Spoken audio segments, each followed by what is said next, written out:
What a beautiful scenery. Good day, everyone. Thank you once again for arriving on my new stream.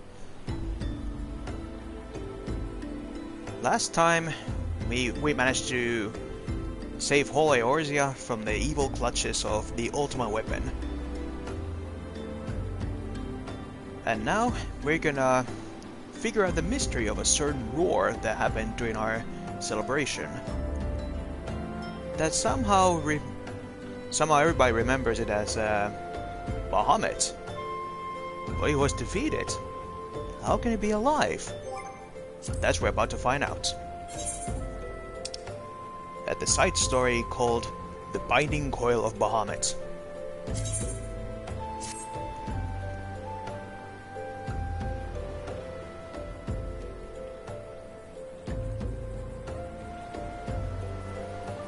Now then, where do we have to go?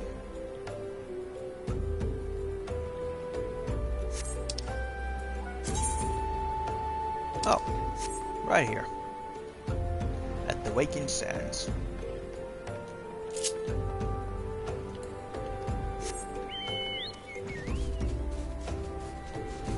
Hello, Drake. Welcome to the stream.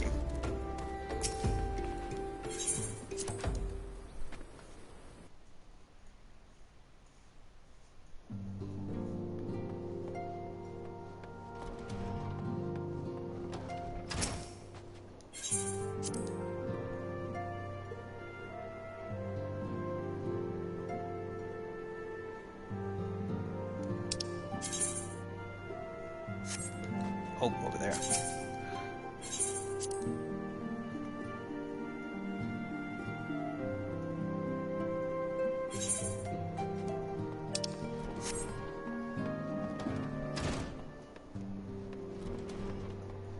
Hello? Okay, Oriange. What do you had to say?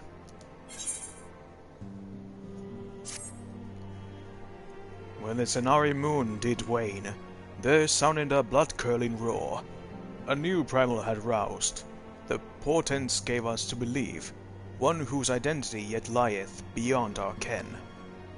By thy hand, 3 primals have since been vanquished, as each returned to the ether, to observe that tremors foreshadowing this fourth grew in strength and frequency both. The beginning doth quicken, and in time it shall become a scourge upon the land. Yet even as we pondered our course of action, a benevolent soul did arise, one who would forestall this threat. Though she be tender in years, she is true of heart and steadfast of resolve. She would solicit thine aid, if thou art willing to proffer it. Lest thou wonder, this maiden is of our order. Thus did they descendant straightway consent that thou shouldest assist her howsoever thou mayest. As soon as thou art able, heave thee to Wineport, where thy petitioner doth await thee even now. Thou shalt for a certainty find her visage strikingly familiar. Oh. Strikingly familiar, huh? We'll see if we can. If it's true. To Wineport there.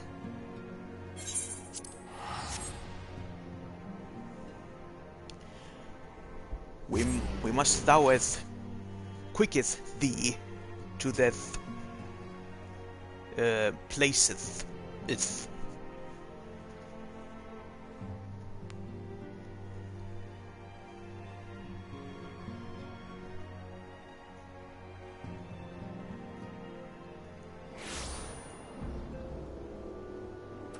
Oh. Is Alphinaud's sister, Alisaie, who we really didn't see much on in the main story. It has been a while, adventurer. As I recall, my brother Alphinaud took the liberty of introducing us when first and last we met. But for the sake of propriety, Alisaie Levieux, I thank you for coming. I have heard much and more of your exploits. By your hand, the Black Wolf is slain, and his ultimate weapon destroyed. Yep, that was me. You are possessed of great strength and courage. That much is plain. I shall have need of one such as you if I am to see my mission through to its conclusion. As you may be aware, the violence of Bahamut's fall changed not only the face of the realm, but also the base of the realm. Specifically, it played havoc with the etheric currents, creating vast confluences of ether below their surface. Among other phenomena, this led to the formation of subterranean caverns at key points of stress. One such cavern lies beneath Castrum Occidens, and extends to only the gods know where. Despite appearances, Castrum Occidens is as much a research facility as it is a fortress. Gaius van Baelzar chose the site for no other reason than to probe the caverns without interference. As you went about vanquishing the returned primals, I observed a repeating wave pattern in the ether, corresponding exactly to the dates on which you were reported to have felt Ifrit, Titan, and Garuda. Upon closer examination, it became clear that these unique waveforms emanated from deep beneath the aforementioned stronghold. Crucially, I recorded the same pattern during the recent celebratories, and have since been given to understand that this phenomenon bears a distinctly similar to the one observed shortly prior to the calamity. 5 years ago, my grandfather invoked the power of the 12 that he might contain Bahamut. Alas, his efforts failed, and he vanished, together with his foe. I would know the truth of what transpired that day, of grandfather's fate, and of the metamorphosis that swept across the land. In casting light upon these mysteries, we will find a way to cure what ails this world. It is my belief that the answers I seek lie hid within the depths of the cavern. I would have you accompany me on an expedition to find them, Leo. If truth be told, I am not one to rely upon others, and have thus far handled matters alone. Yet I am not blind to my limitations. Unescorted, I cannot hope to succeed in this endeavor. I swore that I would find a way to restore peace to Eorzea. If you desire the self-same, then aid me, as you aided my brother and the Scions. Sure. I am your debt. You are a man of action, and I sense that we will accomplish much together. But let us not waste any more time. As I mentioned, Castrum Occidens straddles the cavern I wish to explore. If I am to have a hope of reaching it alive, I will need you to infiltrate the stronghold first and locate a path into the depths. Once you have done so, pray report your success to Storm Private Gibroka. You may consider her my assistant here in Wineport. I have every faith that you will not fail me. 12 speed your way, Leo. Okay. We're not here to help Alize. Over there.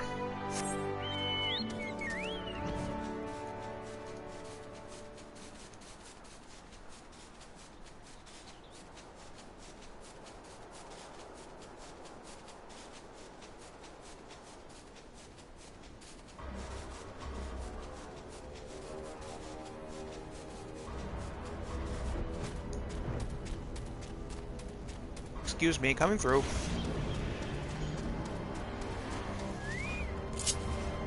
Don't mind me, just here examining things.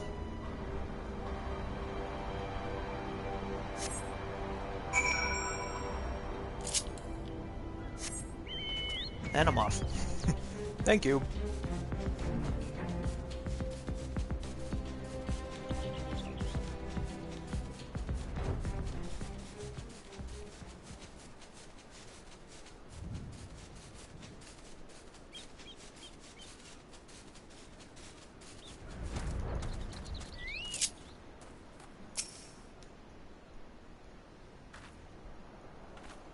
I've been expecting you, Leo.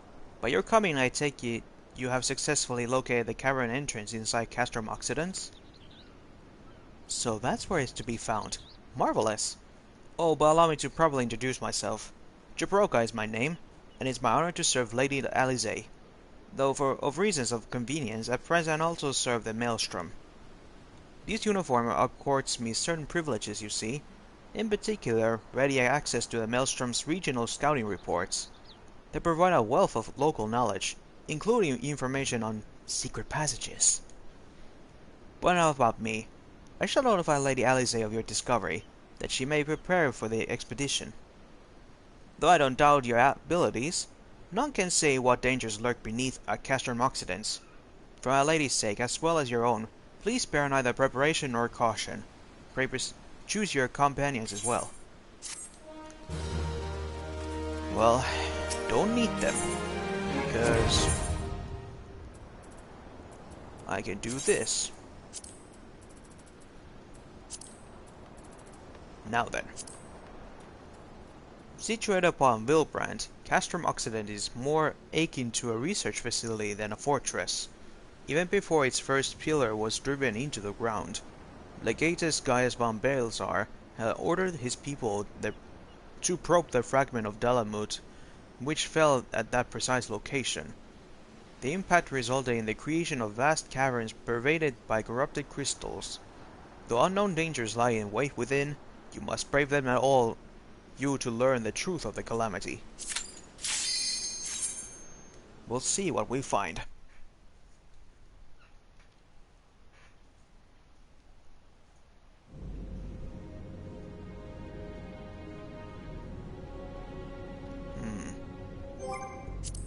Alright, crap, I forgot to take this off.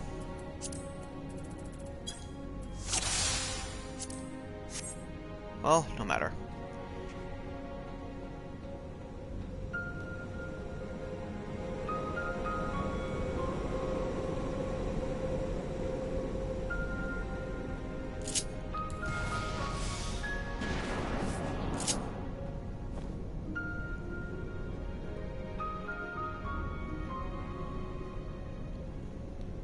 The scars left by the calamity. I can scarce breathe for the survey of ether. Tell me, have you ever seen corrupted crystals such as these? Such crystals manifested across the realm when the course of the great river of ether was irrevocably altered 5 years ago. Behold one of these objects that caused the altercation, a fragment of the lesser moon Dalamud. Ancient Alec created Dalamud, or Meteor to use the Guardian name, to serve as the celestial prison of Bahamut. Its fall inflicted grievous wounds upon the land, wounds that have yet to heal, as is evident from the corrupted crystals.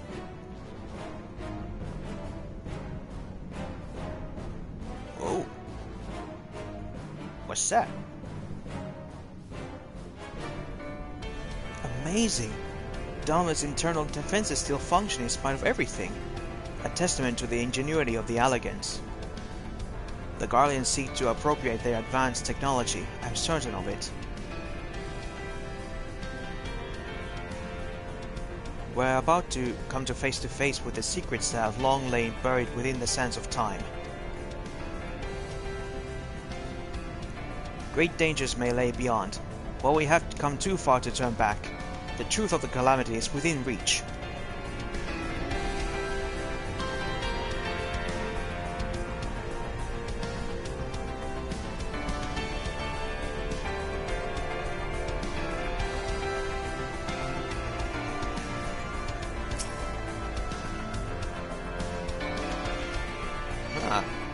Name's Eds.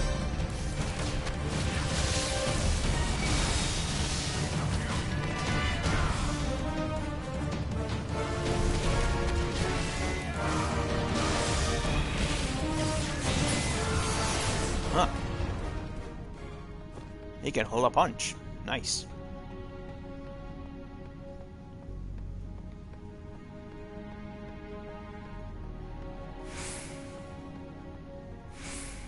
Whoa.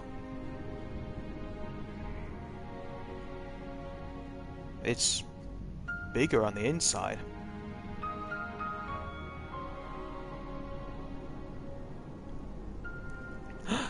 Gods preserve!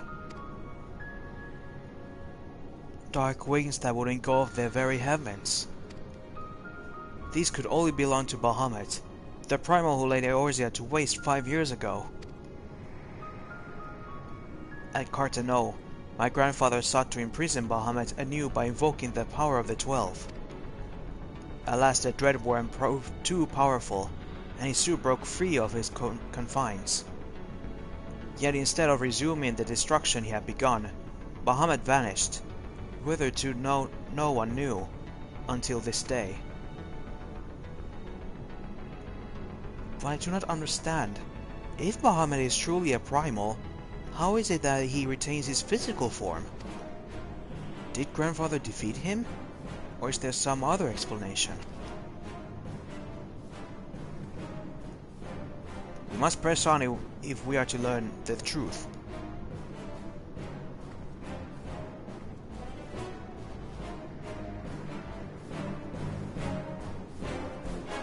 Huh?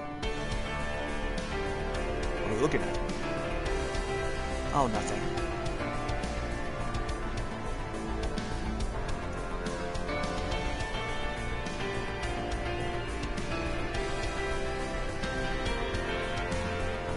Yeah. So that's Bahamut's wing.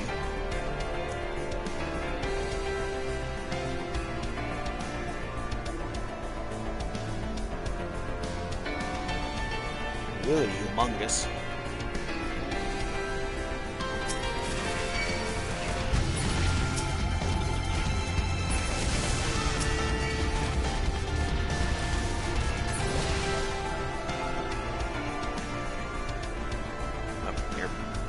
Whoop! All my ankles.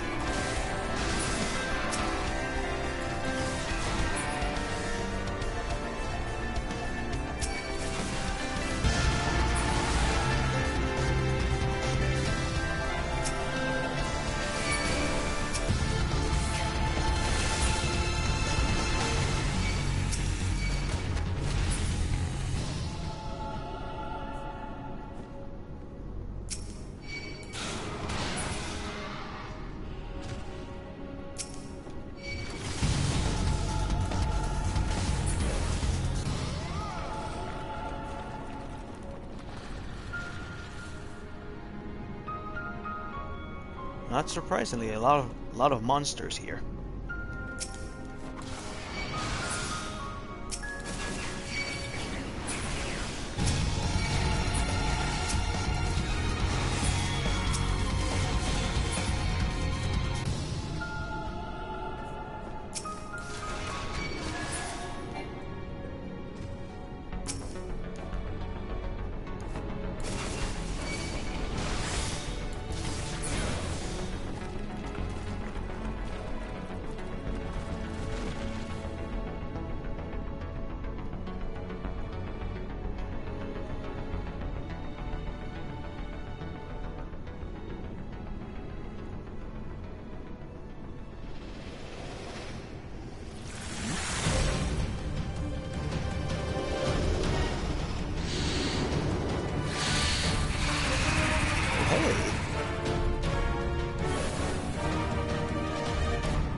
If I may be wrong, but this might be another model from the Final Fantasy XII. Caduceus.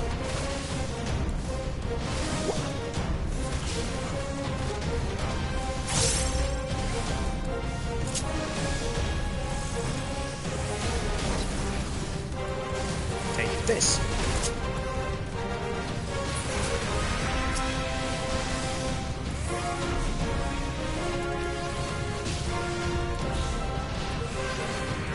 Gotcha.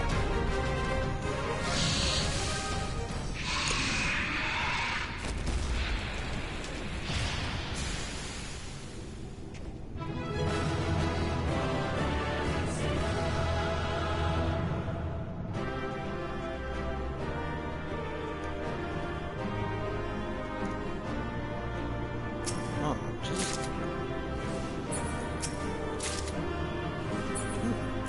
Thank you. And a teleporter to get us out.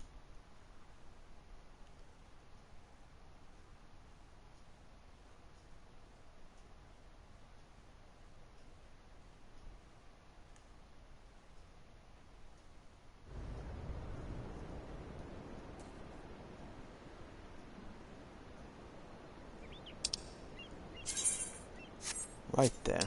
Where to next? Back to Waking Sands then.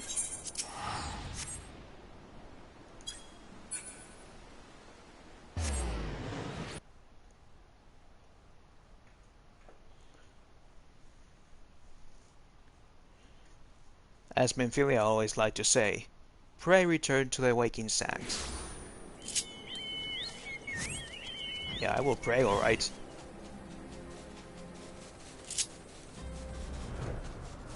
Pray that this back and forth will go faster.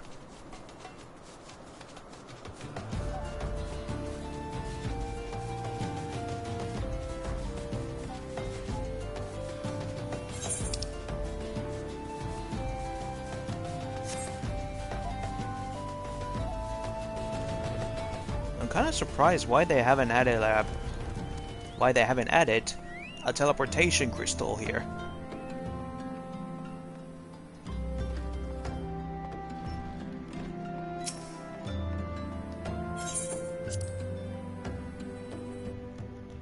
I guess the devs just like us to suffer.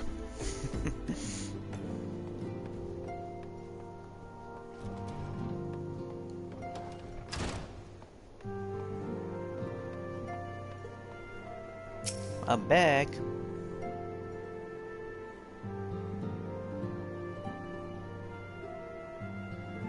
You may view the opening cutscene for the biting Coil of Bahamut before accepting this quest. Actually, yeah. Let's watch it.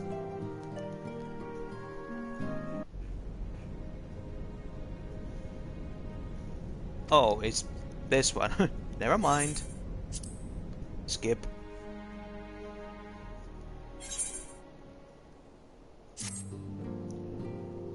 Full glad I am for thy safe return. Lady Alisaie hath apprised me of thy many experiences. As thou wilt doubtless be aware, Master Louisoix was my lady's grandsire. Gravely concerned was I for her safety, but would seem I need not have been so. With all my heart I do thank thee for watching over her.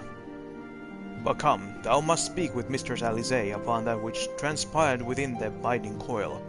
May it serve to bring us closer to the truth of the calamity.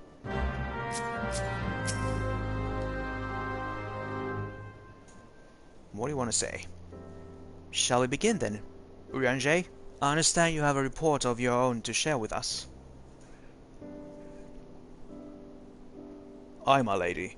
Even as thou didst emerge from the depths, an etheric disturbance betokening primal activity was observed. In Mordona was it marked first. By comparison of time and magnitude, we have since deduced its origin, the Carteneau Flats. Strange. There have been no reports of primal activity in that region. It could only have been Bahamut. That would certainly explain how we came to be in northern Thanalan. Somehow the cavern took us all the way from Vilbrent to the heart of Aldenard. 'Twould seem so, my lady. It is all but certain then. After Bahamut disappeared 5 years ago, he hid himself deep beneath Carteneau, and has since laid dormant, regenerating. Aye, my lady. Taken together with thine own account of Bahamut's continued presence, the land's slowness to heal and disorder of the etheric currents do point to one conclusion. Bahamut stirreth, it left unchecked, the primal shall drink of Eosia's life force, till he doth waken to rain ruin upon the land.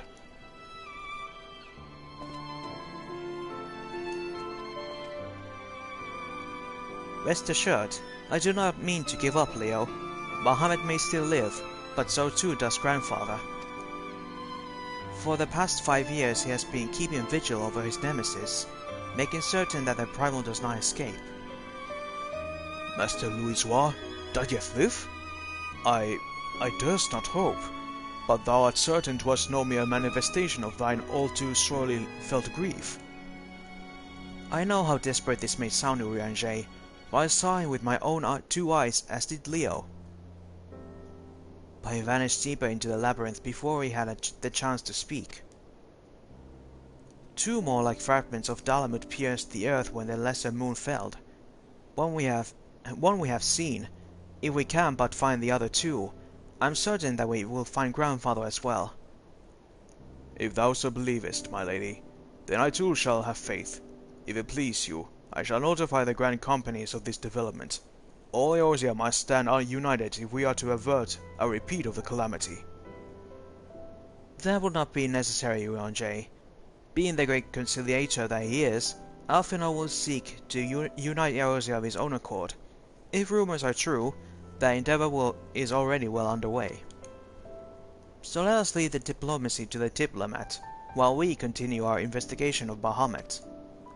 I swear to you, no matter what it takes, we will find my grandfather and uncover the whole truth of the calamity. Leo, you have heard me swear to do these things, but without your strength, I cannot hope to make good on my word. The danger to Eorzea is not past. For the sake of all who abide here, I pray that you will ever be our sword in the darkness. Well, a fist in the darkness, but yeah, I get your point.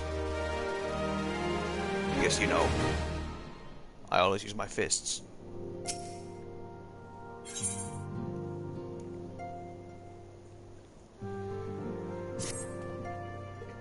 A crystal-choked abyss lieth beneath the Carteno Flats, the unholy cradle of our elder primal, and by thy hand were truths great and terrible wrested from those once celestial depths. Yet as is oft the case, an answer doth breed of profusion of questions, and the unknown doth beckon with irresistible allure. Ne'er have the mysteries of the Red Moon laid so neatly within our grasp. Lady Alisaie hath sent word of her coming. 'Tis time once more to brave the precipice, and leap unflinching into the jagged wound that doth grape beneath the land. All these ye old English is pretty difficult. My apologies. I trust I have no death kept you waiting over long.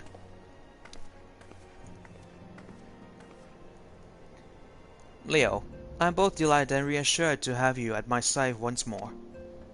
I would not waste your time with trivialities. Let us proceed directly to the discussion of that which we have learned, and that which we hope to learn anon.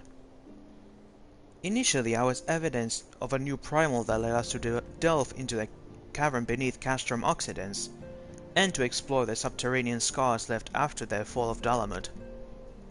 As you will well recall, what we found was a vast, largely intact fragment of the fallen satellite, and within the depths of that structure, we discovered not the new primal we had expected, but the broken form of Bahamut himself.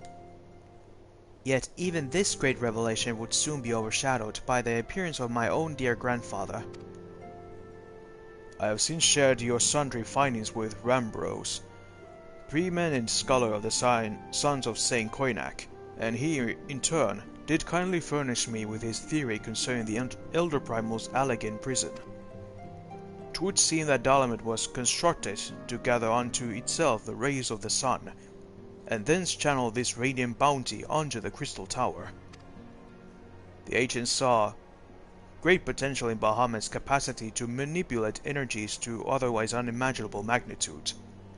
'Twas for this reason that they did bind him within the Red Moon to serve as its living core. Do you remember the sight that greeted us at the culmination of our journey? The colossal devices that surrounded and seemed to cradle the incomplete form of the Elder Primal? From the information provided us by the Sons of the Saint Koinak, we have learned that these contraptions were interment hulks, and that each bore the designation Ragnarok class. That's a whole different game. The purpose of these hulks is believed to be twofold. First, they are meant to act as binding coils, title drop, rendering Bahamut incapable of escape. And second, they are meant to feed him. Perversely, the selfsame energy which prevents him from moving also serves to sustain his corporeal manifestation. Bahamut is permitted neither to die nor to truly live. He merely is allowed to be. For century upon century was the Elder Primal thus imprisoned, bound about in feathers so subtle in their working, yet so adamant, that though his cell be destroyed, Bahamut lieth yet at the mercy of his long-departed captors. It has long been held that the primals require the prayers of their faithful followers to exist, yet none alive worship Bahamut. Could it be then that the Elegans found a way to stimulate prayer itself? It seems the only logical explanation. I would postulate therefore that the generative mechanisms in question also supply something akin to the power of prayer. Consequently, if all of the intimate hulks were to be rendered inactive, Bahamut should dissolve into the ether. Upon the evidence of thy previous foray, we determined that the elder primal is sustained by 3 such binding coils. Thusly did we commence to scour the realm, and found the 12th wood as yet unexplored fragment of the lesser moon bearing a most familiar etheric signature. And after conducting a preliminary investigation, we believe we have discovered a point from which this North Shard fragment and the second of the infirmant hulks can be entered. As Eosia soaring in the darkness, I would have you once more lead the charge. I will, of course, be there at your side. Once you have made your preparations, head to Fallground Float and make yourself known to my assistant, Sub Lieutenant Anael. The fallen fragment is not far from the settlement, and her position provides a convenient rendezvous point. Okay. I will break these Alcan feathers, for they bind my grandfather as surely as they did Bahamut.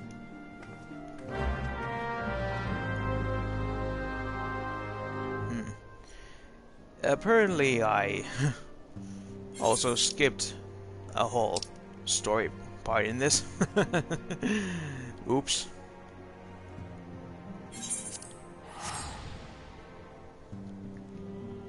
Well, no matter.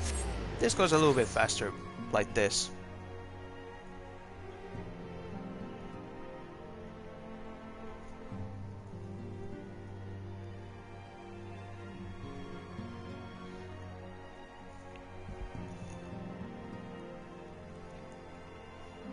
But we will clear this part more properly and do all the dungeons in order.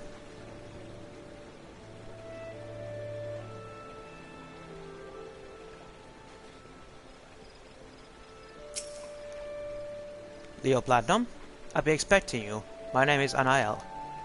I have been accorded the rank of Lieutenant within the Order of Twin Adder, that I may best assist Lady Alize with her endeavors here in the 12th Wood.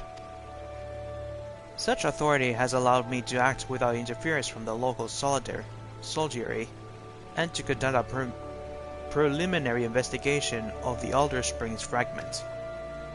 For what we have seen of the exterior, the structure shares many common features with the one of you exploring La Nasia, and likely plays host to a similar complement of guardians. But I fear words alone will do little to prepare you for what lies ahead. Pray seek out my comrade to the south and west. He is charged with observing all that occurs in the vicinity of the fragment, and will be well placed to show you the thing if nothing less.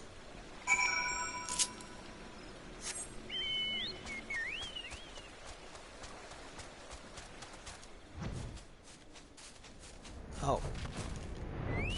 Couple of with marks. Just a sec. Oh. You want some too? Here you go.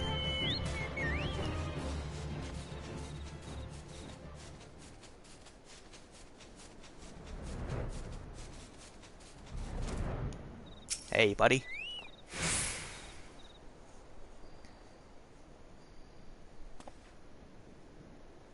What business bring you to this broken land? Unless you fancy being ground to a bloody pulp under the granite fists of a wandering golem, I suggest you bucker up. Oh, my apologies, sir. Sir, Lady Alize sent word of your impending arrival, but would seem I have grown rather too accustomed to shooing away curious sellswords and reckless explorers. Behold, if you will, one of the fallen shards of the Red Moon Dalamid. Our initial survey uncovered no evidence of the Empire's presence, which, while fortunate in itself, meant that the approach to the fragment had yet to be cleared. After much effort, however, we succeeded in carving out the semblance of a path which should grant you access to the entrance, and that, I'm afraid, is where our progress ended. Kinda hard to see with all this fog. The interior? Well, assuming that the architecture of this hulk resembles the first, the master controls you seek will be located on the bottommost layer, past all the ingenious and delayed defenses of which the ancient Allagans seem to indirectly fold. If you would know more, I'm afraid there is nothing of it but to brave the depths of the fragment yourself. Lady Alisaie will soon be arriving at Folgord. Pray do not tarry on your way back to the lieutenant's post. I imagine our young mistress will be most eager to commence the expedition. The road ahead promises peril aplenty. I will humbly suggest that this is not the occasion to stint on preparation or provisions. May the 12 watch over you. Thank you, little man.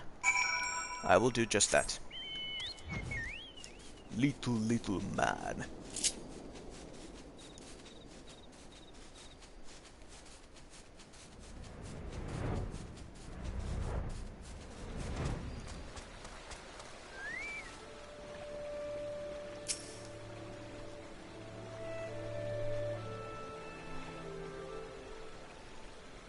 Master Platinum, I trust the private's explanation was worth the journey.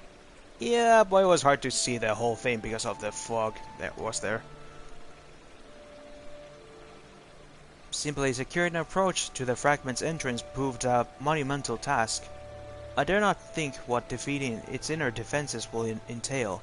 If there is aught I might do to aid you...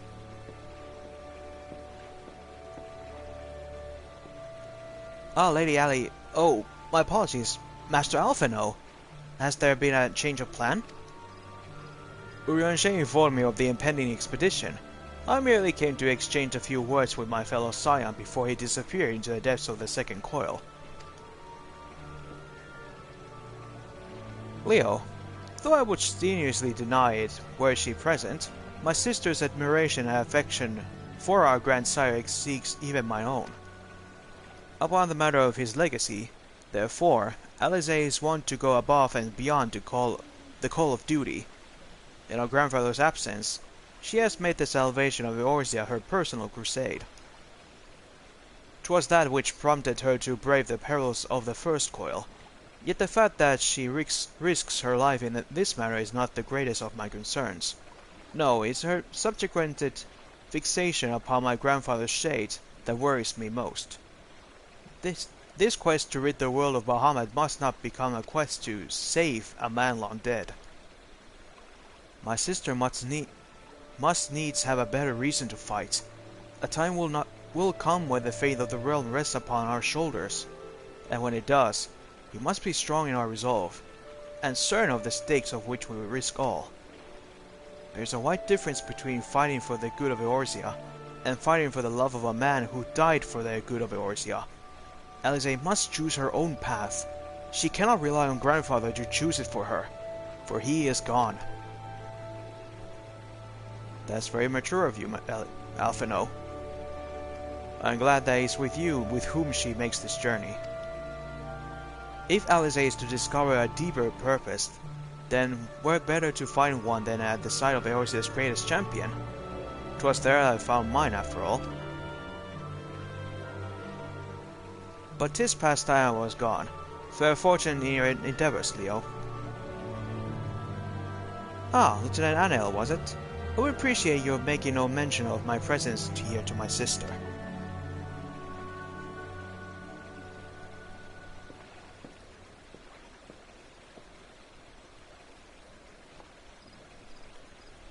Lady Alisaie is due to arrive at any moment. I shall abide in confident expectation of your triumphant return. Womp womp. Okay, the second coil. Now that we will take care of properly.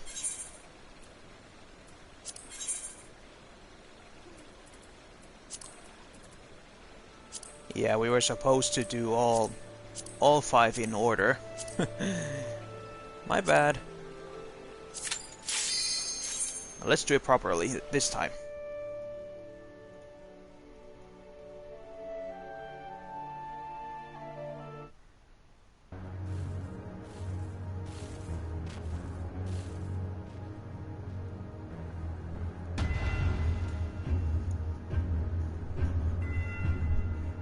Dalamus Shadow.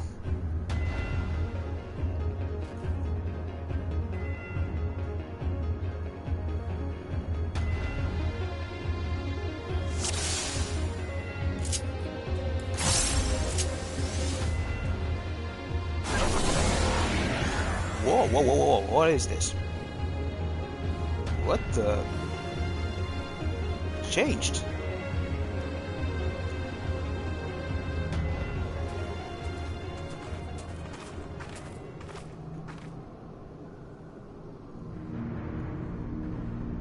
Look at all these corrupted crystals. How strange. Why would not see all this before? I suppose only to be expected that corrupted crystals should accompany a disturbance of this magnitude. After all, the fragment likely pierced the ground to a depth of many hundreds of yalms. The swirling ether leaked from the wound must warp the very air, creating a veil that hides these formations from view. While it is not as we expected this to be a straightforward task, let's tread carefully, shall we, Leo? It is imperative that we win through the depths. That we win through to the depths of this structure and disable the mechanism that powers Bahamut's regeneration. Of course, if we should chance to encounter my grandfather upon the way, I shall not let him go again, not while there is hope that he may be saved. But man, we should put such thoughts from our minds until we have successfully gained entrance to the place. That opening from up ahead appears a suitable point of ingress. Good eye on there, Alize. Let's go.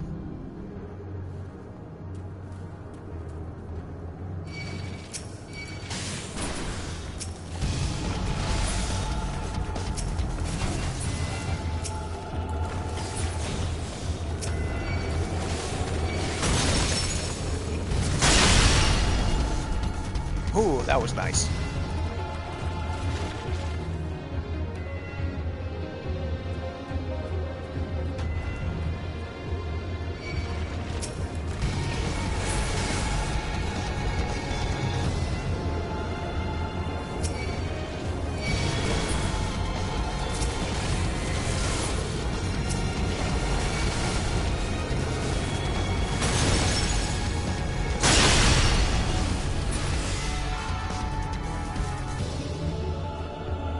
Make some way. Boss time. Who is it? Let me have it.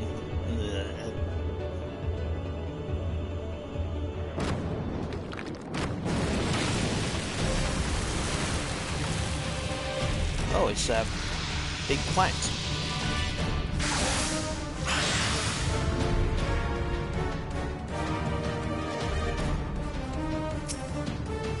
Not much of a gardener. Let's pluck the weeds out.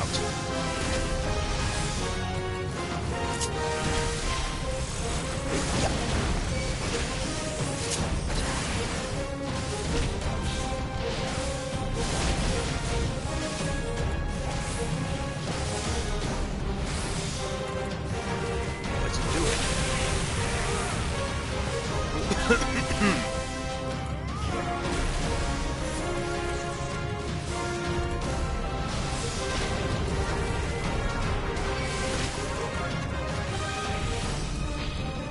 Whew. Luckily, I didn't do anything.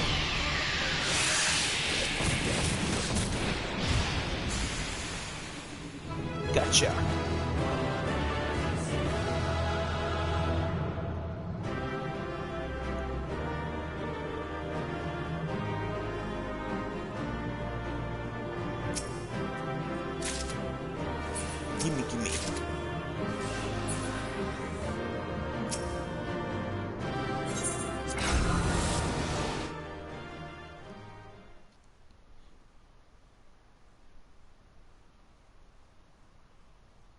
One down, 4 to go.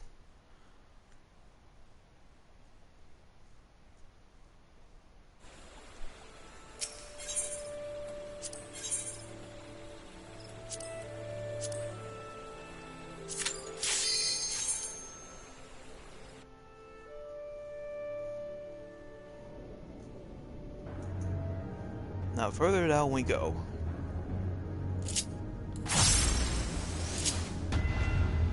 Whoa, echo.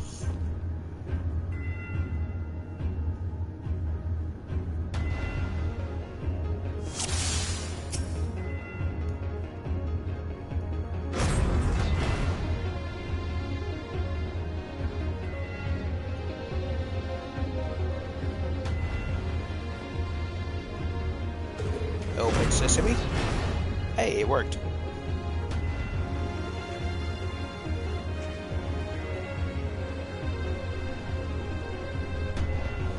Huh? That armor. No, it couldn't be.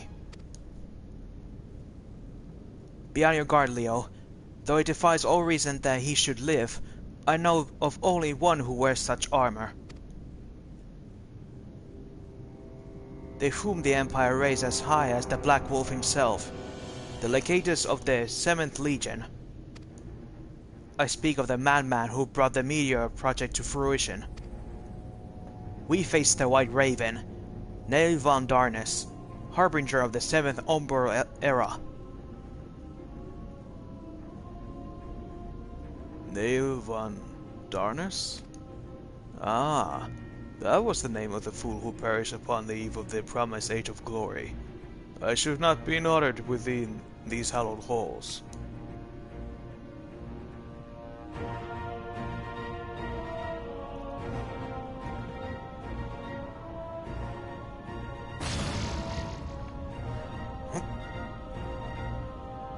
Out of lot of his loyal servants, the one true deity named me Nail Deus Darnus. The one true deity? Bahamut. He speaks of Bahamut. O Lord Bahamut, thy name is as sweet water to the parched lips. How my heart swells at thy sacred touch.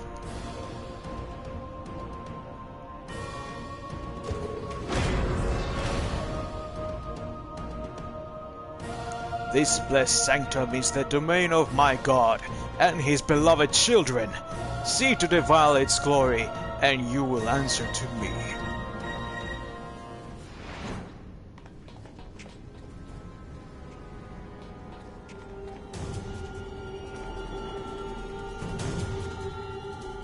Oh. Damn, he's good. How is this possible? From what Alphino has told me, Niall was slain on the eve of the calamity. Whatever the truth of the matter, we must be on our guard. There can be no reasoning with the worshippers of a primal.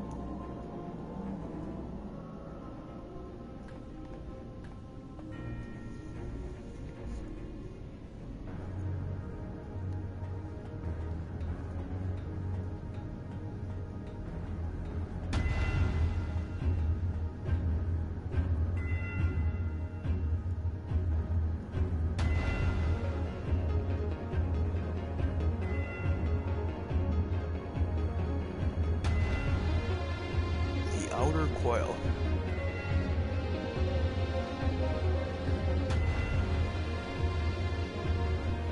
This place is huge. Like my dick.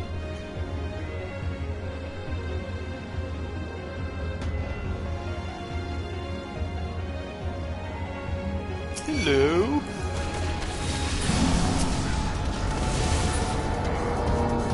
Whoa, we're moving.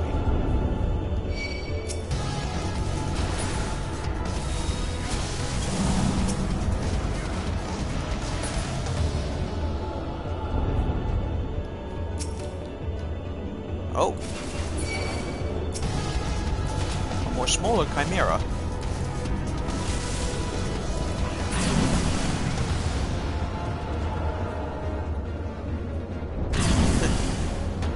It's like one of the classic beat 'em up games, the way you have the elevator segment.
Snake leg.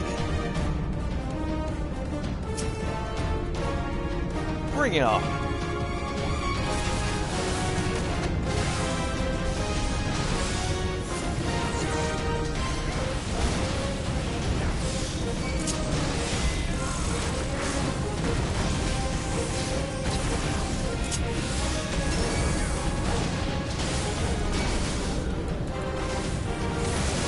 Come on.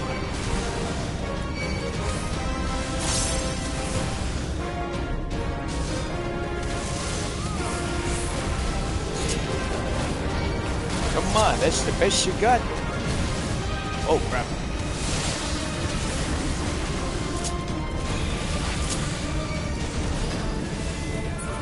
Uh-oh.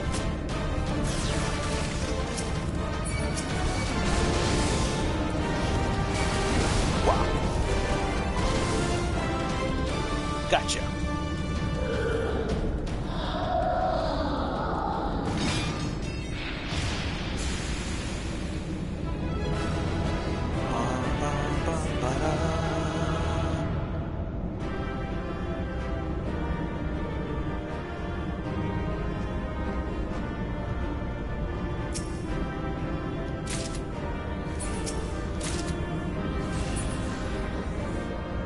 Stuff.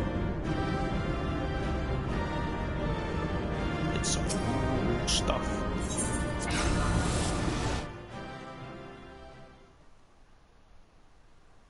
Turn 2 is done. Now on to 3.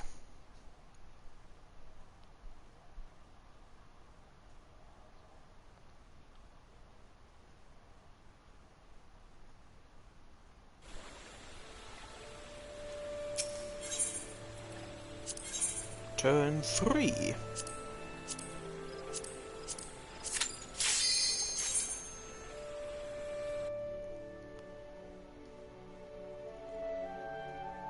So the guy who brought down the meteorite in the first place is still alive as well. This is very interesting.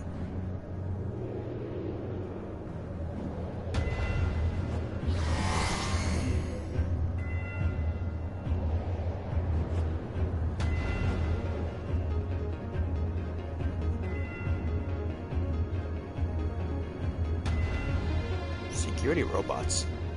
I am reminded of the passage beneath the Castrum Occidents. We must travel quite some distance below the surface.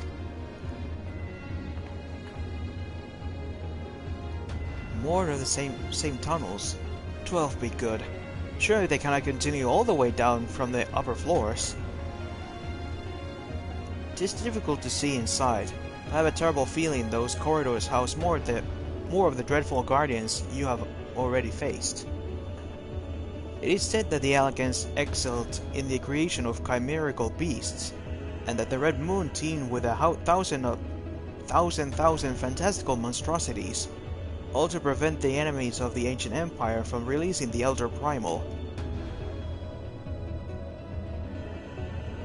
I wonder, the creature that prowl these halls, could they be the beloved children of which Niall spoke? Well, this is yet another mystery to ponder upon our return. Shall we continue onwards? Yes, let's.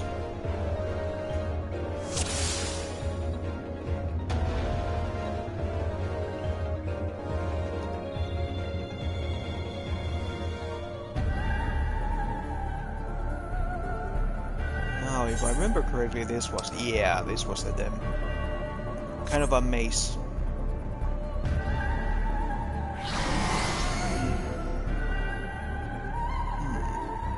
Wait. Oh, okay.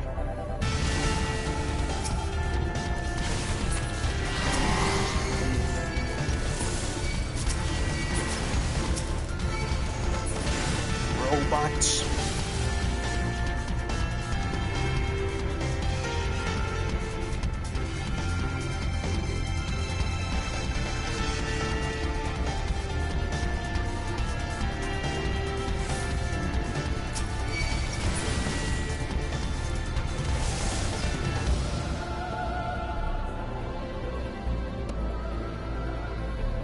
I can move from there.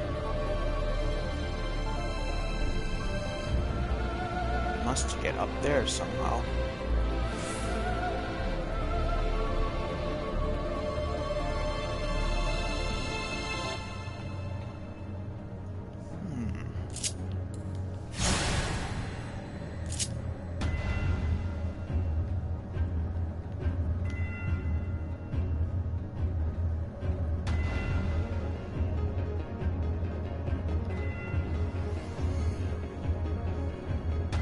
Interesting. This will take a while. Wait. This stupid thing. Woo!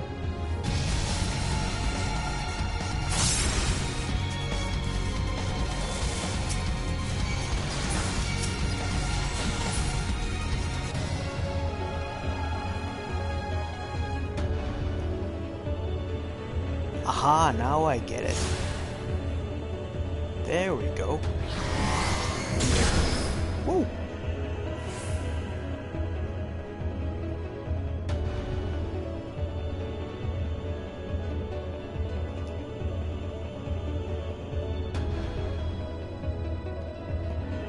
Let's see. Go through here.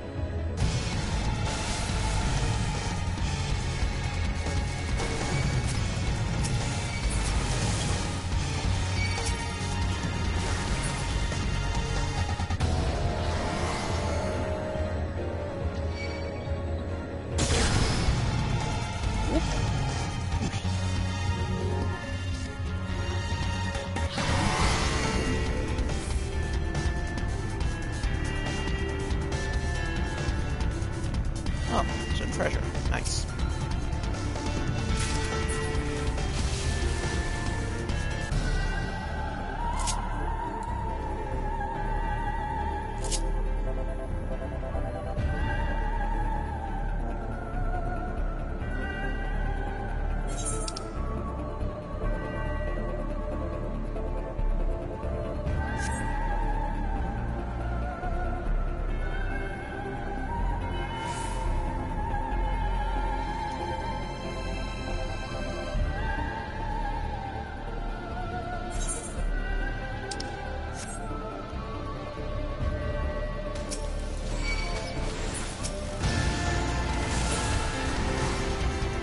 Here it is. Nice. Whew. Luckily it didn't take too long to figure it out.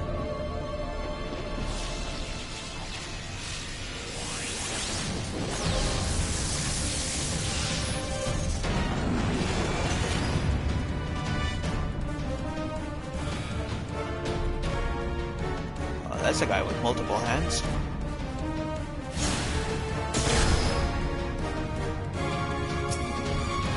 He must be good at giving massages. My shoulders were aching a little.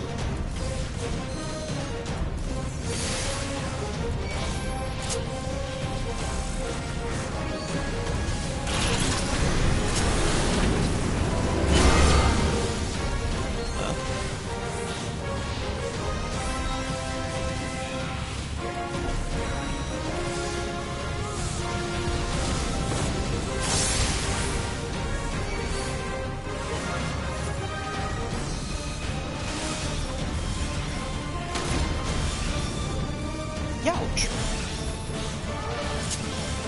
That hurt a little.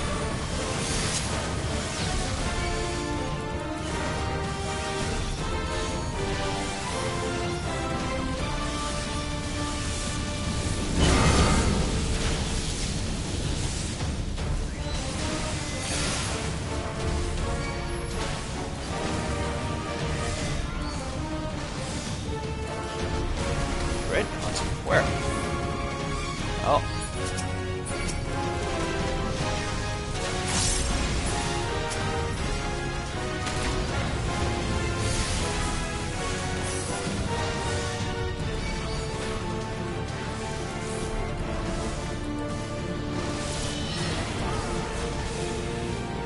There we go.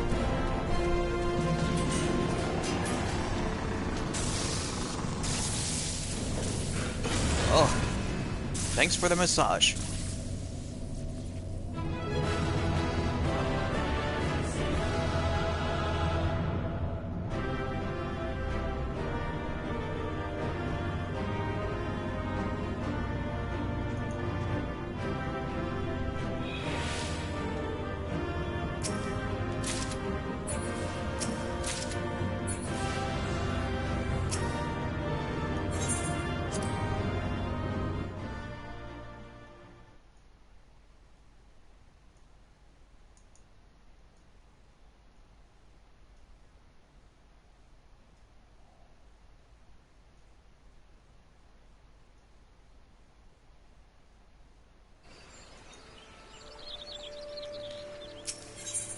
Okay, last one.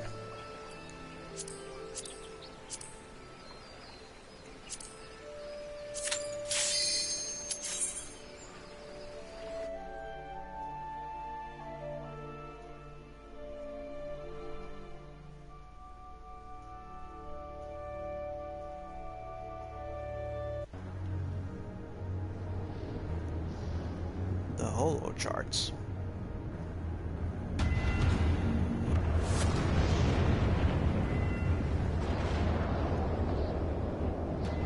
Whoa.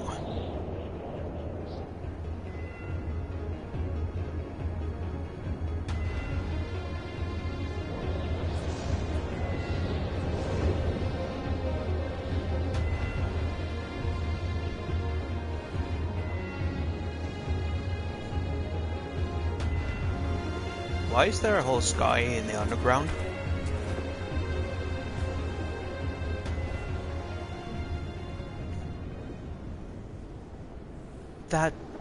That surely cannot be Bahamut. How? Where are we? The final resting place of Nile von Darkness.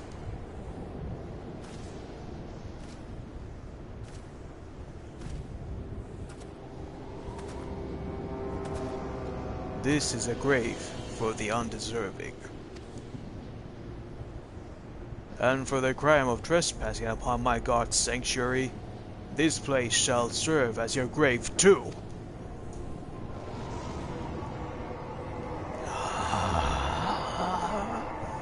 No!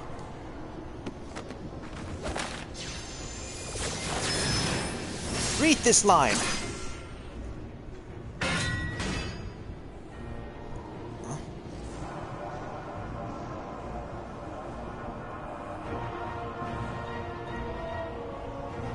In the hour of his failure, Nile von Darkness felt the currents of ether begin to bear away his presence. But before oblivion could claim the last of him, a divine will reach out, and I was born. Then did the words of my God resound in my ears. Bring unto my enemies crushing defeat, that they might know despair without end, and claim thee thus the victory which thou wert once denied.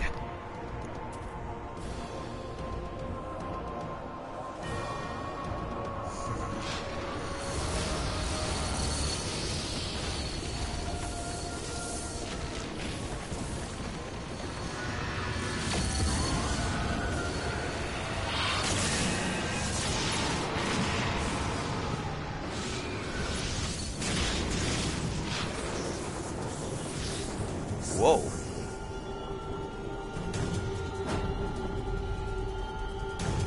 'Twould seem that little remained of Niall's essence when Bahamut plucked him from the brink of oblivion, and the result was this strange simulacrum. Nevertheless, her aura bespeaks her power. She channels the rage of the Elder Primal himself. Lord Bahamut, thy wish is my command. None shall escape thine unquenchable fury. Come, ye dull, unthinking beasts, bare your teeth. They will await you not in the calamity to come.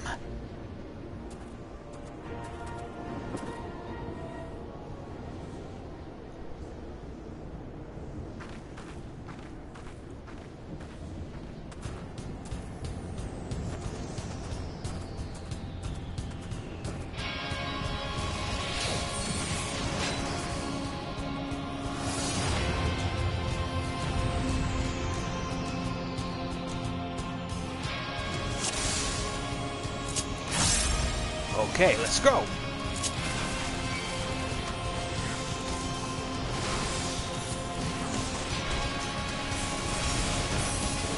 Let's put things into gear. Get in gear!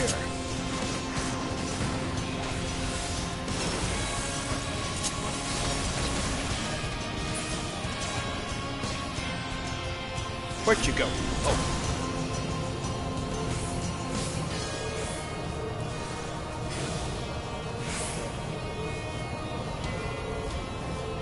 Well, come on.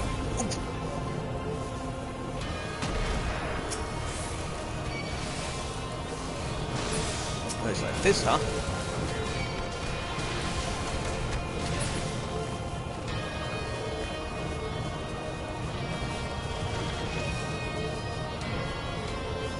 Well, come on.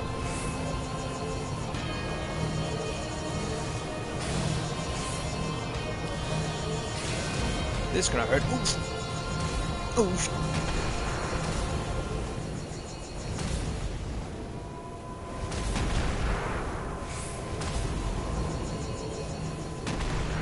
Ouch.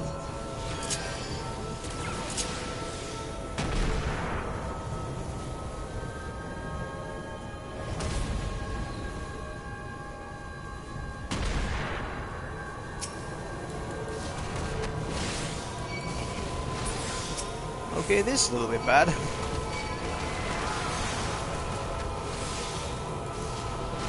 Oh, crap.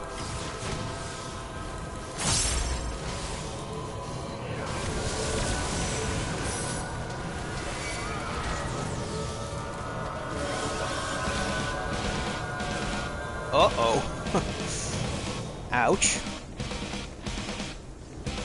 That's smart. Let's try again.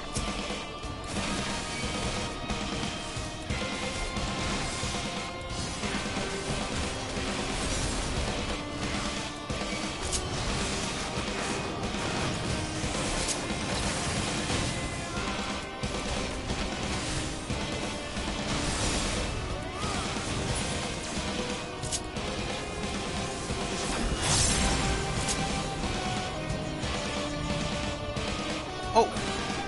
Oops. Forgot that these walls were insta kills.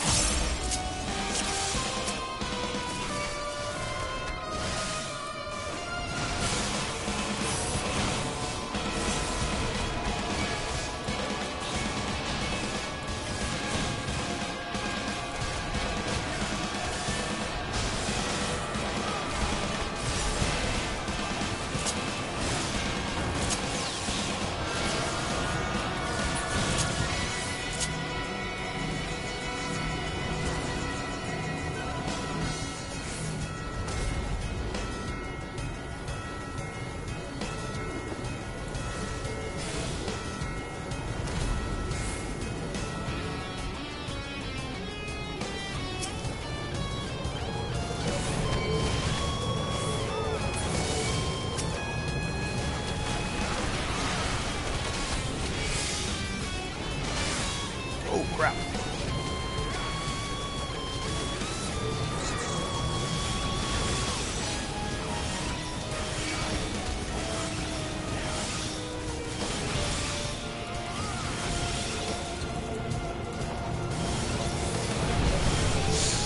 Ooh.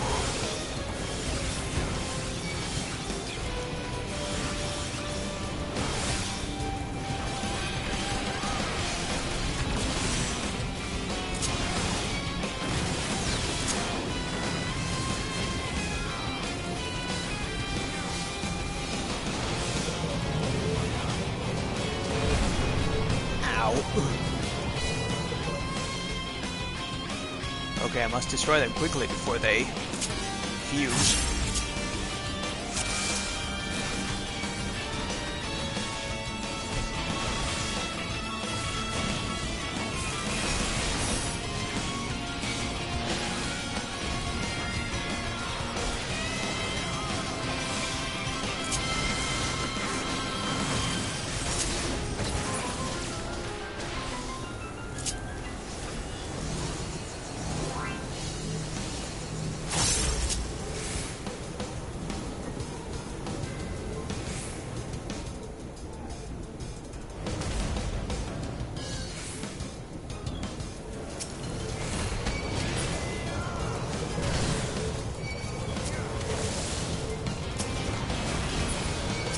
Phew! Got it.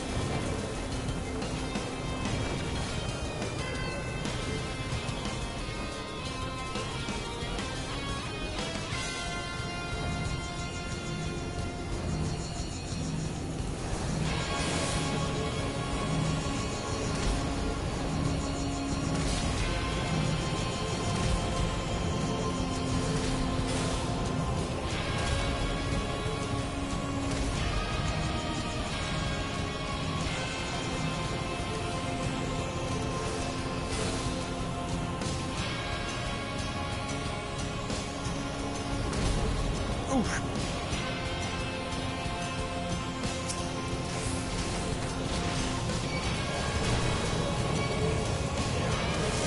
Destroy them quickly. Quickly. No. God damn it.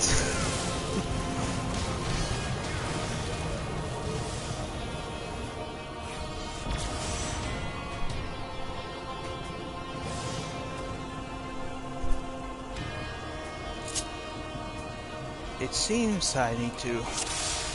Ah. Never mind. Let's try this one more time, then I'll switch up.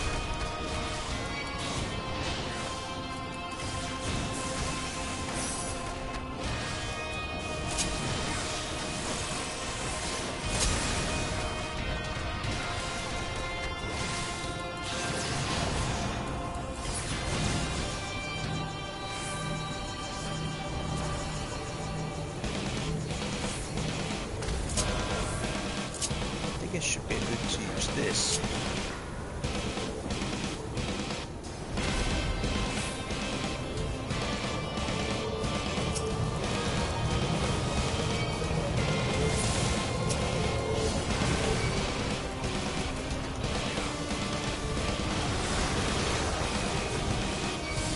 God.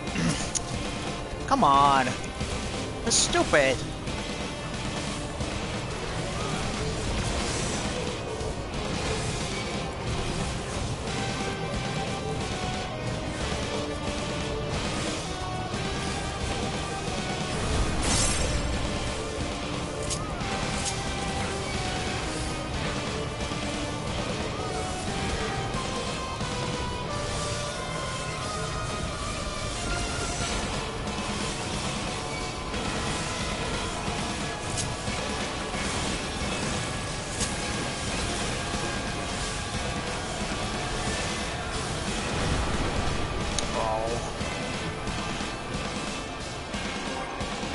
Okay.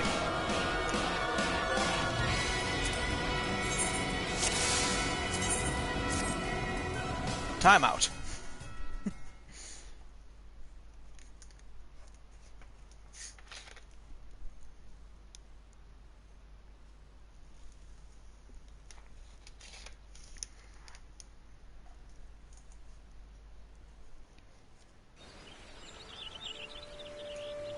Let's try again as a tank.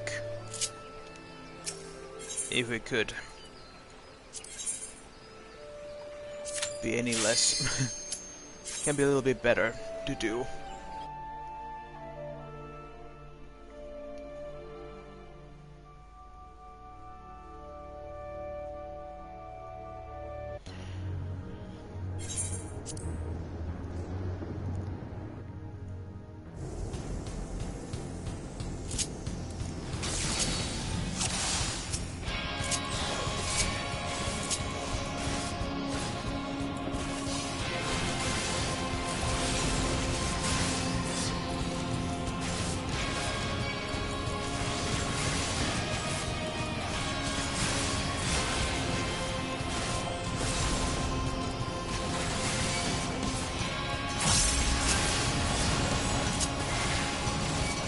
This will take a little bit more time, but it's more safer.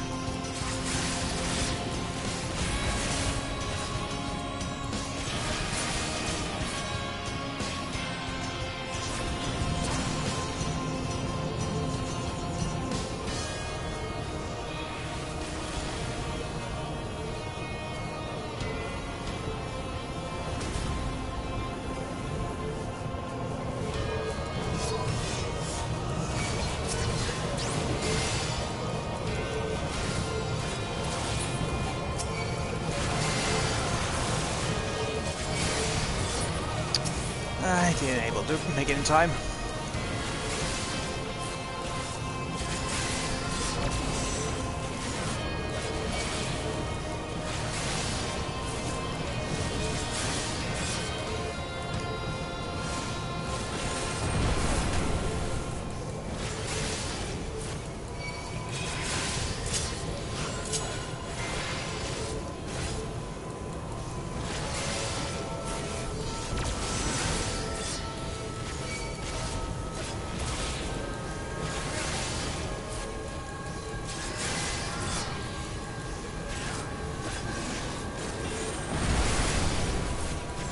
Haha, you can't get me. I have my invincibility shield.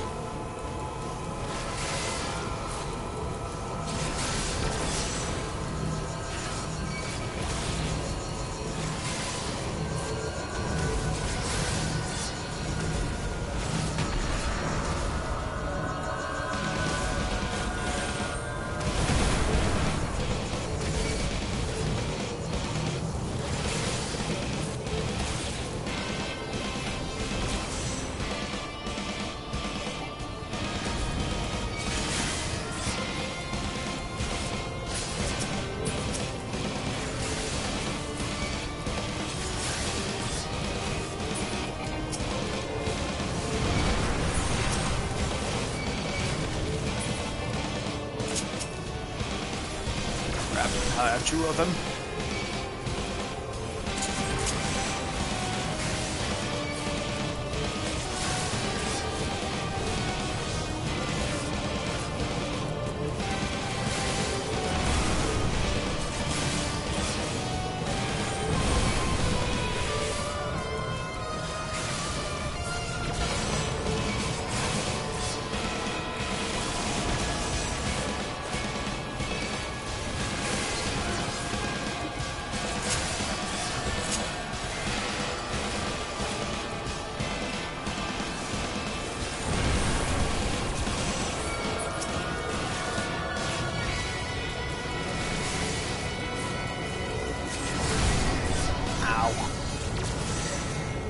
Okay, looks like I need help.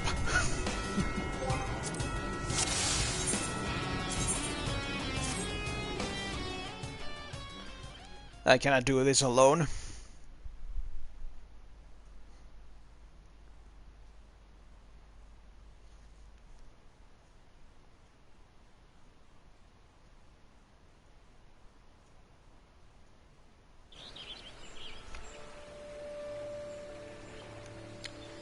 Let's see if there are any members here. Yes. Let's see if they can help me out a little bit.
Hooray, we got a friend.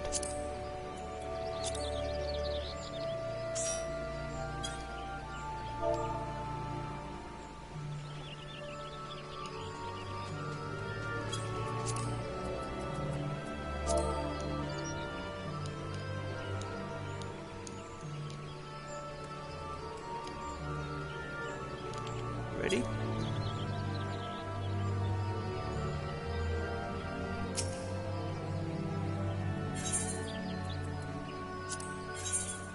All right.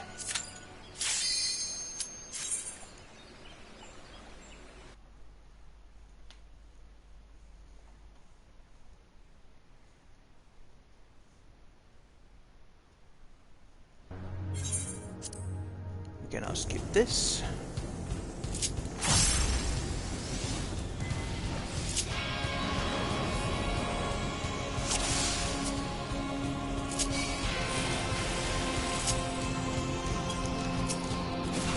Let's go.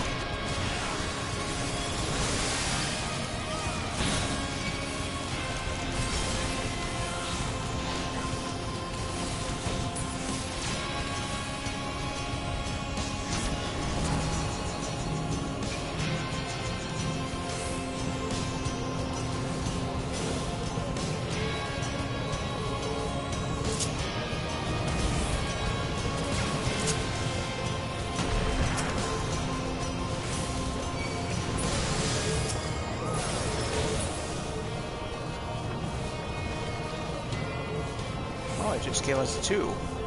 Nice.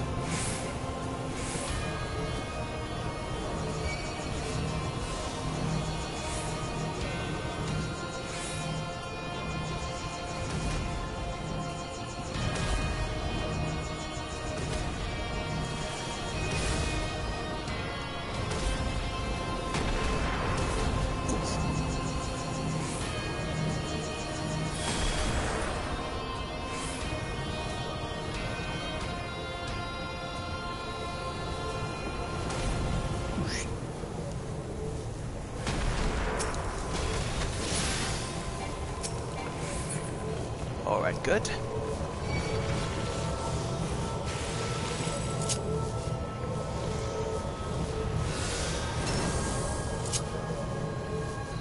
Seconds to Mega Flare. 5, 4, 3, 2, 1.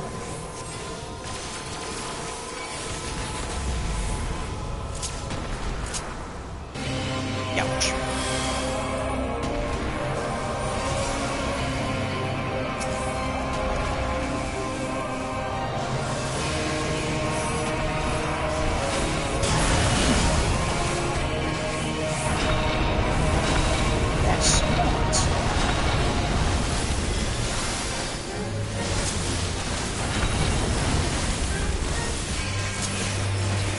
There we go. Nice.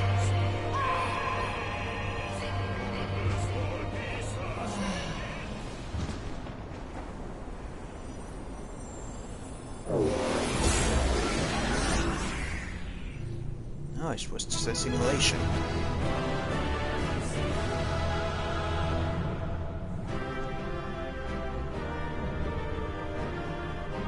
Second Coil of Bahamut complete. Excellent.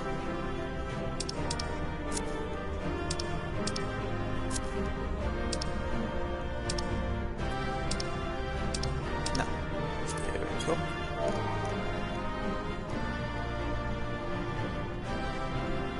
Thanks so much.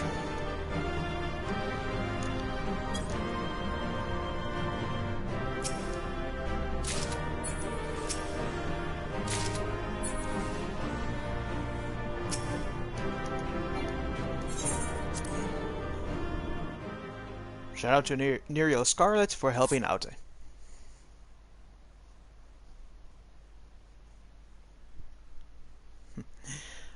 Our fellow member, well, one of the eldest one in my free company.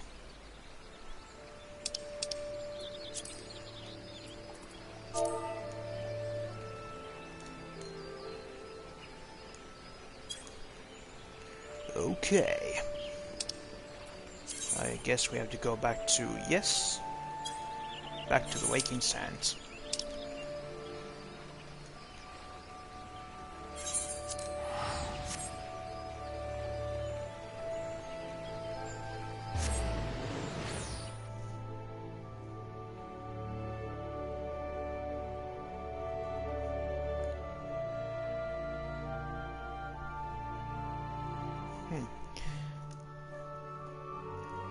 It's very surprising that even with my full level character, with the most powerful armor I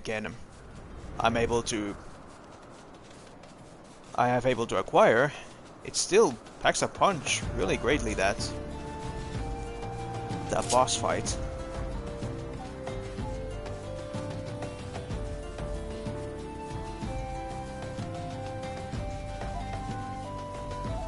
That you cannot cheese it so easily.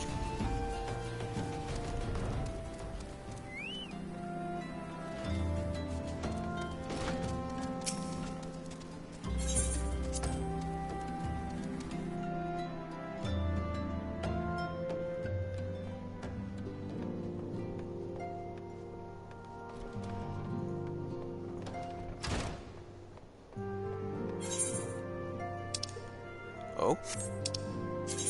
Am I wrong? Oh. I was wrong. I have to go through here.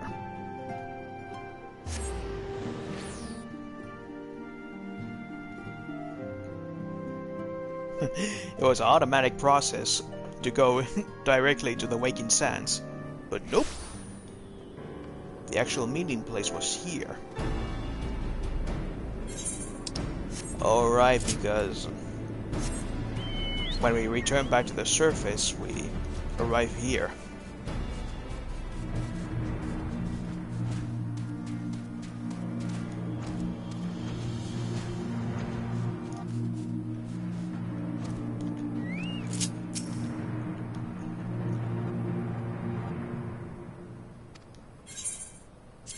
No need. Truly is wonderful to escape that stifling air and return to Northern Thanalan again, it would appear. I must thank you, Leo. Were it not for your bravery, I strongly doubt that I would be standing here now. Ah, but you need not tarry on my account. The danger has passed. Pray go on ahead and apprise Urianger of all that has occurred. I will join you anon. My thoughts are yet unruly, and I would rest here for a while. Okay, now we go to the Waking Sands. Gosh dang it.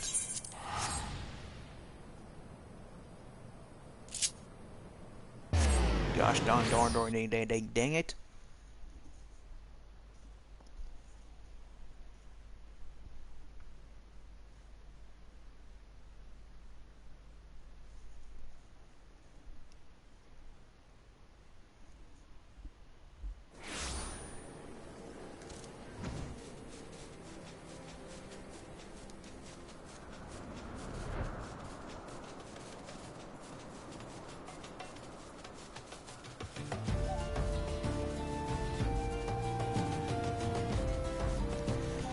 But luckily we can fly now. So the back and forth is actually a little bit more bearable.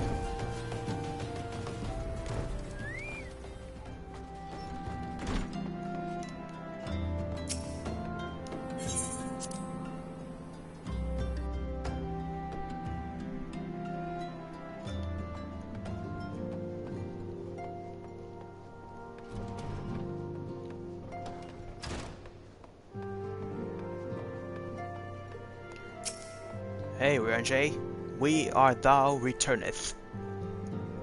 The triumphant hero doth return. Thine eyes speak of the dread task completion. The second coil now lieth dormant. Yet I sense the tidings thou bearest are not altogether gladdeth. Pray tell me what it hath casteth the shadoweth, which falleth now acrosseth thy broweth.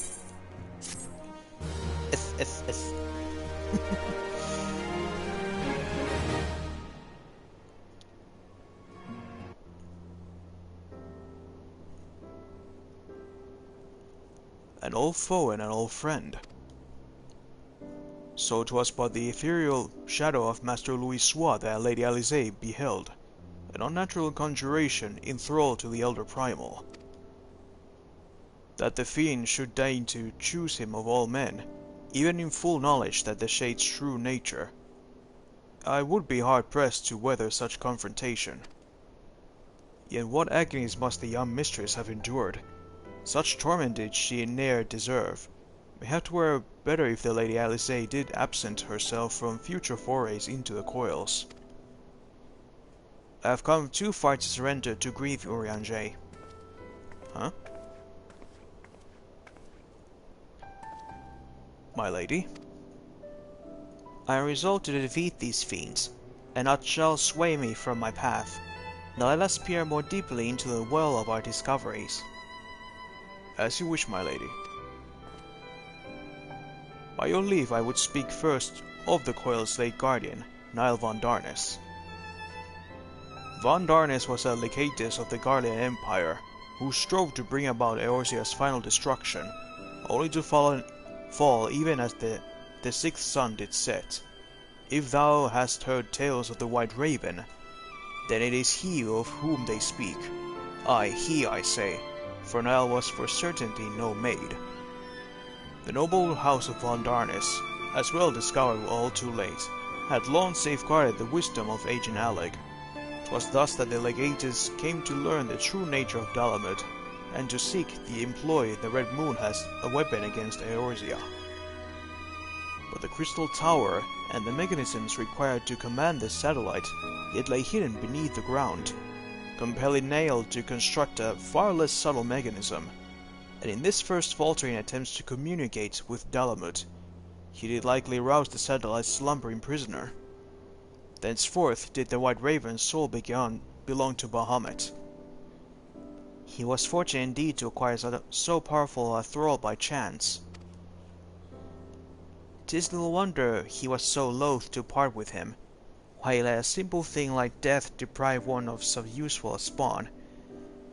Though he may accuse him of bungling in von Darnus's resurrection, others say Bahamut was as content to have a handmaiden as a manservant. I only hope that the two thralls we encountered were the extent of this flock. Yet I cannot help but dwell on Niall's words, those beloved children of whom he spoke. I assumed at first that he referred to the moon's beastly guardians, but should Bahamut have enslaved other mortals, we must needs remove this source of worship. Otherwise our efforts to disable the coil shall be for naught. Forgive me my indelicacy, my lady. Thou art wise indeed to speak of expunging the primal's thralls, but canst thou truly pursue a course which would cost thee thine own grandsire? My heart and mind are as one of this matter. Grandfather's salvation can be won by a single method, the destruction of Bahamut, and aught that might serve to sustain him. Leo, while Urianger and I endeavor to ascertain the existence of any further thralls, I suggest you grant yourself a moment's respite. Rest assured that I will contact you the moment I have need of your immediate talents. That I have achieved so much I owe to you. I feel, however, that our trials have barely begun.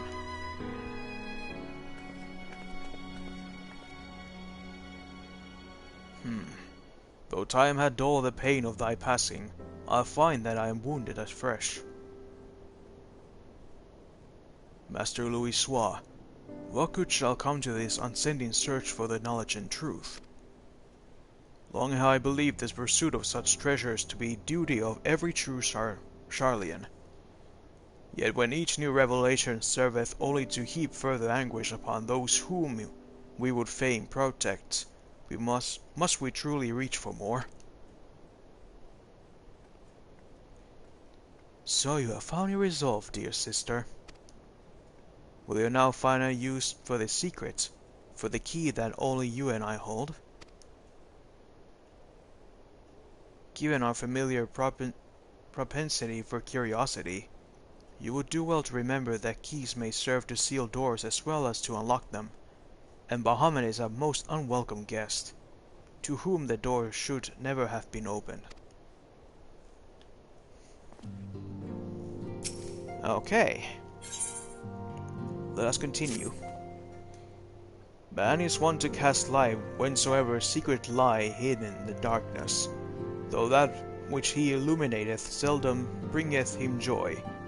So it is with such unhappy truths as Bahamut's immense shadow doth conceal. Yet ever onward forgeth Mistress Alisaie, undeterred by the burden of knowledge that weighteth heavy on her heart. 'Tis a perilous path she hath chosen, and a painful one. I prithee, Leo, remain by her side as her valiant blade, that she might see her quest to its conclusion. Like I keep telling you, valiant fist! I have fists! I use them! Like boom boom! Leo, it is well that you are here. My lady, how may I serve you this day? I have met with some difficulty in my mission, Urianger, and I should be grateful for your counsel. As you know, Bahamut's physical form is regenerating beneath the Cardinal Flats even as we speak. If we are to prevent his return, we must needs disable the 2 remaining interment hulks that sustain him. Every moment our mission is delayed, the realm is pushed closer to the brink of destruction. Alas, though I've determined the locations of the fragments of Dalamut leading to the hulks, I have been unable to find a way to enter them. And gaining admittance is but the first step in your perilous undertaking. When last thou descended into Bahamut's subterranean fastness, thou didst discover, didst thou not, that the dread Primal had bound the shade of Nile Vandarnes unto his will? And though thou didst consign the fallen legatus the blessed oblivion, thou mayest recall that the pietous wretch was not alone. Doubt not that but Bahamut's other thralls shall seek to hinder thy passage. You can say his name, Urianger. I have not forgotten that my grandfather is waiting for us.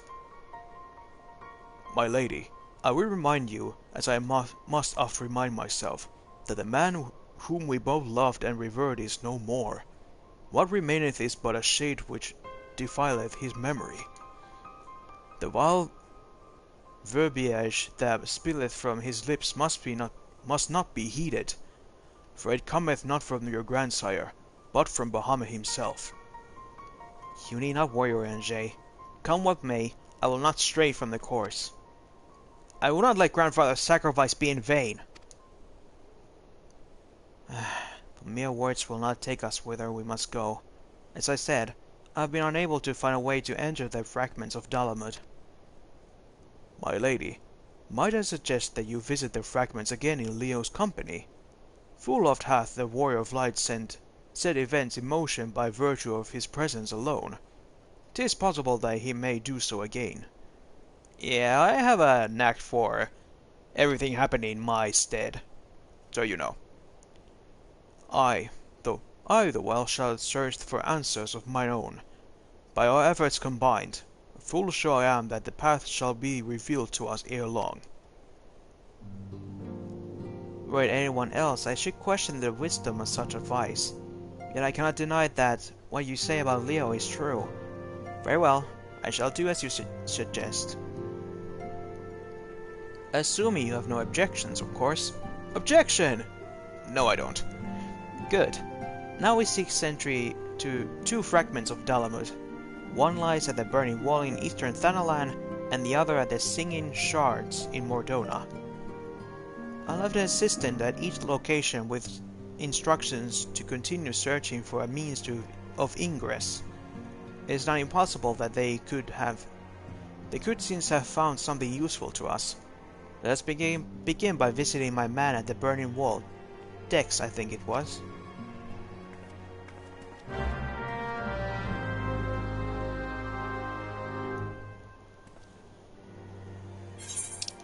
Burning wall. I hope it is a wall that burns.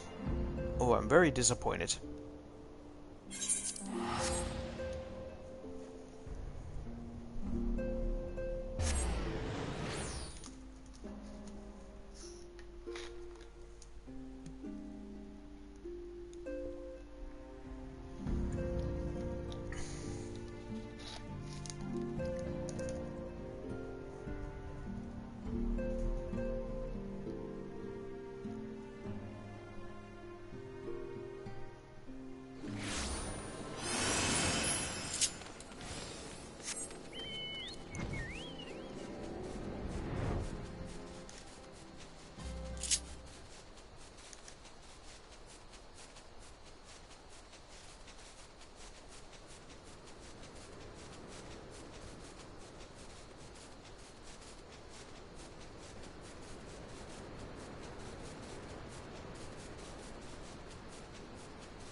Where's the entrance? Over there.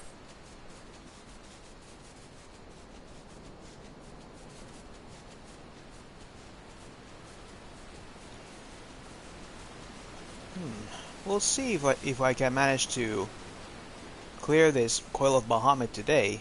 Then we can might as well continue straight to the Crystal Tower segment, which you might read at the title of this video. Hello. You have a familiar set of clothes. Oh, it's you. I say, are you not Master Platinum, my lady's most faithful companion? Sin is, sir, at your service, and I may say what an honor is to meet you.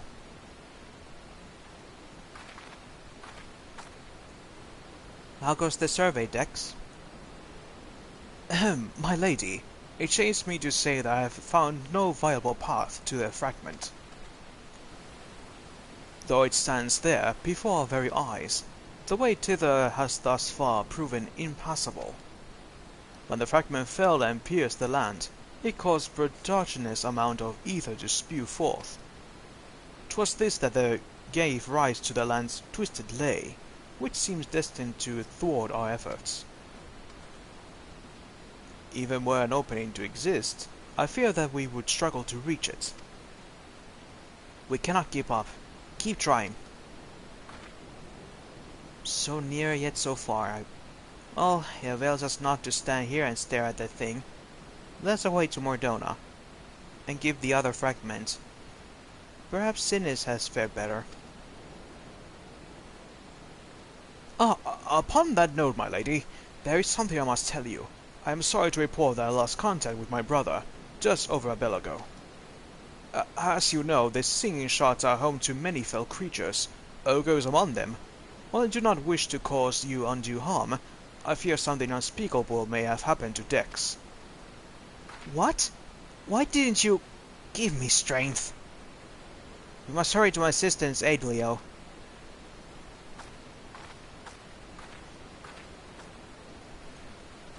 You know, I could just fly over there? You know? I mean, I can fly. Let's try.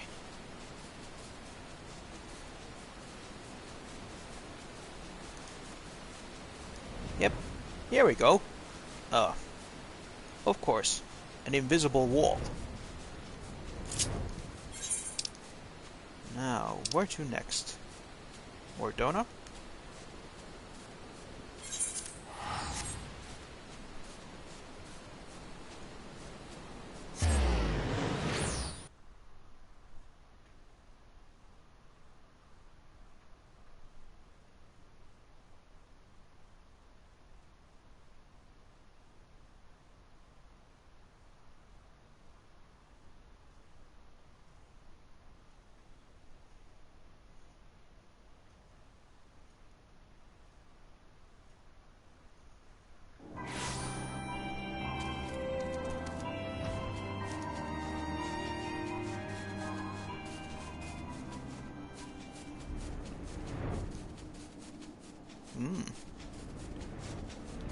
What a beautiful looking tower there. Could be our next target. If my calculations are correct.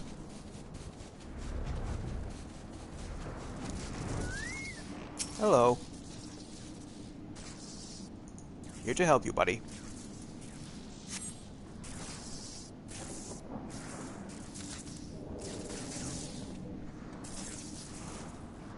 Thank you, adventurer. For a moment there I feared that my bones were to be gouged out by use to bake bread.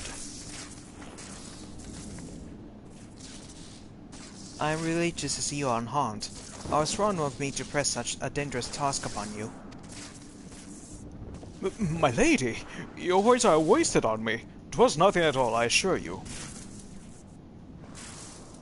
If it please you, I shall report of my findings.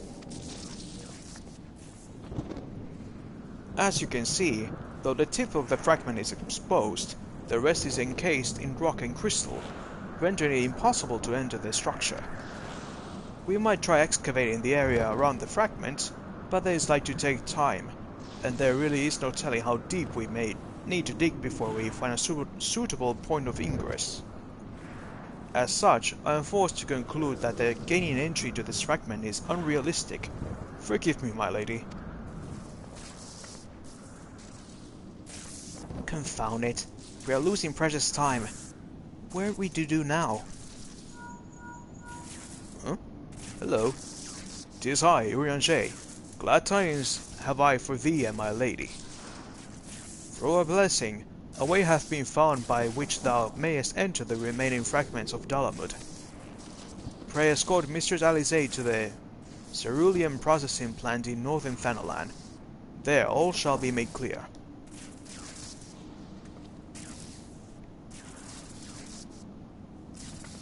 Urianger has found a way? Then we must go to him at once.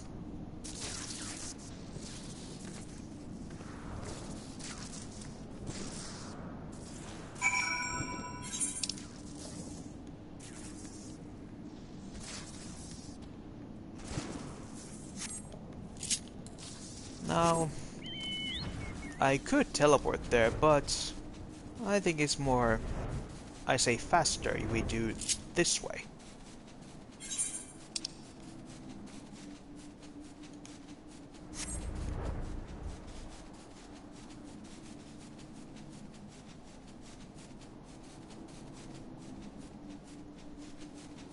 Well, that's a very menacing silhouette.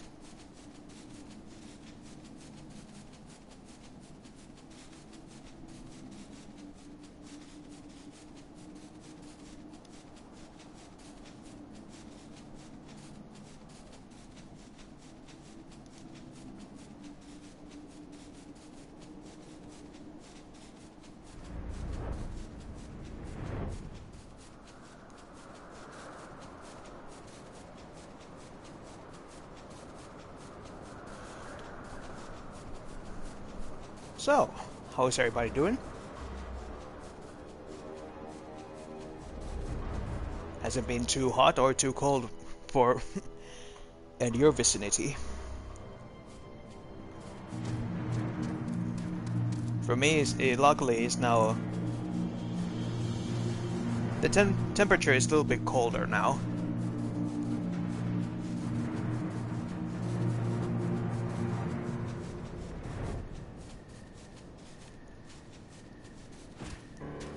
There's a boy.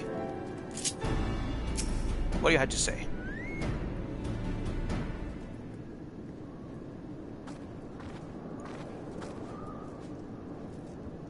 My apologies for summoning you thus from afar, my lady, but 'tis here that your journey may finally begin. I did wonder. To my knowledge, there are no fragments in northern Thanalan. Nor are you mistaken, my lady. Yet a pathway doth exist, one which you have yourself have made use in the past. At the conclusion of your several forays into the biting coil, 'twas at the crystal formation which lieth to the north of this place that you did emerge, was it not? Yes, An ethereal stream bore us back to the surface. That much I had surmised. Are you suggesting that we can use it to return underground? And even if that were possible, would not simply bear us back to those places which we have already explored? It need not, my lady. Pray allow me to explain. Upon the evidence of your experience, it seemeth plain that two intermittent hulks may share the selfsame etherical egress. From this, we did infer that others may be connected in likewise. Thus did we labor long to verify the existence of further tributaries of the selfsame stream, in which task we were at length successful. 'Twas then but a matter of arriving at a solution to the problem of traveling to an attuned destination that one might reach, that we may call the headwater. We propose to employ a modified aetherite, which serveth to amplify such ripples as to originate from said source. By focusing one's essence upon these ripples, it should be possible to make the journey. Yet be fairly warned, my lady, as with all untied modes of ethereal travel, this method entaileth considerable danger. Merely to attempt the voyage would cost to you life.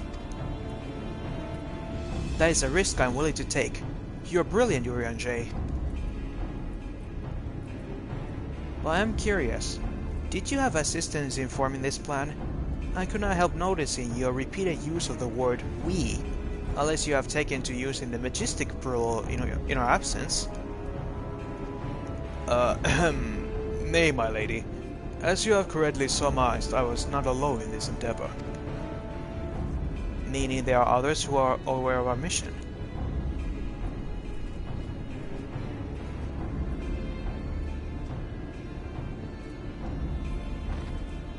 Well, that cannot be helped now. Preventing Bahamut's return is what matters. If some secrecy must be sacrificed to achieve our goal, then so be it.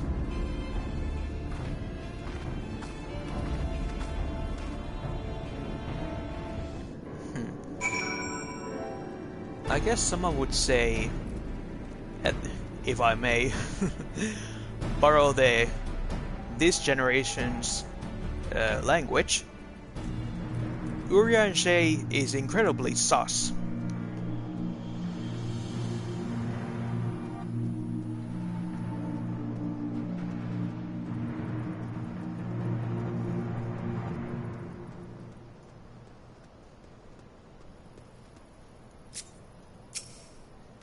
What do we have here? Verily, 'twas not my wish to withhold knowledge of the aid I received. I pray that Mistress Alize will forgive me when she learneth of its source. Oh, I think what he means.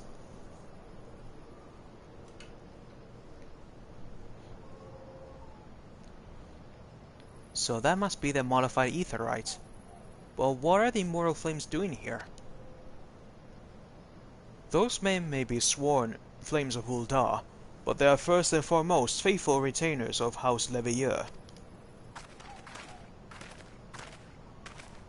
Alphino, my boy. Alphino? So it was you who was helping Urianger.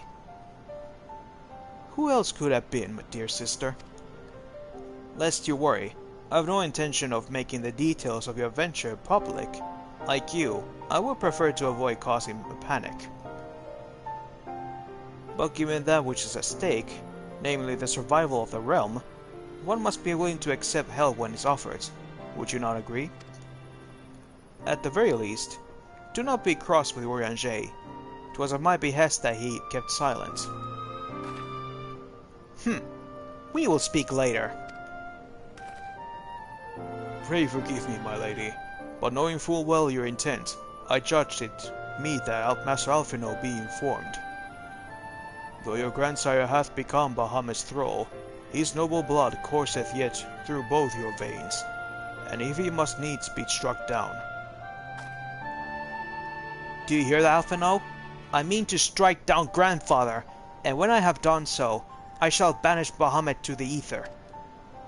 Nothing you say will sway me from my course.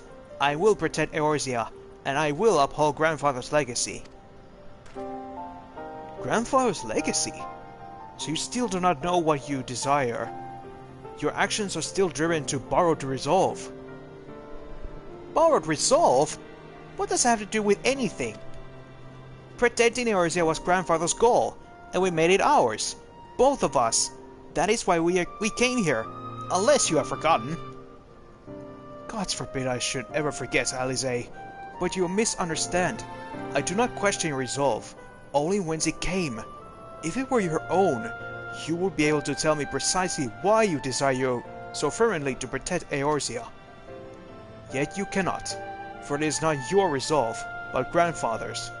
You may struggle to see the difference, but borrowed resolve shall never be as strong as that which springs from within. Well, let's speak of this another time. For now, preventing Bahamut's return is all that matters. To be plain, I have no objection to striking down whatever is left of grandfather. Know, however, that I will be accompanying you for this time. As a son of House Leveilleur, I will be present for his final moments. Very well, you may join us.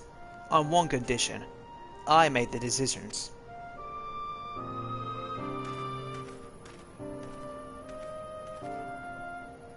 If it please my lady, the name's Erkenrad.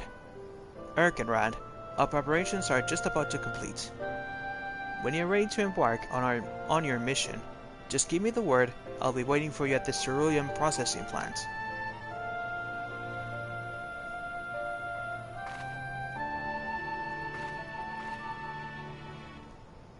Pray no need to, my brother. You can rely on me. We have come far together, you and I, and together we shall see our journey to its end.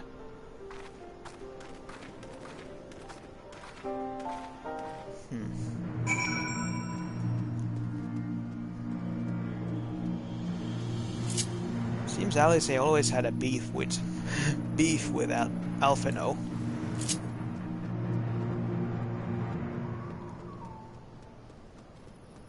Well, at least that's what you can say. What was that word again? Sibling love.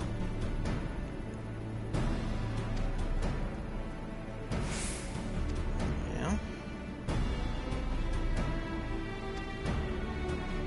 Okay.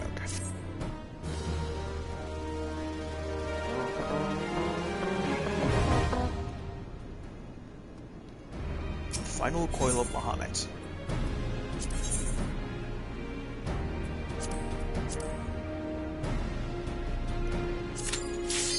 Alrighty, let's go inside.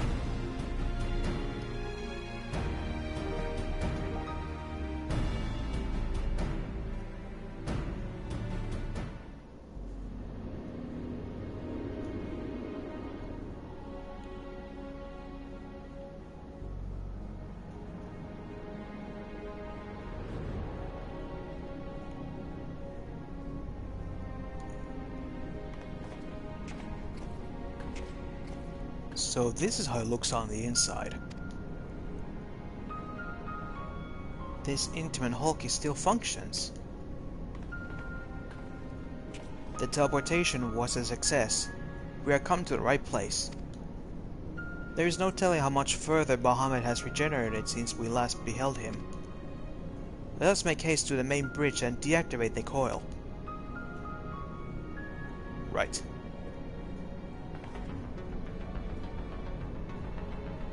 There were receptacles similar to these in the previous hulk.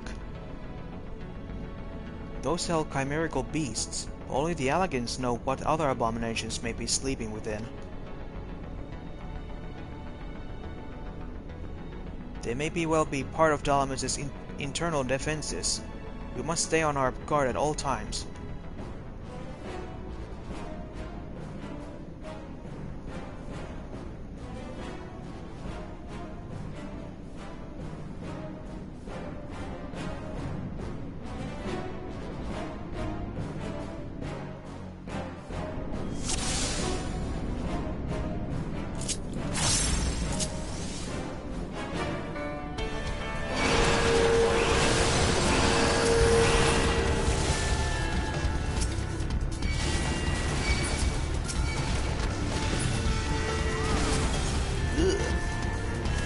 disgusting.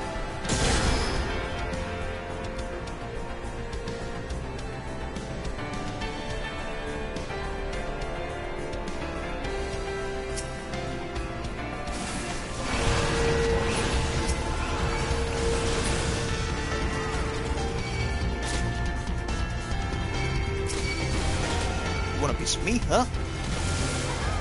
Come and get it.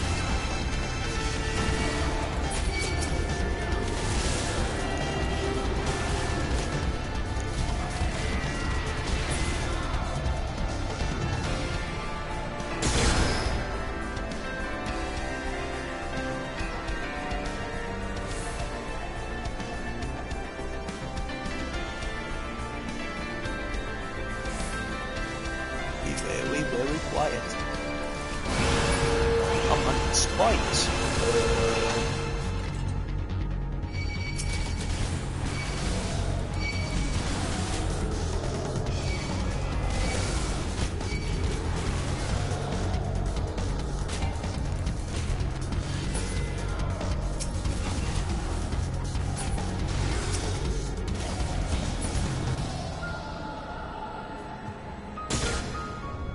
Wee.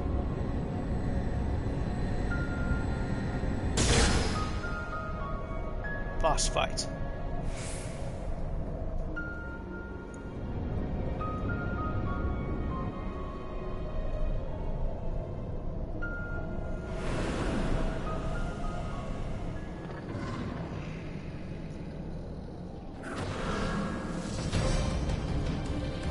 Oh.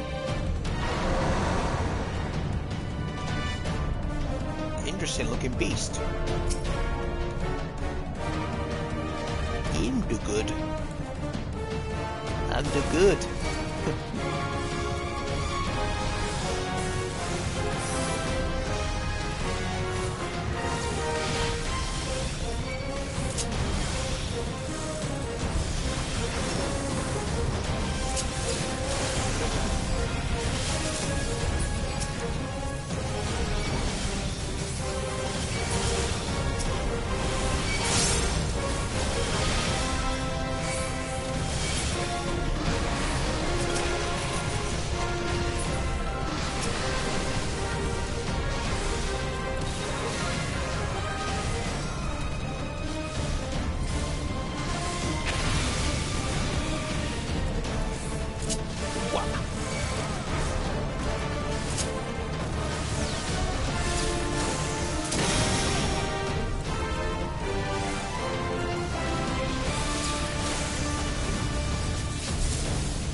Now then. Now you. Oh, come on.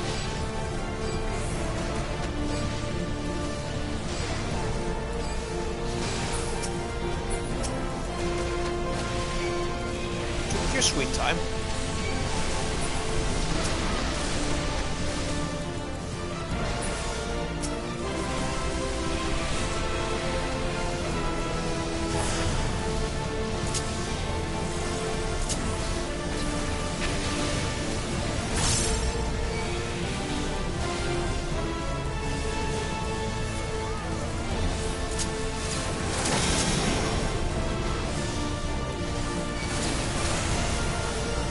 Oh.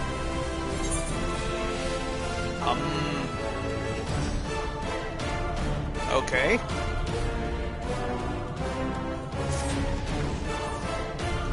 That was close.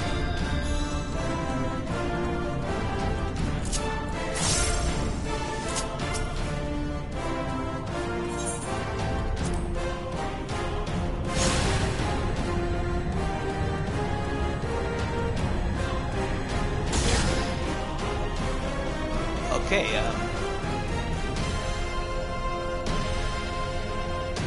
let's try once more with feeling.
Ah, crap. I wasted my super move.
Shit, there we go.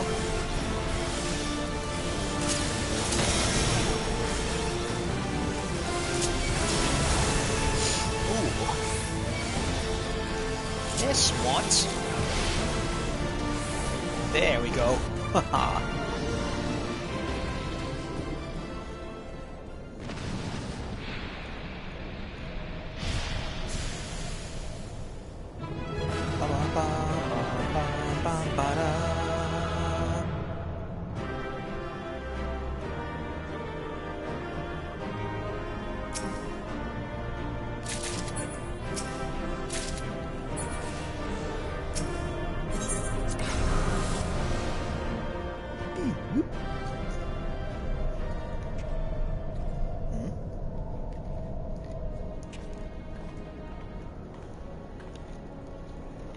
By the 12 dragons, and so many.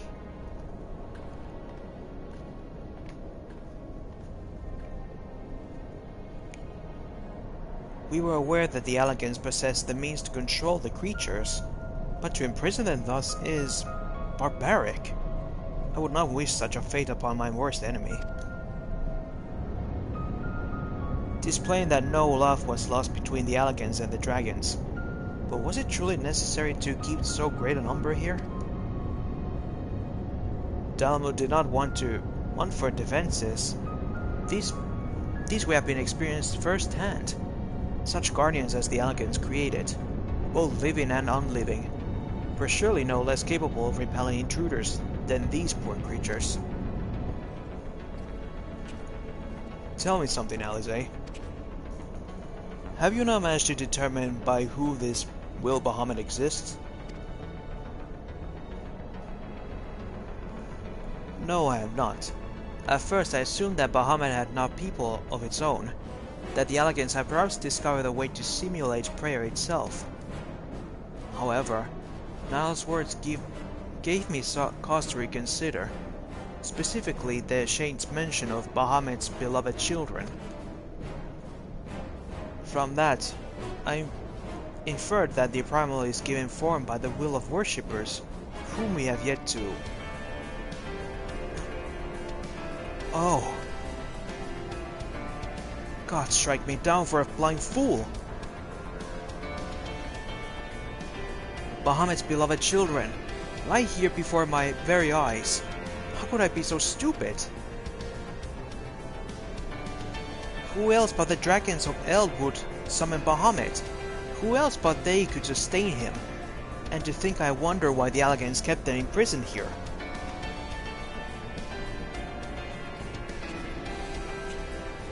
Even should the flame of Bahamut's life go without, his faithful children would summon him back. For this reason the Elega Empire kept an army of dragons here in the perpetual state of duress, that they might sustain the primal's existence. Truly the Elegans' ingenuity knew no bounds, and neither did their cruelty. Small wonder that Bahamut was so enraged. Let no one deny that it was man who sowed the seeds of the calamity. Will you now turn your hatred towards our own kind, dear sister? Do not patronize me, Alphino. I merely acknowledge our guilt. Lest you be in doubt, I have no intention of allowing Bahamut to lay the world to waste, regardless of the atrocities the Allagans commit against his kind. We have no choice but to eliminate all who worship him, be they his children or his thralls. It seems reasonable to assume that the system responsible for their primal's regeneration is also responsible for sustaining the captured dragons. If we disable it, all should perish. Let us press on.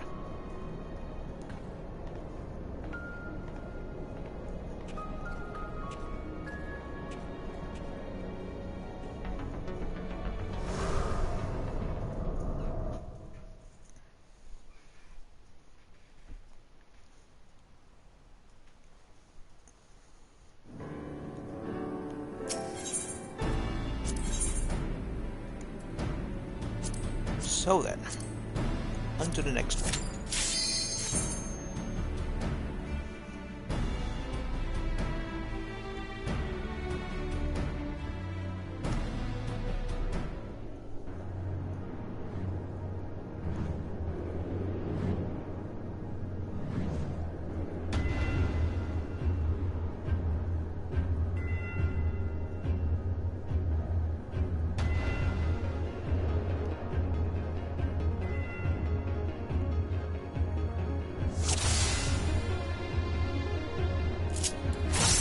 A gigantic sphere. Let's go this way. Woo! Wee-hee-hee!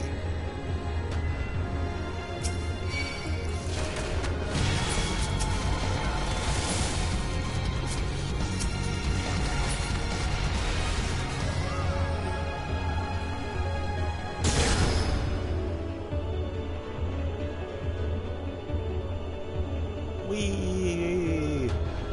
Ow, my ankles.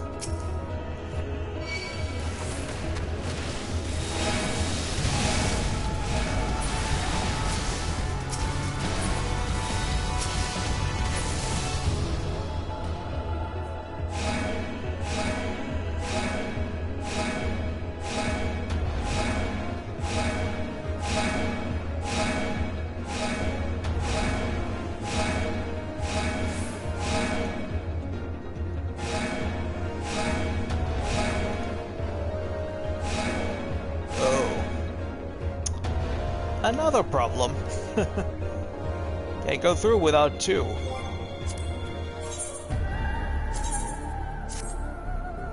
Be right back.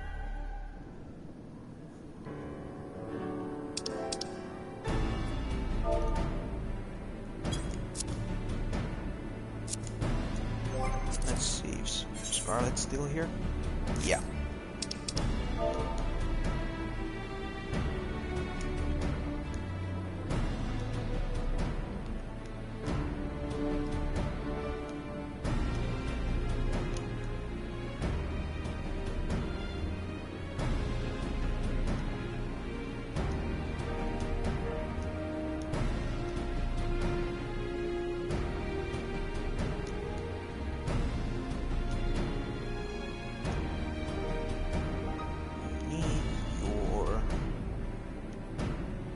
Coil.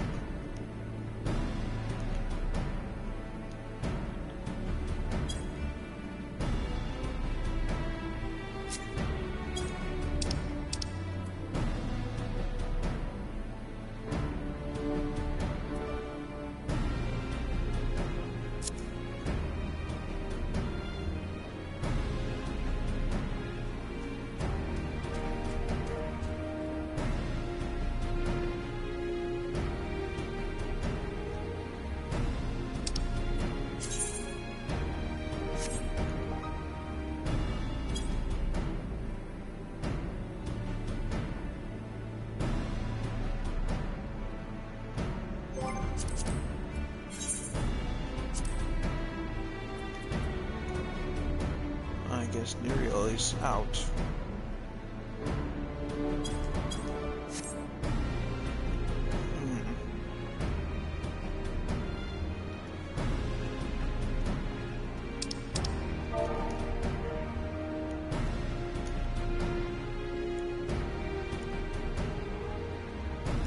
Actually, never mind.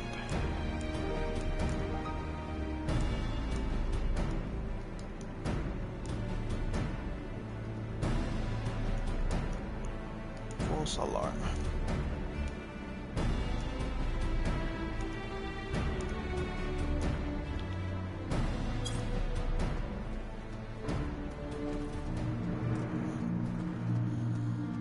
Well, guess we can just do this.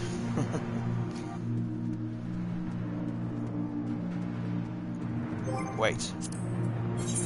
Does that include...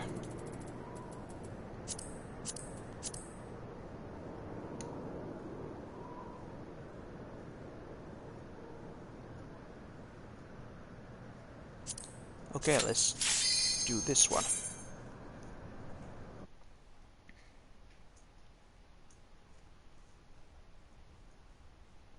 Hope it's not yet lost. We can still do some of the missions.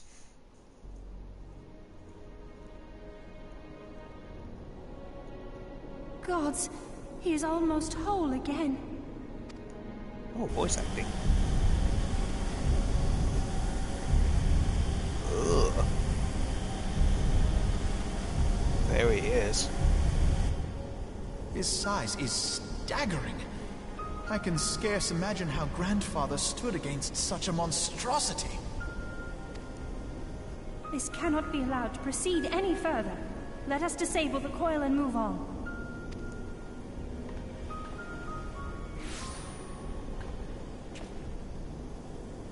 Grandfather? Louis Soir. No, that man is dead. I will not dishonor my beloved grandsire's memory by calling you such. You are but his twisted shape, the thrall of a mad primary. You were foolish to disregard my warning, child. Are you so convinced of your own righteousness?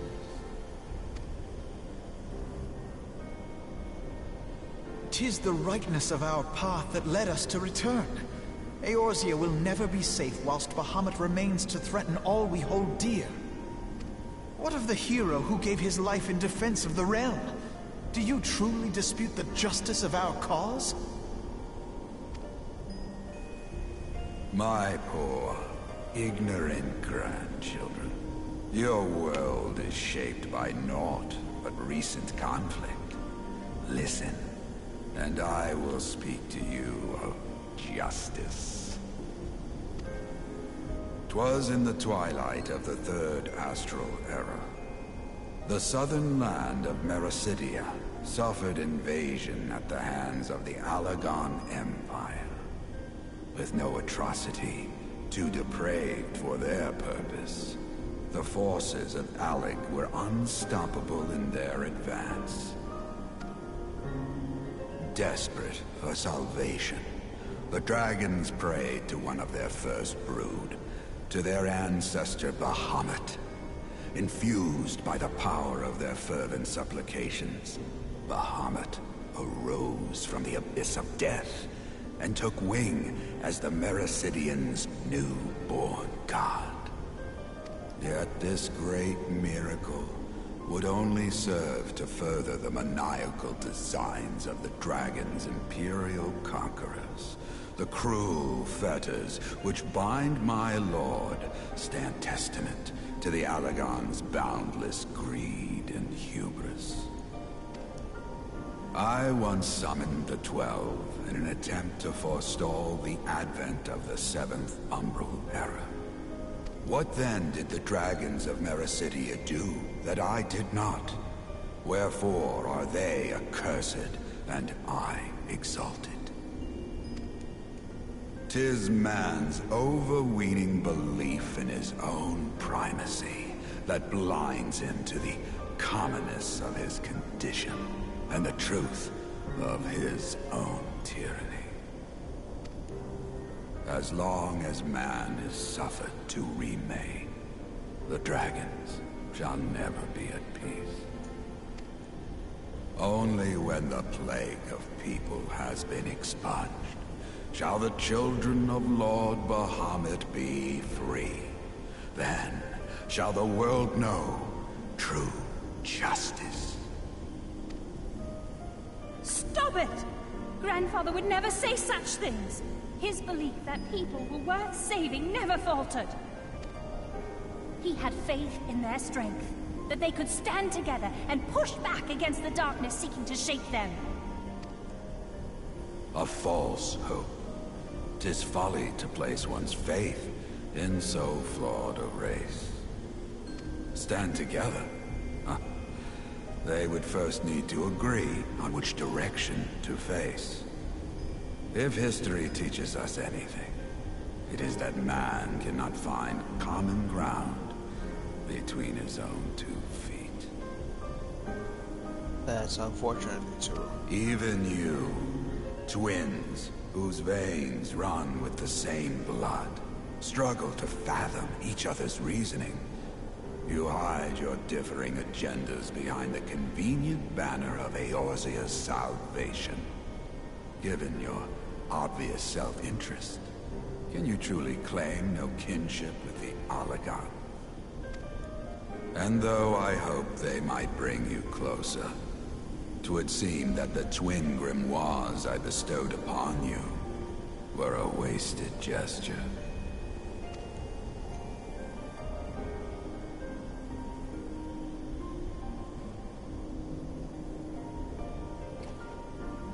There may well be truth in your judgment of Alize and me, but such a one-sided tirade bemoaning the evils of man rings false, coming from the lips of Archon Louisoix. Tell me, do you champion the cause of dragons because Bahamut compels you as his thrall? Or is it because you yourself have transcended the limits of man's existence? Ah, so the possibility did not escape your notice. What I prayed for, and what I have become. These are the keys that unlock the truth behind Eorzea's rebirth. If you would have them, then you must needs take them by force. Come! Rend this divine form asunder and claim your answers.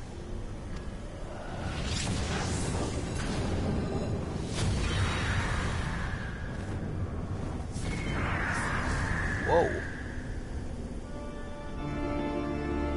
It's the Phoenix.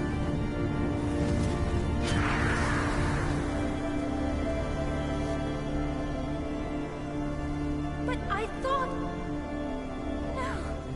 He has become a primal? It is difficult, I know, but you must accept it. That entity is no phantom or imposter. It is our beloved grandsire.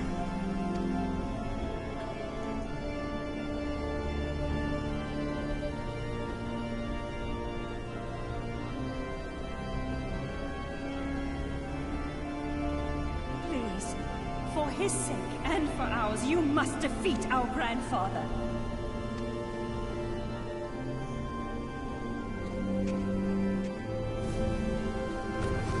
I will free him. I promise.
Oh. Ouch.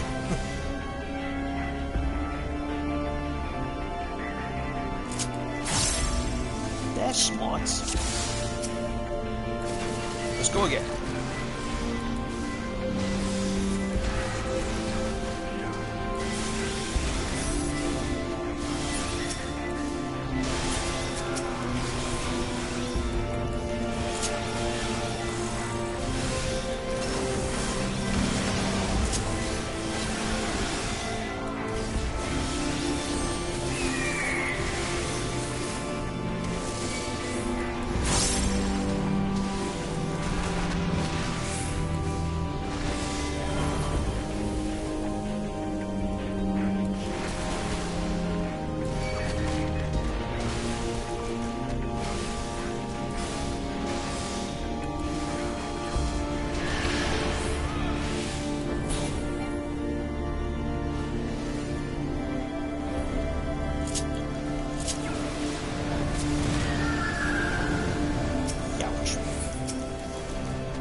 don't.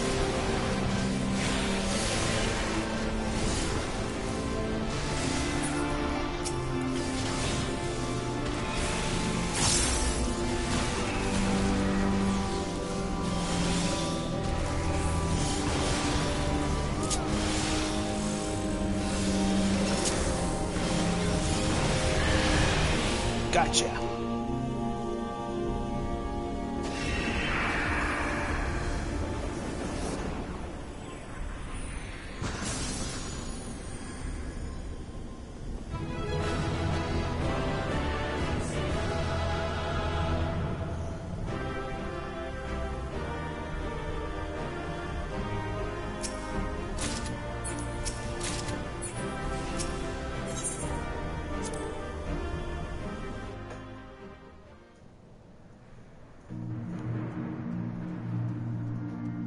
Oh, I didn't continue the plot.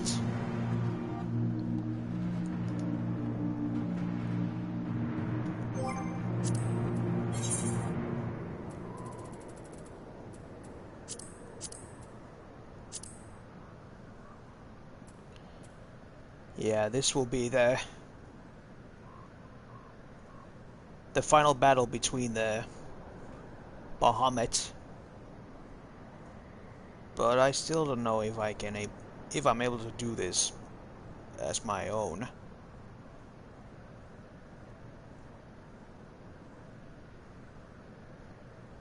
I can try.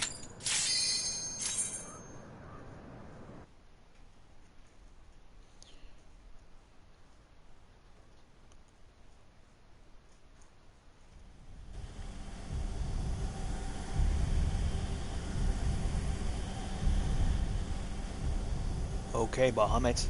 I'm coming for you. The Burning Heart.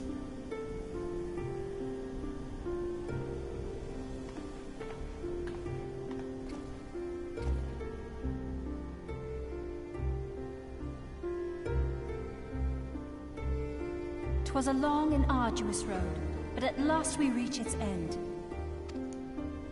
Farewell, Bahamut. I banish you back to the ether."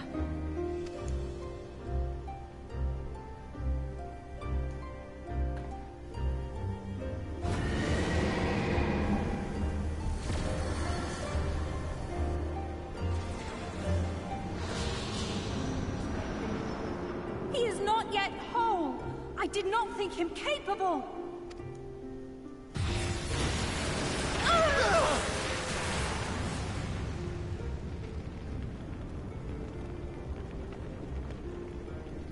You okay? Alize! Alize!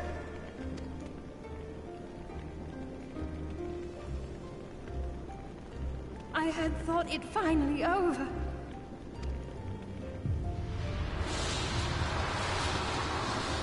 I will not survive another blast.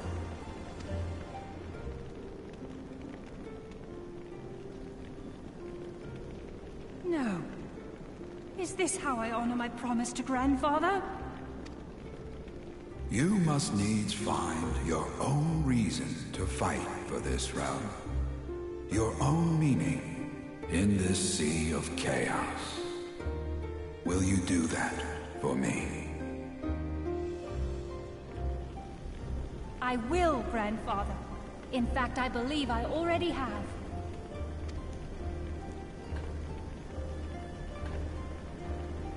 That reason has been with me all along, guiding me.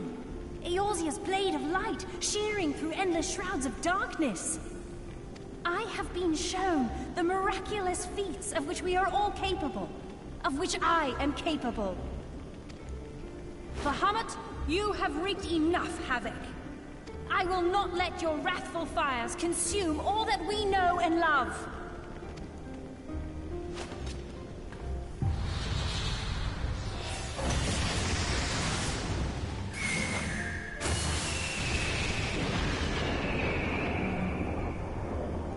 Nice.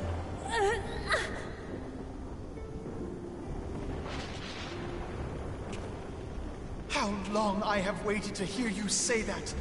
You have found your resolve at last!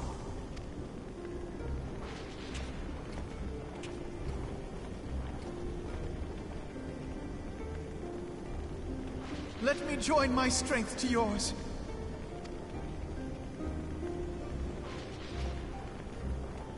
In this place, in this moment, our purpose has become one.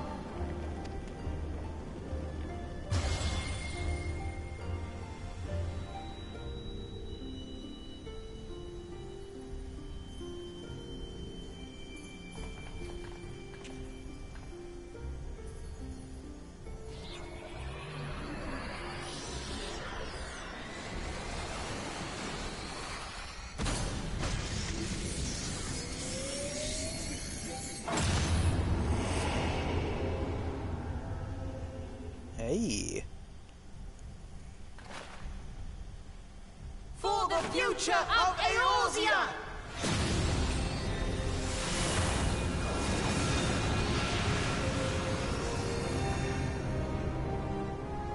This last task is yours, Warrior of Light. You must destroy Bahamut's crystal core.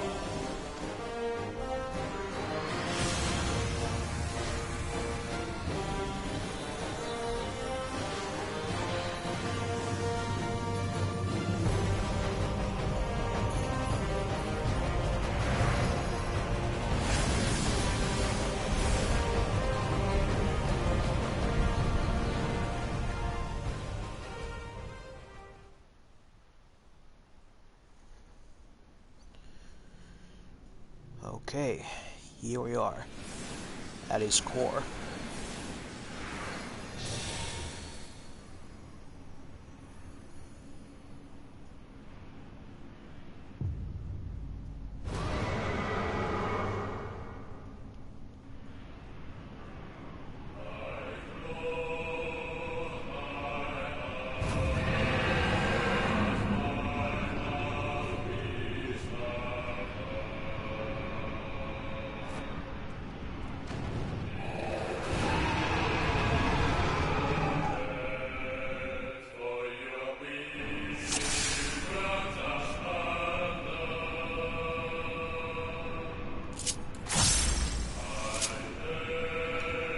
Let's see if we can do it as a solo.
So believe.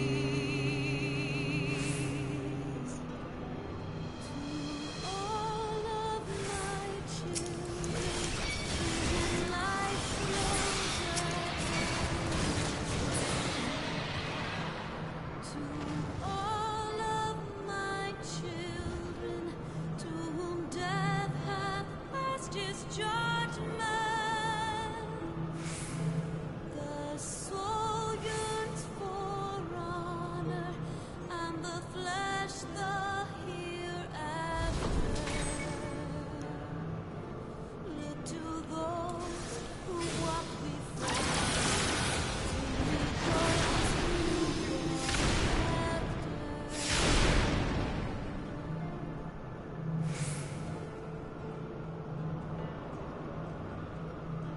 Shining is the land, light of justice.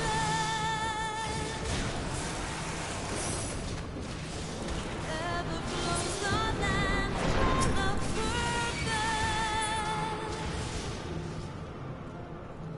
Walk free, walk free, walk free. The lamb's alive, so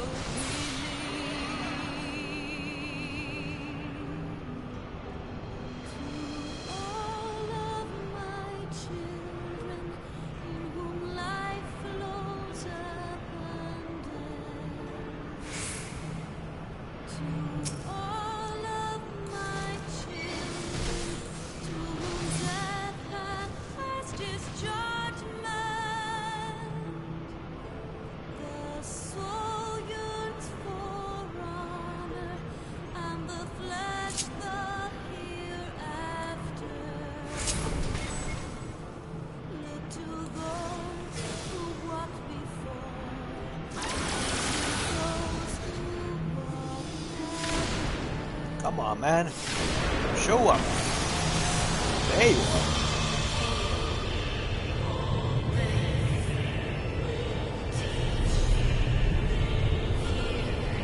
Terra flare.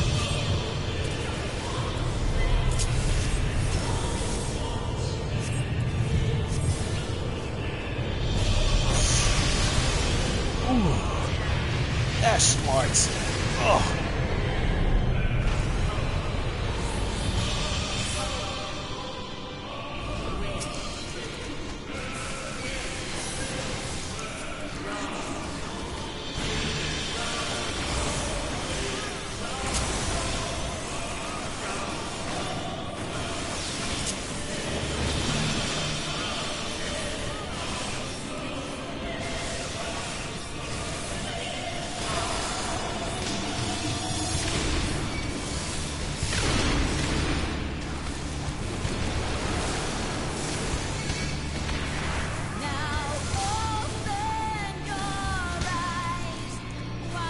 It's over!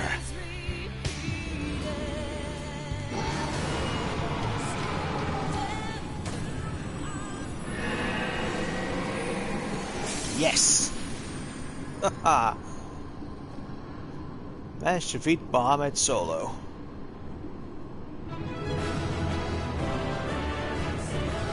Yaho watashi wa tatase.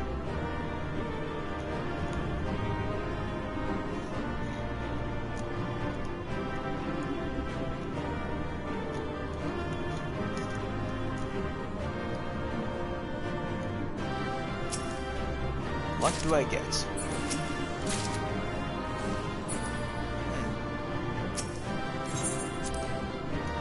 Alright.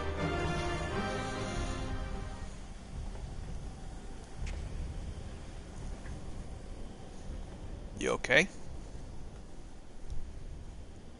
You did it! Yes, I did. We all did.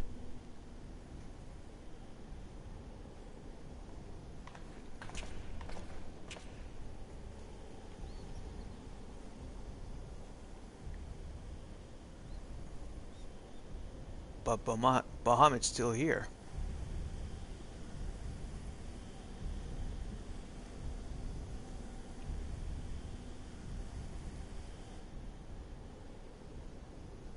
But one task remains. Yes.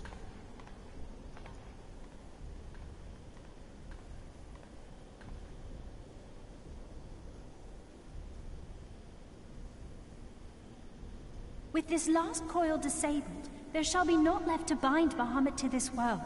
His beloved children will finally know peace.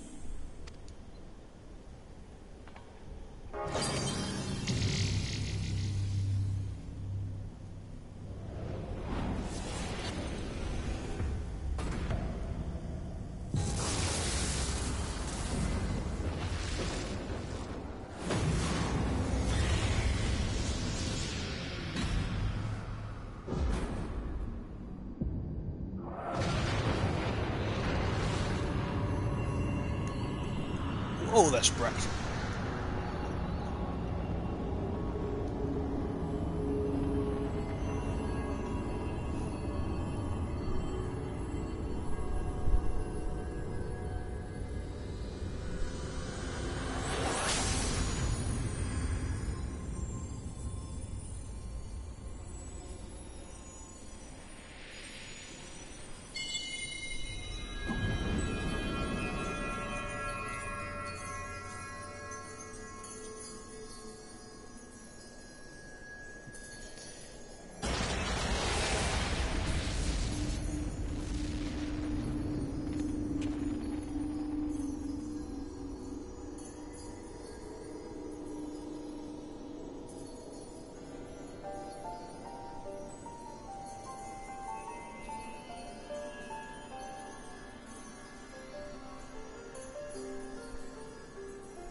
"'Tis done. He is truly gone."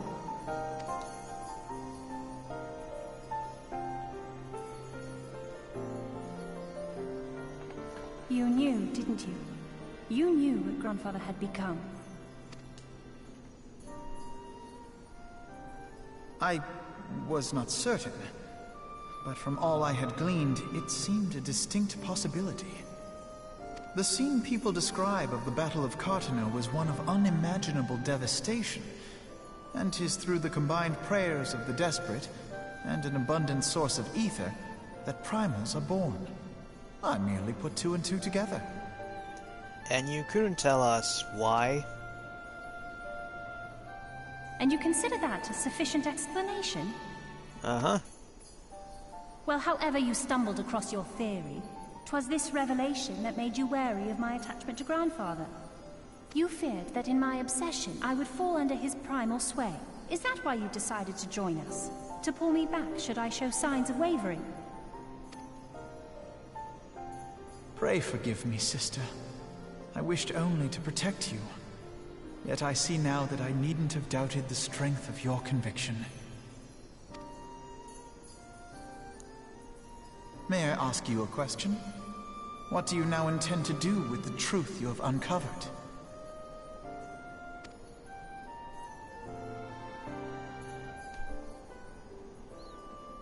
What you gonna do now? Which particular truth was that, brother?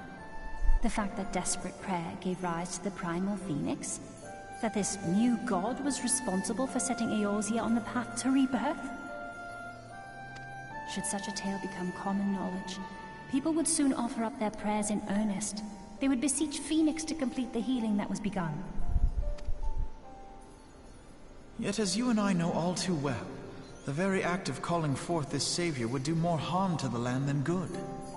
That's true. We cannot encourage such worship for this very reason. Were Grandfather forced to return as an ether-draining primal, it would undo all that he had worked to protect. True also. Your abiding love for him was the key that unlocked the truth of the calamity. But keys may also serve to seal doors that were best left unopened. Let your love now guide your actions, and lock away deep inside the fate of both Grandfather and Bahamut.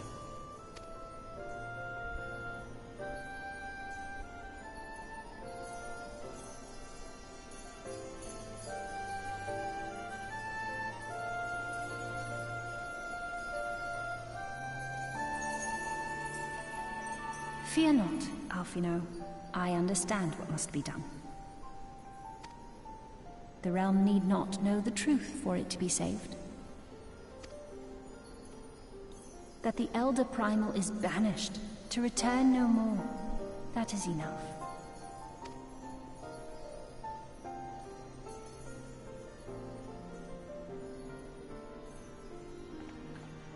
Let us make our way back to the surface. Poor Oriange must be beside himself with worry.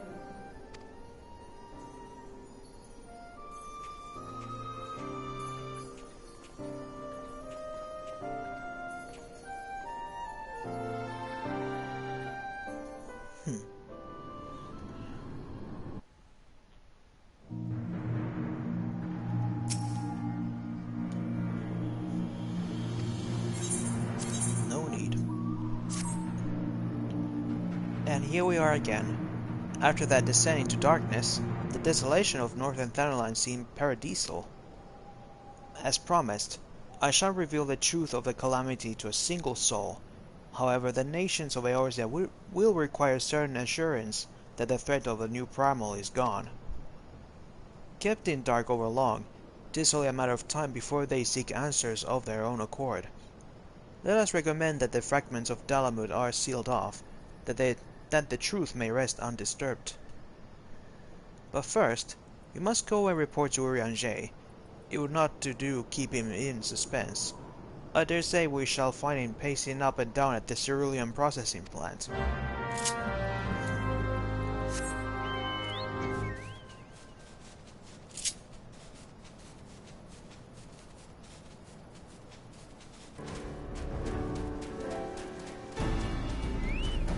We're back!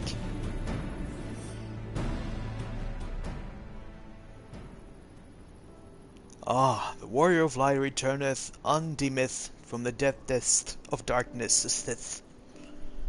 By thy triumphant bearing, it makest thou succeeded in thy mission. Yet thou art alone, mistake me not, dear friend. Full glad I am of thy safe return. But where, pray, our Master Alfin knoweth, and Mistress Alisaeth?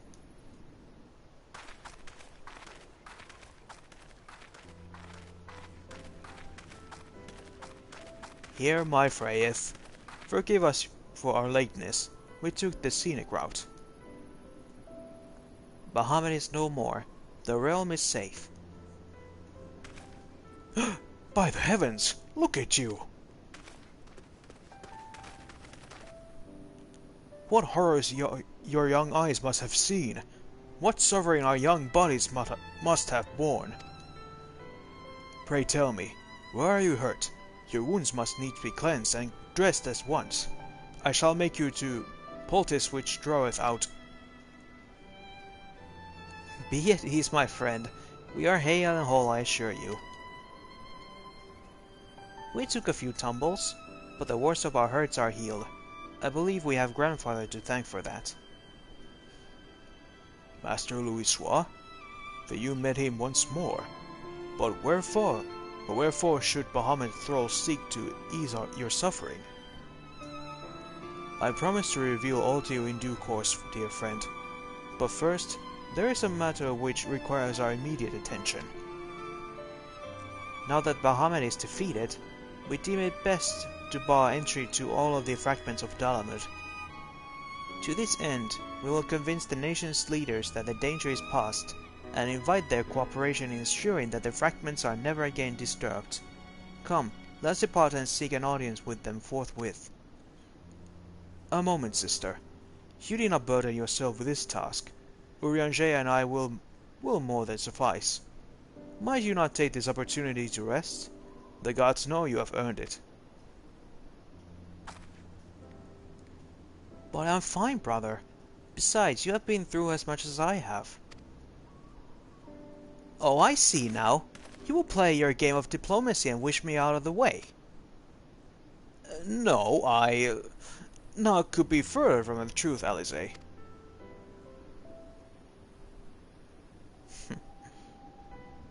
My lady, 'tis mine earnest belief that your brother hath your best interest at heart.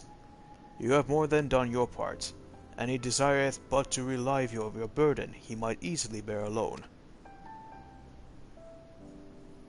I have some experience treating with dignitaries, you must allow, and as you never fail to remind me of my fondness of diplomacy, I feel it only right that I remind you of your aversion to it.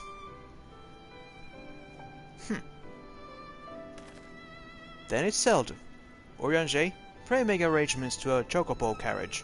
The ride should give us ample time to prepare our story.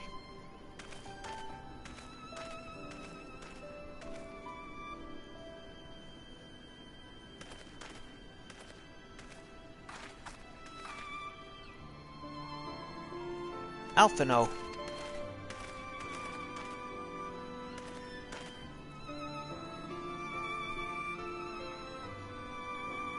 Though our paths are different, we share the same goal, do we not? But of course, dear sister. That which we have just achieved together stands as a testament to that fact. Whatever path we choose to take, our hearts shall ever lead us to the same end. Of that I am certain. Thank you.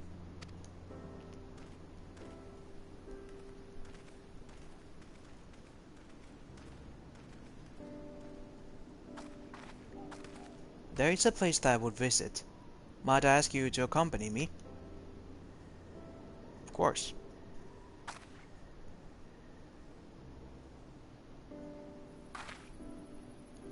But first, I do believe a change of garments is in order.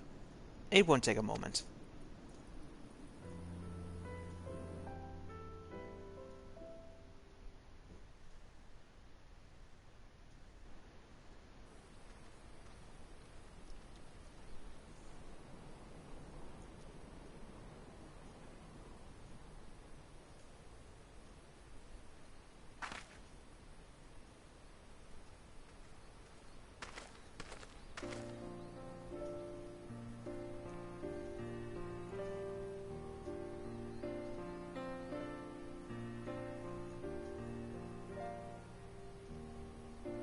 The landscape is the same, of course. There's no reason that it would be otherwise. Though it would be poetic for the fragments to magically disappear, I am well aware that they shall remain long after you and I are gone.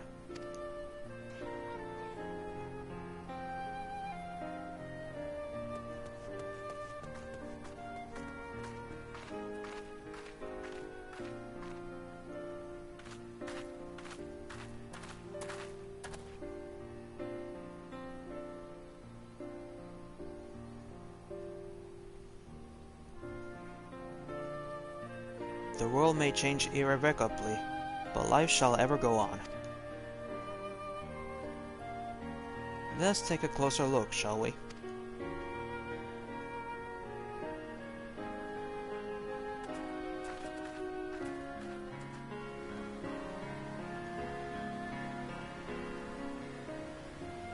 I have no doubt that Alphinaud will do an admirable job concealing the truth of the calamity. And such truths as were revealed in those dark depths will never see the light of day. I myself agreed that it must be so.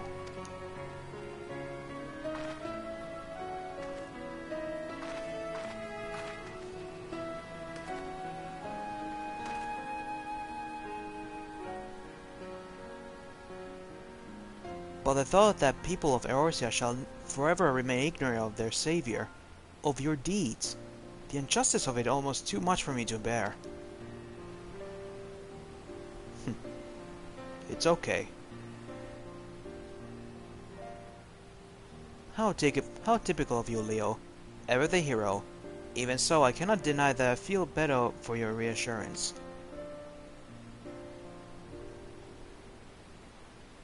But I want you to know that I will never forget. You are the one who freed Grandfather's soul and saved Eorzea from Bahamut's wrath. And though these great deeds will never be remembered in song, their consequences will be felt forevermore by every soul who calls this realm home.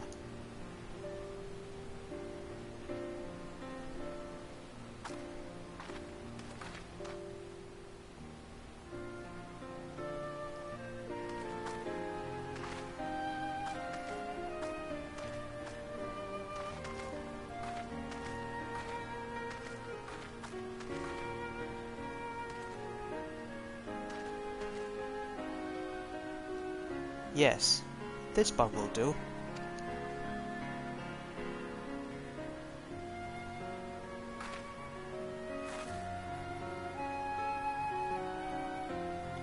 For Grandfather, Niall, and the dragons of Mercedia, for all those who were taken by the calamity.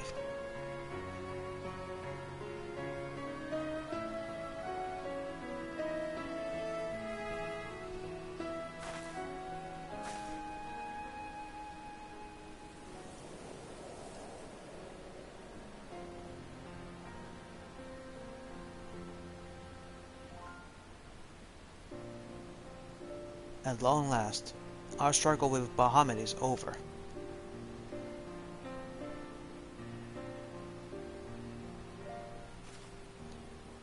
the realm, given new life through the prayers and sacrifices of countless souls, may look to a brighter tomorrow.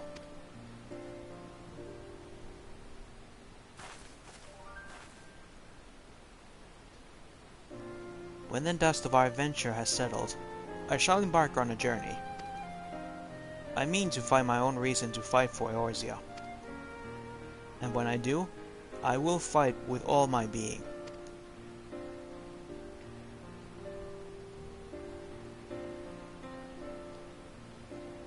You have done so much for me, Leo. One day, I hope to be able to repay you in kind.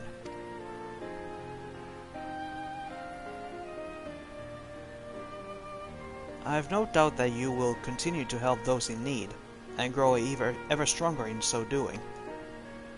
I shall endeavor to do the same, and if the 12 are kind, I hope one day to become Eorzea's sword in the darkness, as you are. Come what may, you may rest assured that I will not be outdone by Alphinaud.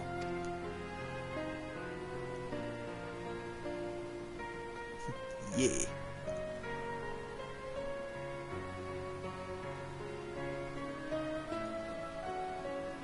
When next we meet, I promise that I will not disappoint you.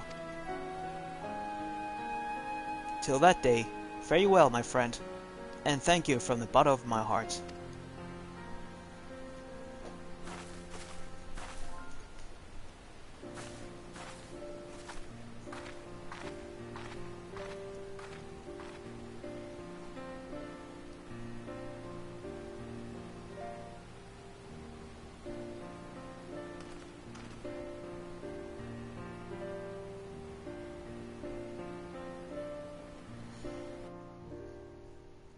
See ya, Alize.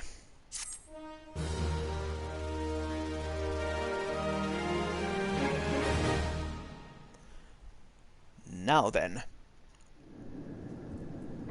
The biting coil of Bahamut is done. So next up is the Crystal Tower.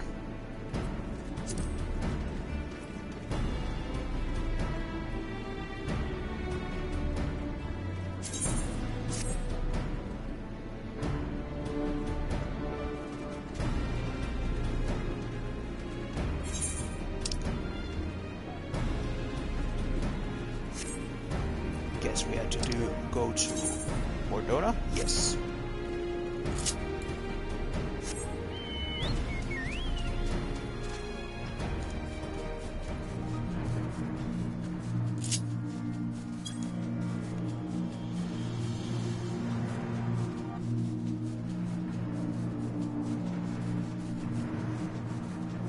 And I believe in this quest line, we will meet, some might say, the best boy of this game.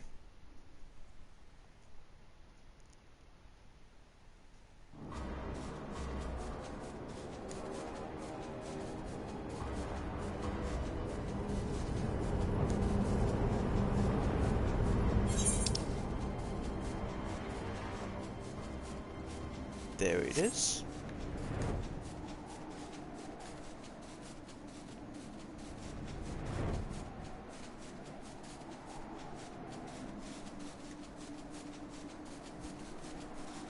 Not bad. 3 hours and 6 minutes has come when he to clear the Bahamut quest line.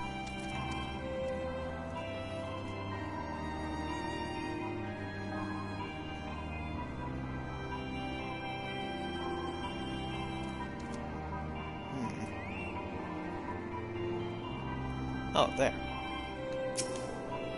Outlandish man.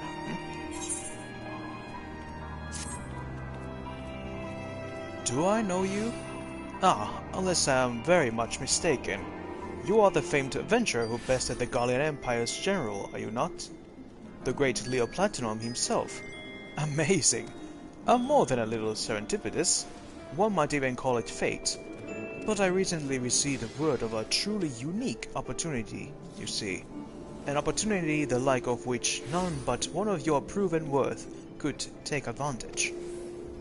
The reward? not less than the accumulated knowledge of a fallen civilization. The risk? A single misstep could cost your life. But what is a little danger to a storied hero such as you? A man with absolute confidence in his own abilities stands to profit handsomely from this venture. No, I crave no recompense from my part in bringing this opportunity to your attention. The historic discoveries you shall make will be reward enough, I assure you.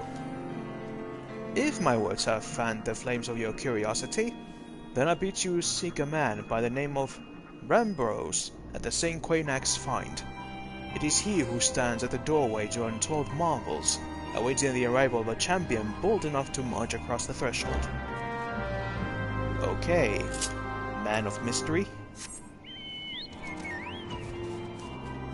Totally inconspicuous. Oh, like in one of the Kingdom Hearts parodies. Okay, I believe you.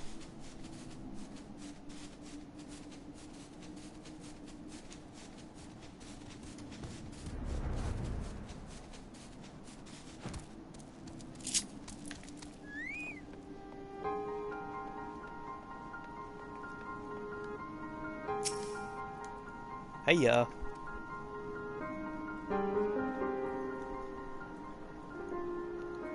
Why, this isn't Leo Platinum himself.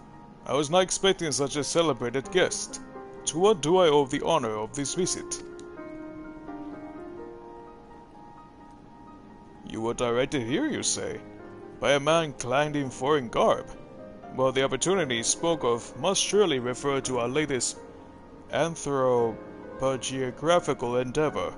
Quite how he came to know of this is another matter. All knowledge of this project was supposed to be restricted to my organization. But that is something for me to ponder in private. You are here now, and your service will, I am certain, prove invaluable. I must warn you, however, that the venture we have in mind is no simple excavation. An unprepared for incautious adventurer could very well find himself on an unplanned and unpleasant journey to Thal's solemn halls. Knowing this, do you still wish to lend us your cooperation? I'm ready. I rather thought you would say that. Your courage is scarcely a secret. Now the first... Leo? I thought it was you. Huh? Sid! What brings you to St. Quainax? Don't tell me. The Alliance has sent you to another realm-shaking, history-making mission to lay low an apparently insufferable foe, yes? No? I see you two are already acquired. That is well. Master Garland, our interpret hero here, caught wind of the forthcoming expedition, and has kindly pledged to assist us. He has he? Glad to have you aboard, Leo. You don't have the faintest idea what you volunteered for, do you? Very well, let's begin at the beginning. The sons of the St. Quainax are tasked with unearthing the secrets of the long-fallen Allegan Empire, and this present endeavor aims to delve into more deeply... Let me start again. Feels like I have dyslexia. The sons of St. Quainax are tasked with unearthing the secrets of the long-fallen Allegan Empire, and this present endeavor aims to delve more deeply into the civilization's mysteries than ever before. Ah, but I know that look. In the event that you feel ill-equipped to contribute much of the subject of Allegan archaeology, I invite you to recall your encounter with the Ultima weapon.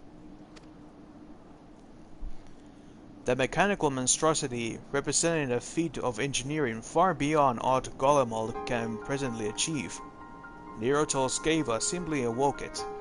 I mention this is by way of a reminder that you have had what might term extensive first-hand experience with a notable Allegan relic. In short, you are practically an archaeologist. Now to the core of the matter. Here in Mordona, there stands an entire Allegan structure which we are yet to investigate. I speak, of course, of the Crystal Tower. After witnessing the destructive capabilities of the Ultima weapon and the Lesser Moon Bahamut before it, it seems wise to treat any remnants from that era with the utmost caution. They must be analyzed, monitored, and above all, kept from falling into the wrong hands. To put it plain, I have no wish to see another megalomaniacal legatus wield one of those weapons. It was this thought that first moved me to contact the Sans and propose that the tower be explored. Yep, almost a tongue twister. For several millennia, the Crystal Tower remained hidden, buried deep underground. But like so many other things that were better left undisturbed, the structure was freed from its stony prison by the great upheaval which accompanied the coming of the 7th Umbral Era. It now stands revealed in all its splendor, a gleaming spear of crystal, pointing at the bosom of the heavens.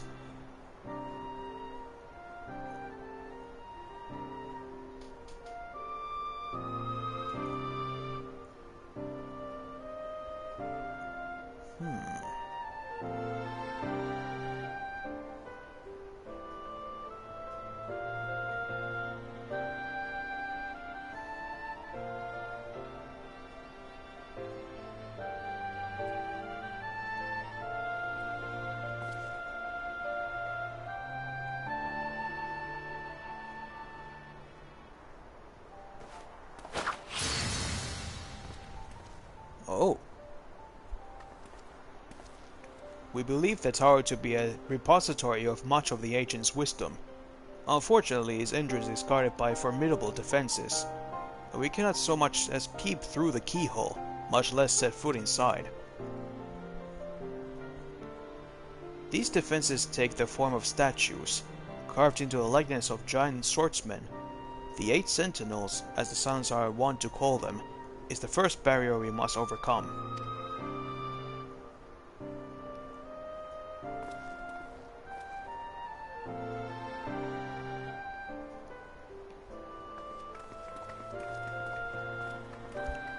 Why not simply fly over them in an airship, you ask? It's been tried before. Any vessel that ventures too close to the tower is blasted out of the air. We either destroy those statues, or the front door is forever beyond our reach.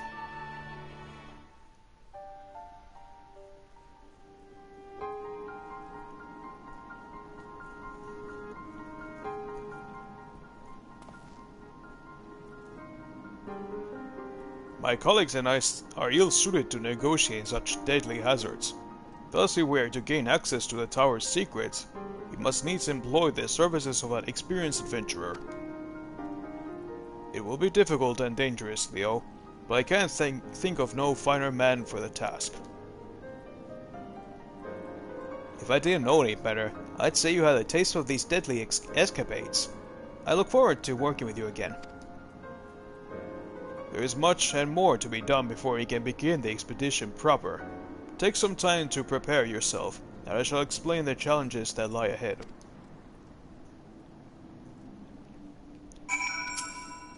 Oh, I think I'm ready. Our first objective is to reach the entrance to the Crystal Tower. As I previously mentioned, however, that will prove no easy task.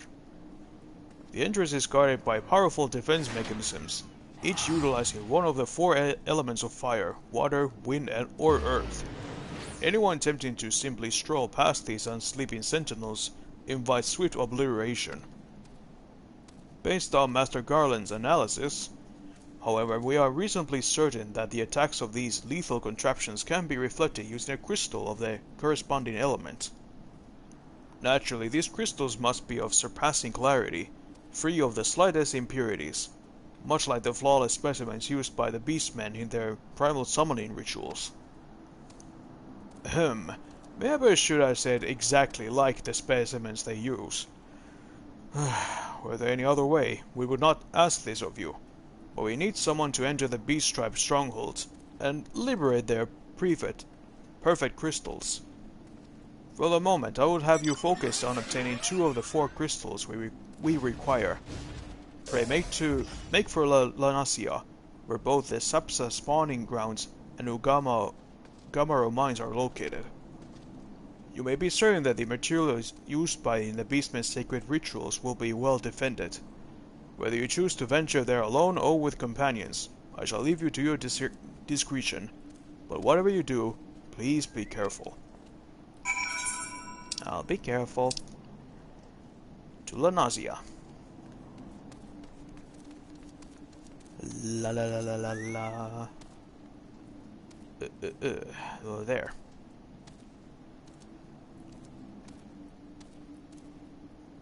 Let's go take the Earth Crystal first.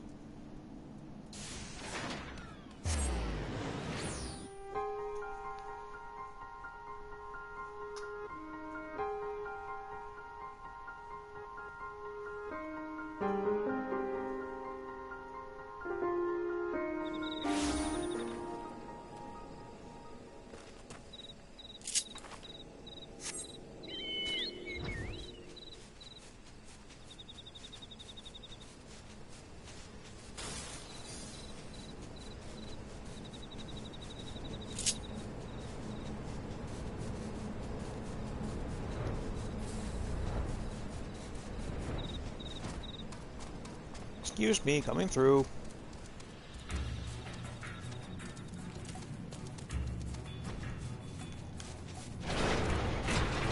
Don't mind me, little kobolds. Just here to take some crystals.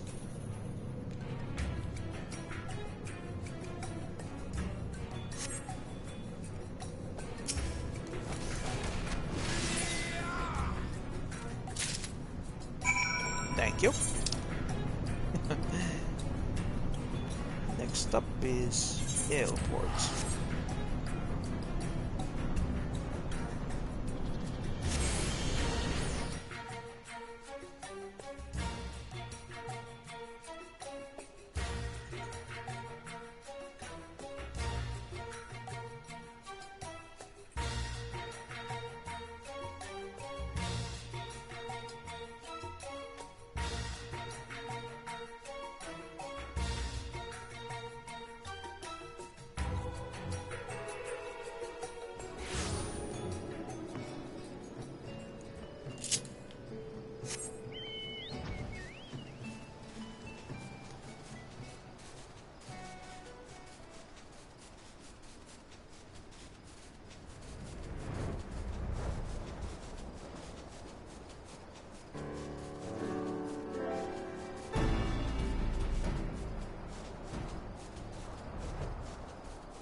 Oh, wrong way. Oops. I know I should have taken left on the Albuquerque.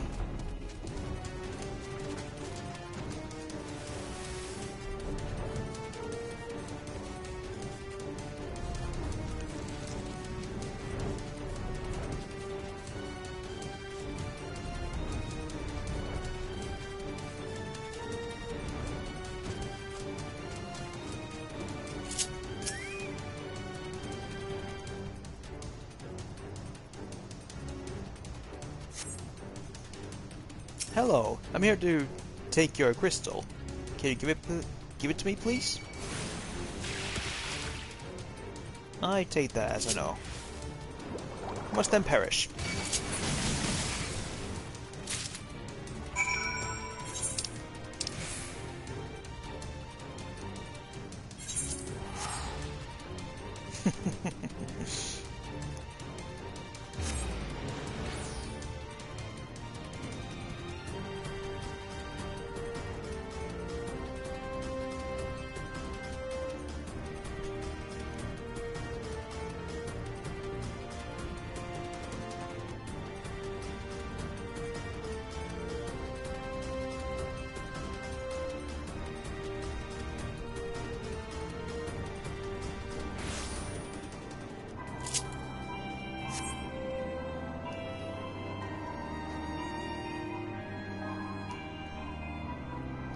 Whoa.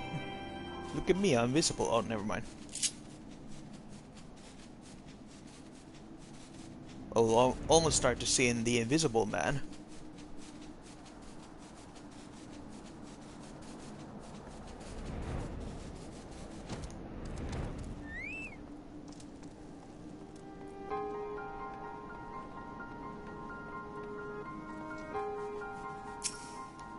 Back again with the crystals. Earth and water. So these are the famed flawless crystals of the beast tribes. I have seen countless specimens from I know not how many excavations, but nothing to compare to these. The purity is astounding. You have done well, Leo. With these in our possession, we lack only the crystals of fire and wind. The former lies in Zaharak, the war camp of the Amalja in Thanalan. The latter in Natalan, the roost of the Ixal in the hills of Corythus. You can expect them to be as closely guarded as the first two, if not more so. Still, I look forward to receiving word of your resounding success. You can count on me. Let's go to Corythus first.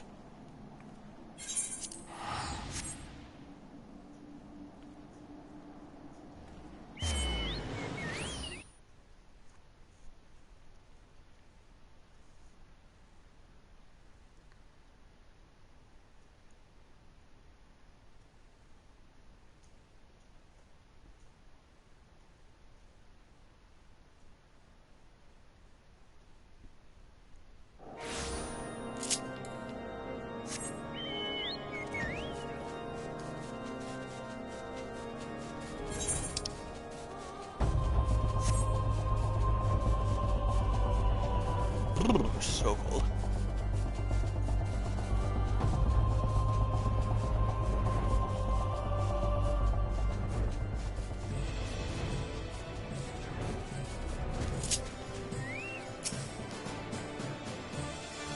Ixal, I've come to bargain.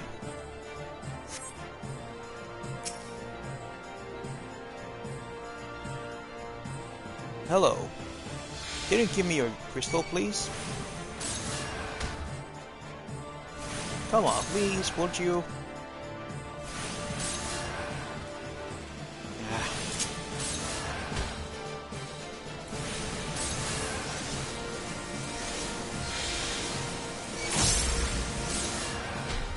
Alright then. Oh.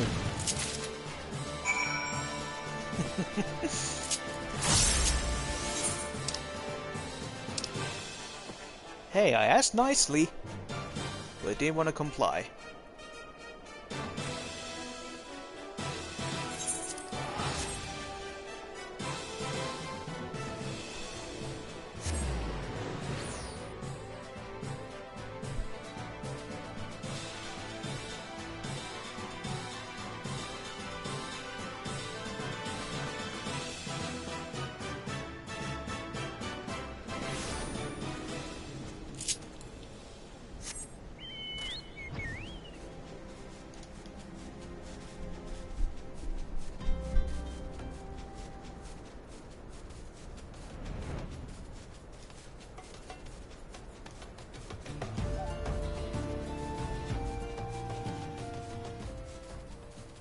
Zanrak.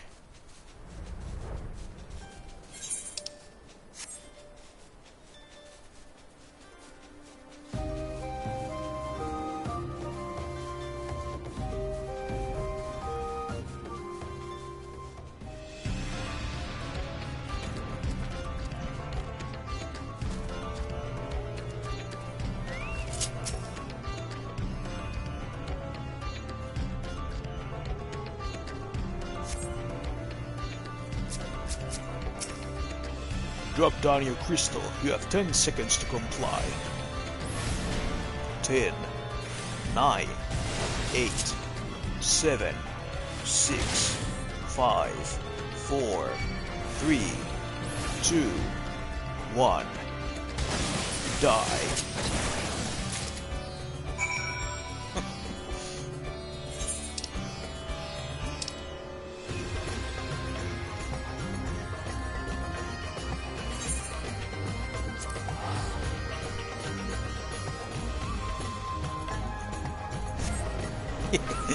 Thank you.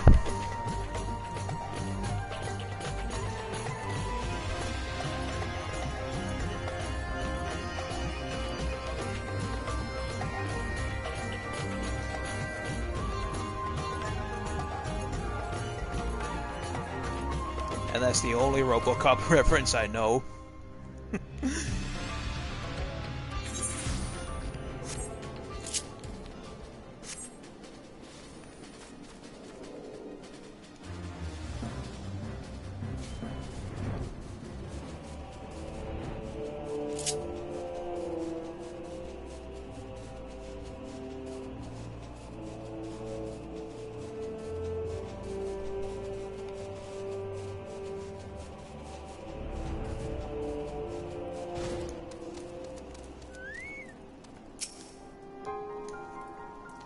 Leo, it's good to see you. Tell me, were you able to obtain the remaining? Yes, I did. Here you go. Wonderful! With all 4 crystals in hand, we are now ready to proceed to the next stage of our preparations. Oh, I hope I did not give the impression that we would be embarking on our journey to the Crystal Tower just yet. Alas, there's another step which must be completed ere we come to that. While the crystals you require are indeed flawless, they are of little use to us in their present form.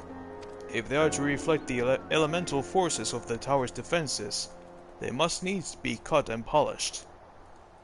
A process which calls for a very particular set of materials. Procuring them will be a challenge in itself, I fear. Needless to say, we will be requiring your services once again. What do you want this time?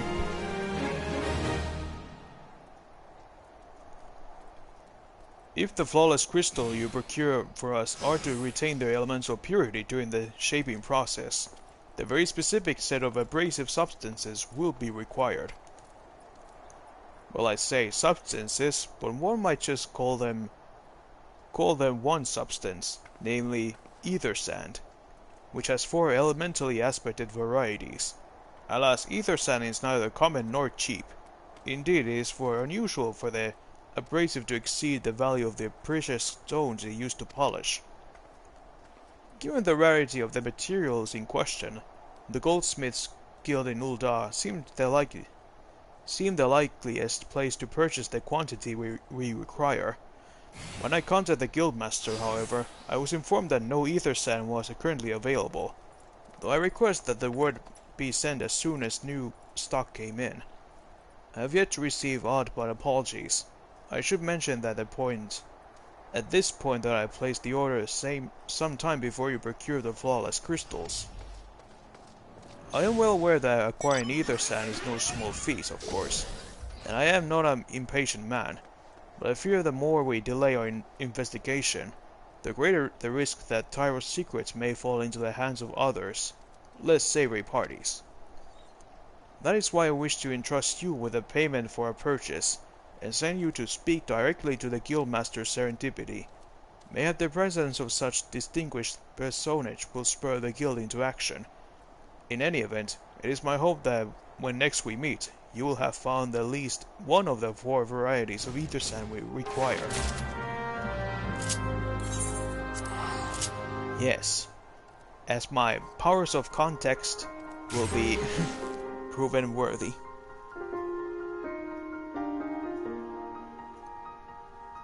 Of context sensitivity.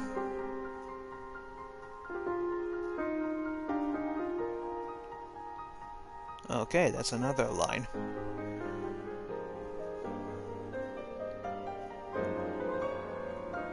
Dead or alive, you are coming with me. Now then to Goldsmith Guild.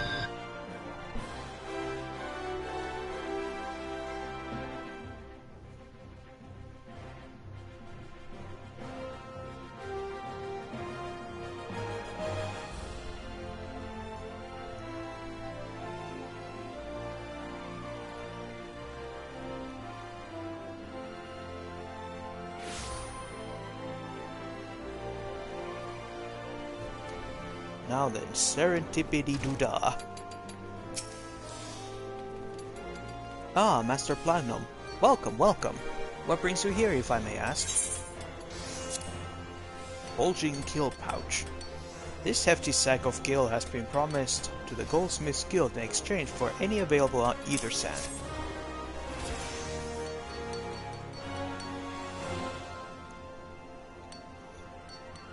You're here on behalf of the Sons of the Saint Koinak? What fortunate timing! I was just about to contact Master Rambrose with the news that we finally managed to acquire a quantity of fire aspected ether sand. I'm afraid it may be some time before we can supply the other 3 varieties, but you're welcome to settle accounts for that which we have now. Pray speak with Jemim over the... Oh, I do beg your pardon. It seems she's assisting another customer. Hmm? Come on, there must be something you can do. Without that sand, we'll have to rethink our whole design. I sympathize with your plight, sir. As I explained, the ether sand in question is already spoken for. If you'd like to reserve the next shipment, then I will be happy to accept the funds you offer as a partial payment. Partial? Are you saying it's not enough? I'm already stretching our research budget as it is. I suppose a man can't do without a midday meal for a year or 2. Hey, Biggs. Leo, it's been too long. What brings you here, then? Got your eye on something expensive, have you?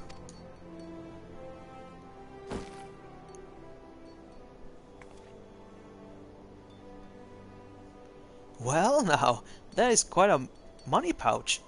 The sound of so many gill clinking together is strangely satisfying, is it not? Calming and yet invigorating at the same time. Oh no, you're not here for the blooming ether sand, aren't you?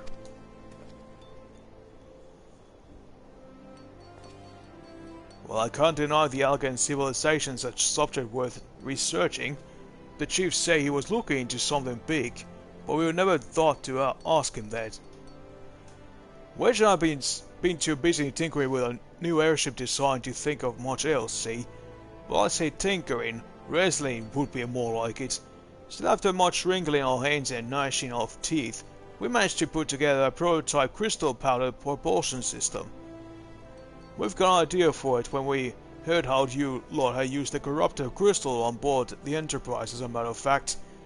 Anyway, to cut a long story short, our design calls for 4 varieties of ether sand. That's why I can't just relinquish my claim of the badge here, even for you, lad. Now, how we're meant to usher in a brave new age of technological innovation if not by technologically innovating, huh? While I hesitate to interrupt such an impassionate speech, duty compels me to point out that this gentleman is a representative of the organization that reserved the ether sand in question, to mention nothing of the fact that his purse is considerably larger than yours. Oh, it's like that, is it? Ugh.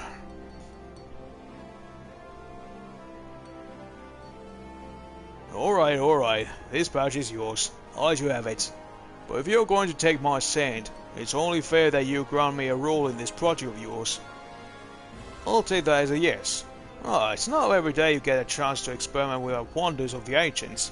With any luck, they'll inspire me to think of another technological innovation or 2.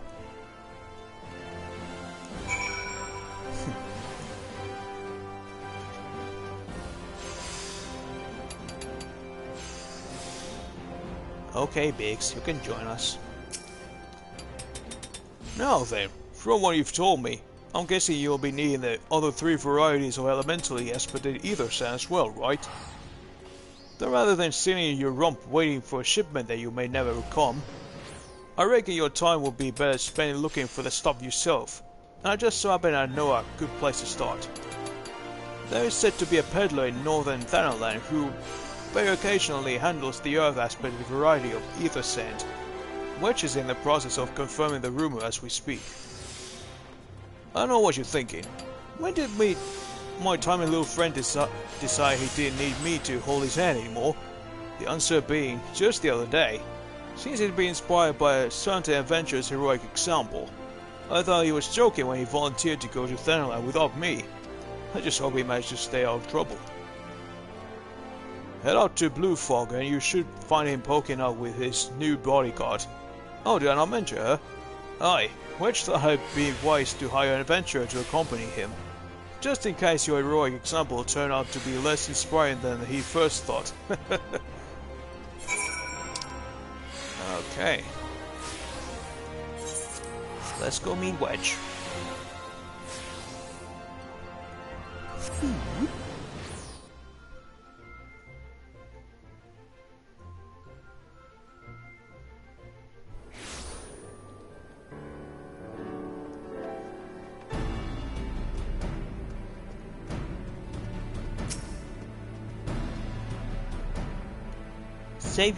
Save your greetings. If you're looking for a higher blade, then you have to look elsewhere. After the day I've had, the only company I crave is a squat, silent type. The type that has handle and holds no less than a pint of ale. You wish to hear my tale? I'll warn you, this no stirring epic. But as you ask, my employer, a Lalafell lad, wished to pay a visit to a peddler who deals in some manner of special sand. I forget what it was called, but it's apparently worth a small fortune. Anyway, when we arrived, the man claimed his stock had been stolen by bandits. Determined not to return empty-handed, we crept into a bandit stronghold and set about locating the stolen goods. Long story short, alarms were raised, rogues were woken, and we fled in a blind panic. I was separated from my employer in the confusion, and have not seen him since. Oh, a friend of yours, is he? Then you best be prepared for the worst. Tis just possible the poor sod yet may be lost in the old Amagina mithril mine, but I fear the bandits will have caught up with him by now. Ah, crap. Hold on, Wedge, I'm coming.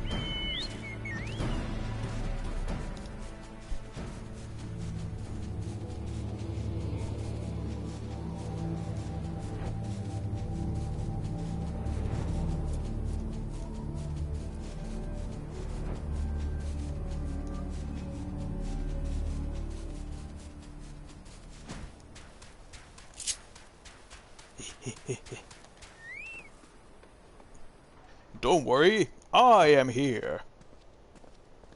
There you are.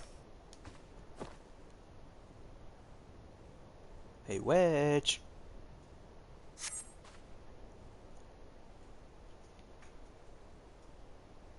How could I be so stupid? Sneaking into a bandit's lair is just not the sort of thing I do. I know I'm gonna die for it. No, I just need to calm down. I can do this. I can be brave. I'm going to stand up. I'm going to walk out there. Here we go. Ah.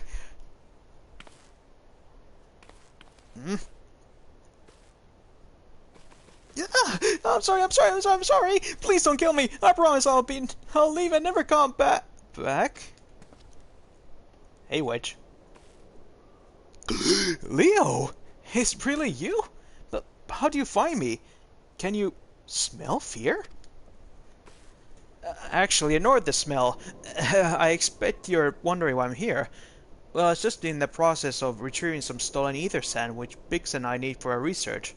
As it happens, it was, I concede, perhaps a touch foolish and very nearly fatal, but I did succeed in snatching the stuff before my bodyguard ran away and several dozen bandits came piling after me with knives and axes and what looked very much like a plank with a rusty nail in it. Anyway, the important thing is that the stolen ether sand is right here in my oh dear. I must have fallen on when I was taking evasive maneuvers. It seems I won't be leaving this infernal place for a while yet. Can I help with that? You'll find the ether sand in my stead? Oh, thank the gods! You're a true friend, Leo. I hope the search doesn't prove too troublesome. The bandits don't seem to care much for visitors.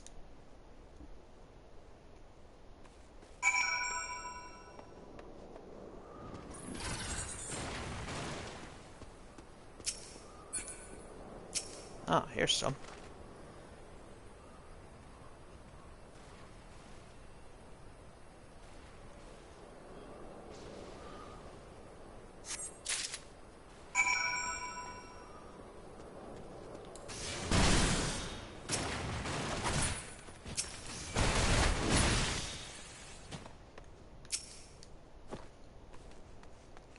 Leo, have you any luck locating the ether sand?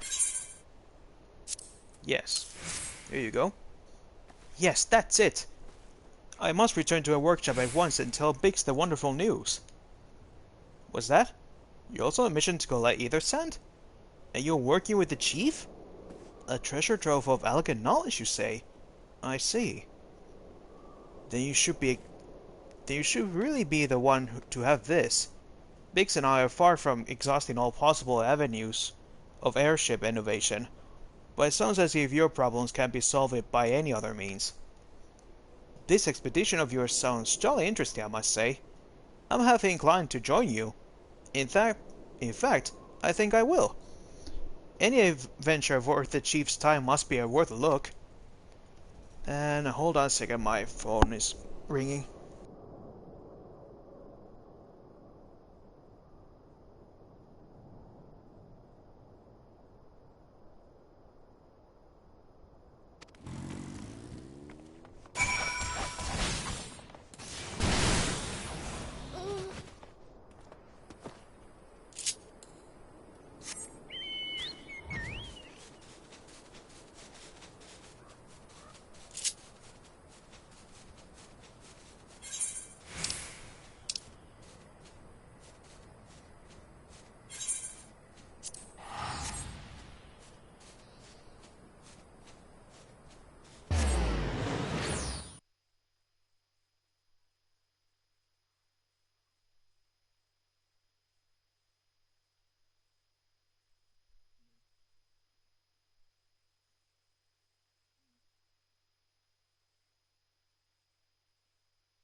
Sorry about that.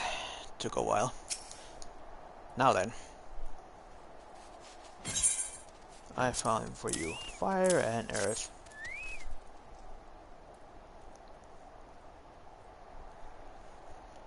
I see. 2 varieties.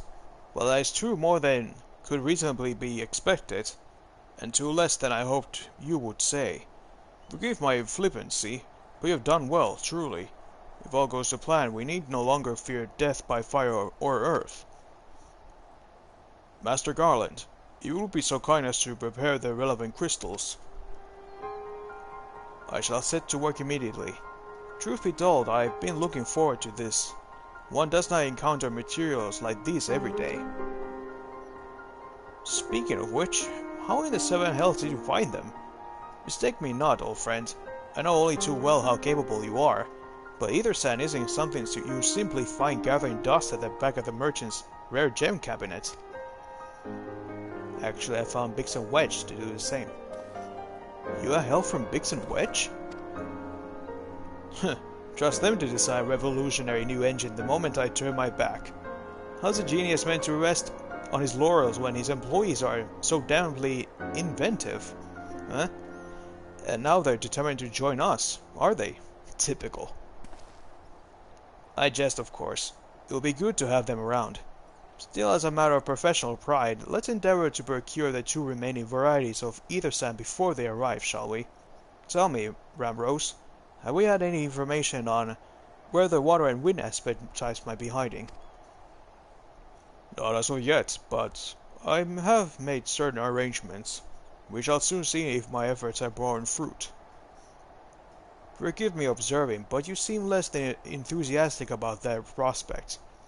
If there's a complication, I'd rather we discuss it now than risk jeopardizing the expedition. Mayhap the explanation is in order. But first, let us savor the preliminary victory that Leo has won for our cause, if only for a moment.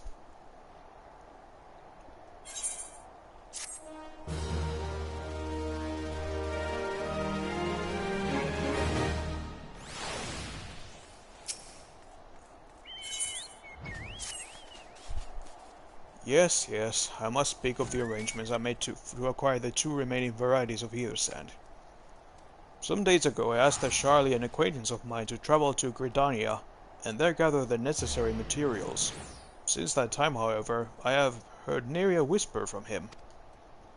To be frank, this lack of communication is not entirely uncharacteristic, but I cannot discount the possibility that something ill has befallen the man. Alas, we do not have time to investigate his fate. As I have mentioned before, the more we delay our expedition, the more likely is that the Crystal Tower's secrets will fall into the wrong hands. Therefore, I would entrust you with the same mission I assigned to my friend. Travel to the Black Shroud, and seek out Parsemontre, the master of the markets in Gridania. If anyone knows where ether sand might be bought, it is he. Okay. To Gridania.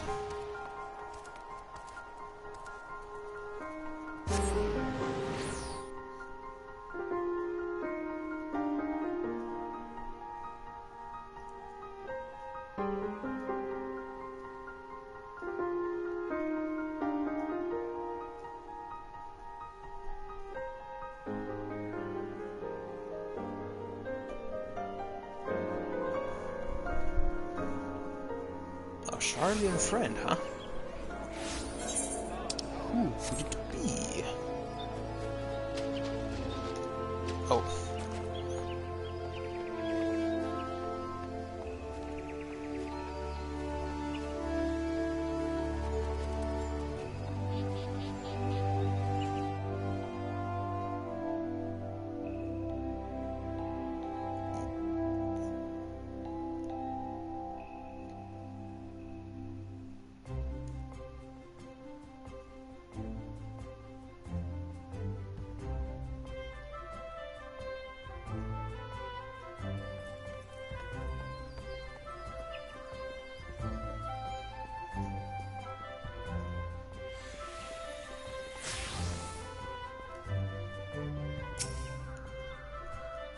Yes? I'm sorry, did you say you wish to purchase ether sand? My dear fellow, have you the faintest idea of the rarity of the material you seek? I have not seen so much of a grain of ether sand in these markets for many a long year. I could tell you where one might find the ore from which the water-aspirated variety of abrasive is derived. Only a desperate fool would willingly set foot in the place. You seem undeterred. Very well. Are you familiar with Earth's Gift? That is where the ore is to be found, in an area inhabited by a particularly pernicious hog. Should you encounter the Bitusk nightmare, you will know that you are in the right place, albeit at the wrong time. Farewell.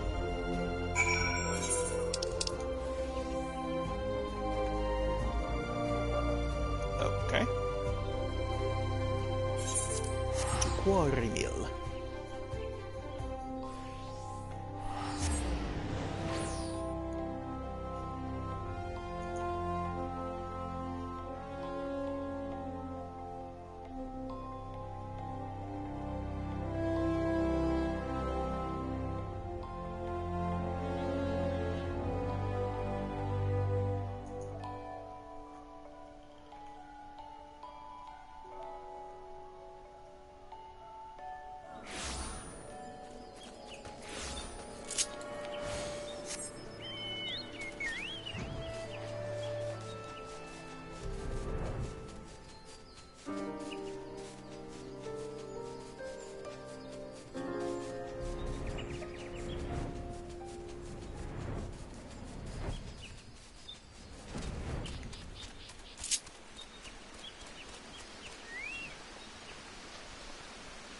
Ah, look at this.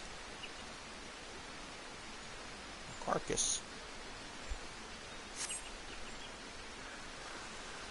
Who could have killed it? You're too late, adventurer, and not only for the entertainment, you will find no trace of the ore which but recently lay here.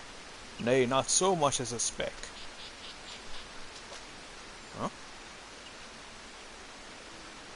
Ah, no. You will never spy me from there. For the time being, at least. You'll have to trust the evidence of your ears. Now stop squinting at your foliage and listen. As I told you, the water-blessed mineral you hoped to find is gone, taken by me. Victory has made me magnanimous, however. Accordingly, I have decided to share the location of an alternative source of ether sand with you. The wind touch variety, to be specific. I trust I have your attention? Good. A band of Ixol in the North Shroud keeps a quantity of the abrasive for the purpose of removing impurities from lesser crystals. Well, do you mean to dally here all day? Make haste, adventurer, before I snatch another prize from under your nose. This is to be a race. The Ixali logging grounds in the Northern Shroud shall be our destination, and that is where the real amusement will begin. May the best man win. Huh. Interesting.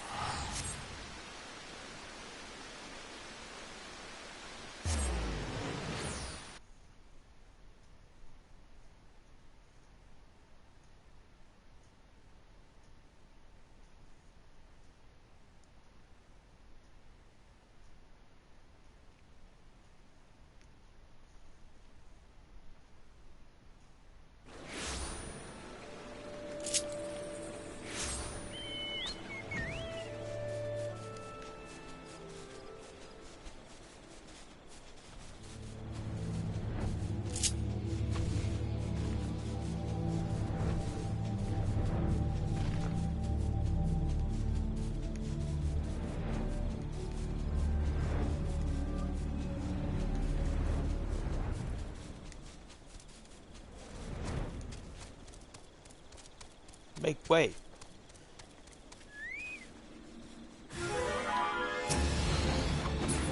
Oh no!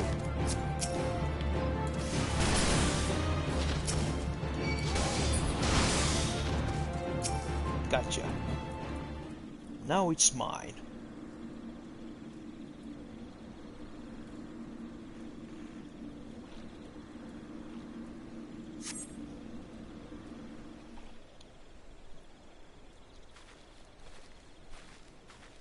Bravo! That was quite a show, adventurer. Why, the spectacle proved so enthralling that all thoughts of either sense slipped my mind. I appear to have forfeited our little race. Congratulations. The wind touch abrasive is yours. And yet, having been treated to such a memorable performance, I cannot help feeling that the greater prize is mine. This inequity must not stand. I insist that you accept a token of my appreciation. Payment for this entertainment will be waiting for you to the east, in a clearing within Proud Creek. Pray retrieve the gift ere it's crushed beneath the iron feet of the Dullahans.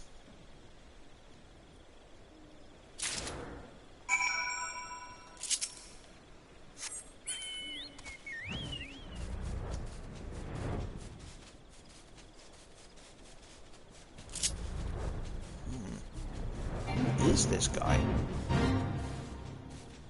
Oh, up there.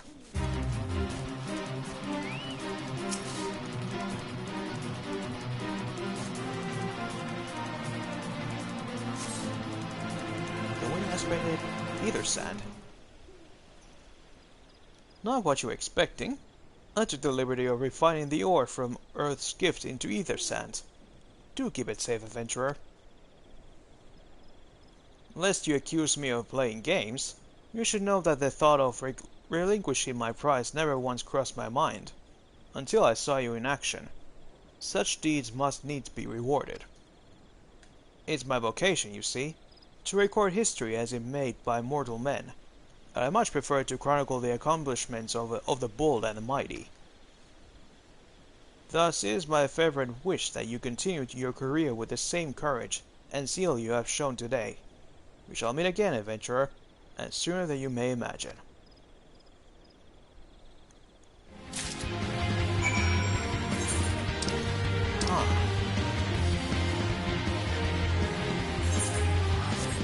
Well, whoever he is, he's really good.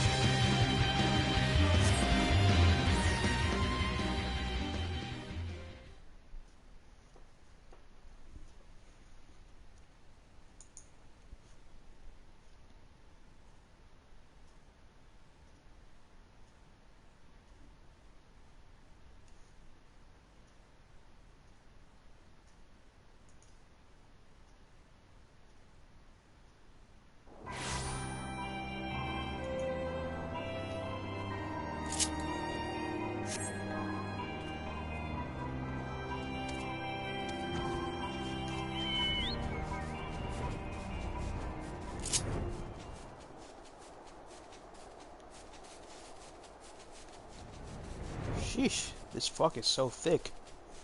Can hardly see straight.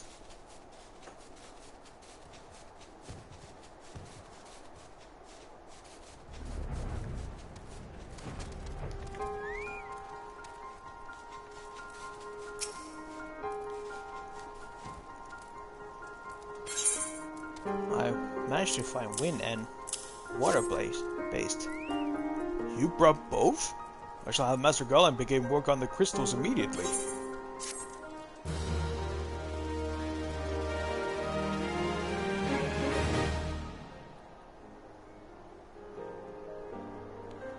There, that should do the trick.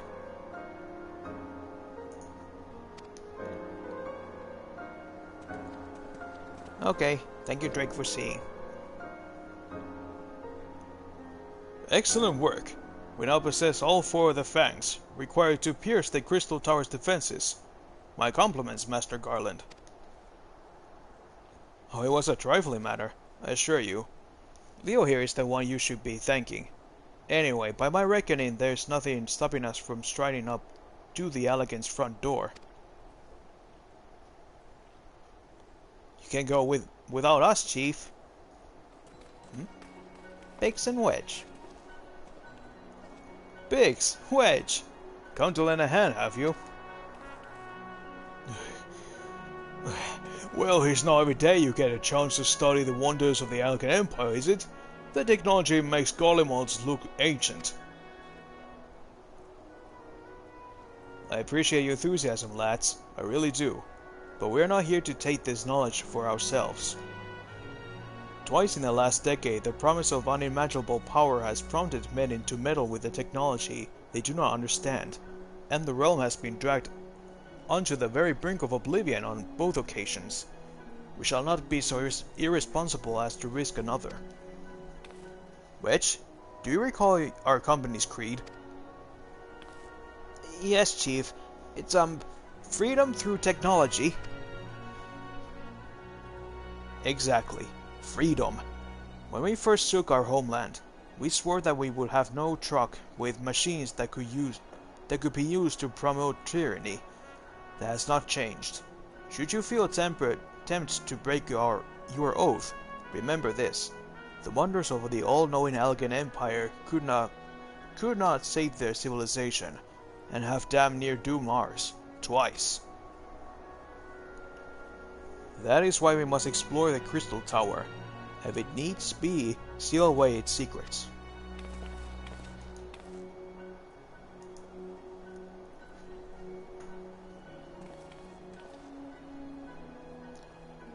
A compelling viewpoint is unyielding wills such as yours that have redefined the course of history. Who said that? Ah, there he is. So you return at last.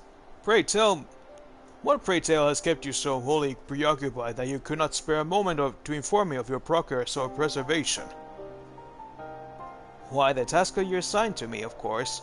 Surely you have not forgotten about the Aether Sand. A task a passing adventurer with delivering it. A more capable courier than I could not imagine.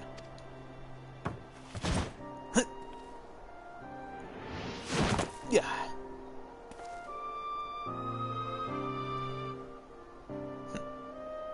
There he is. The best boy. Greetings, adventurer. Did I not say we would meet again? I believe an introduction is in order. I'm Grahatia, one of the students of Baldesian. I look forward to joining you on your groundbreaking expedition. Grahatia has been assigned to the project as an observer. I hope you will forgive him his eccentricities, and welcome him as one of our own.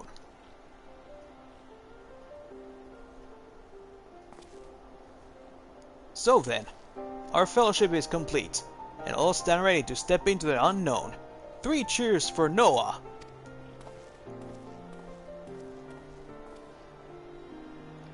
Noah? That is the name I've chosen for our little collective.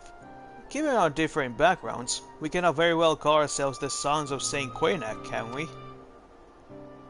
And we must have a memorable affiliation if our venture is to leave its mark in the annals of history.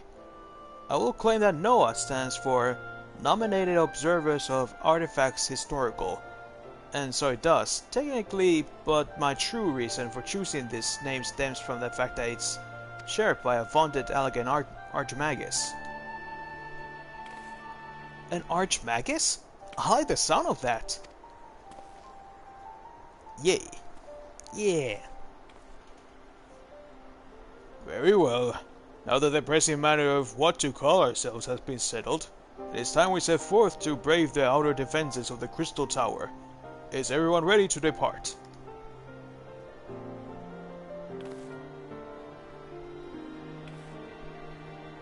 Ready!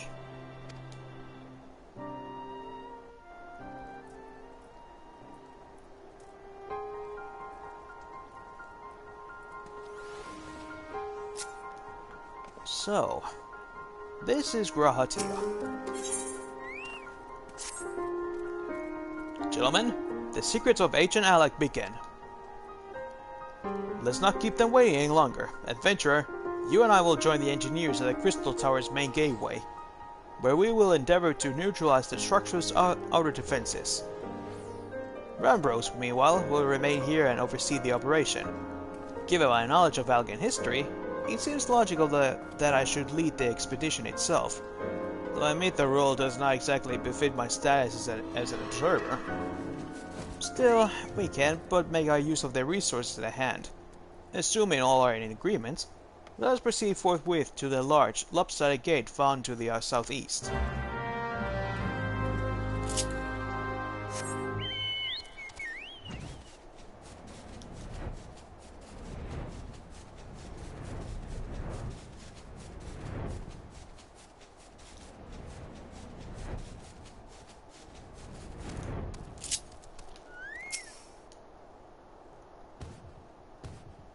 This is the gate, huh?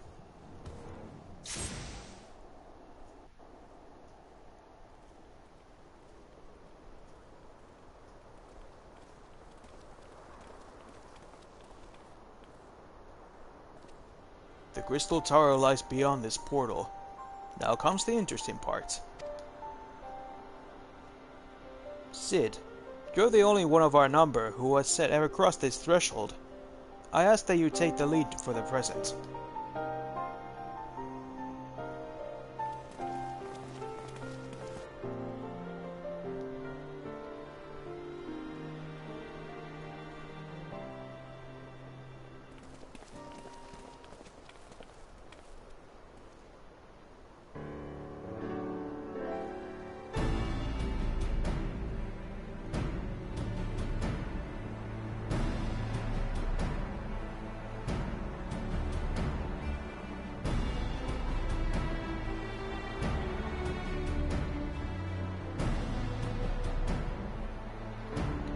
I say, the energy radiating from these statues is palpable. Lucky for us that it is. One might otherwise stroll past them. Feast your eyes on the elemental defenses which prompted our lengthy preparations. These sentinels prevent would-be intruders from advancing to within 20 yalms to the tower's inner reaches.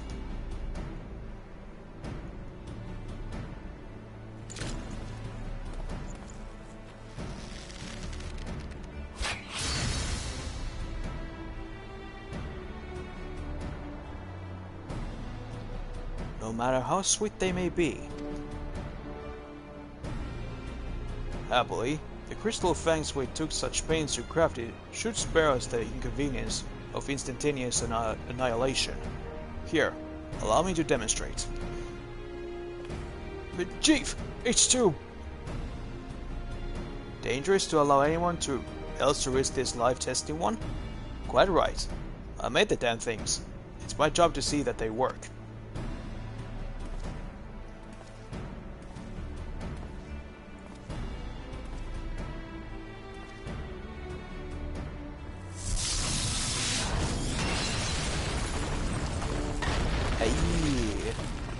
Nice one. Success! I for one am convinced. Prince, ready your fangs.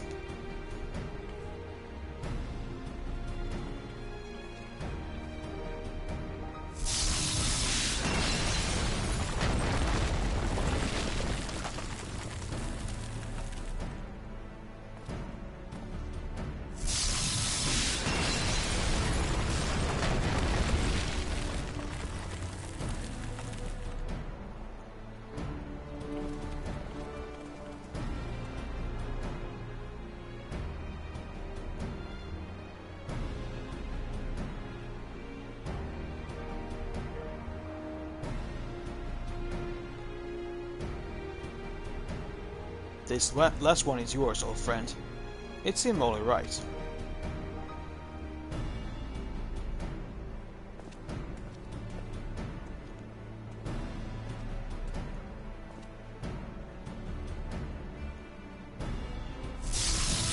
Our convenient my outfit is yellow, as it is this gate.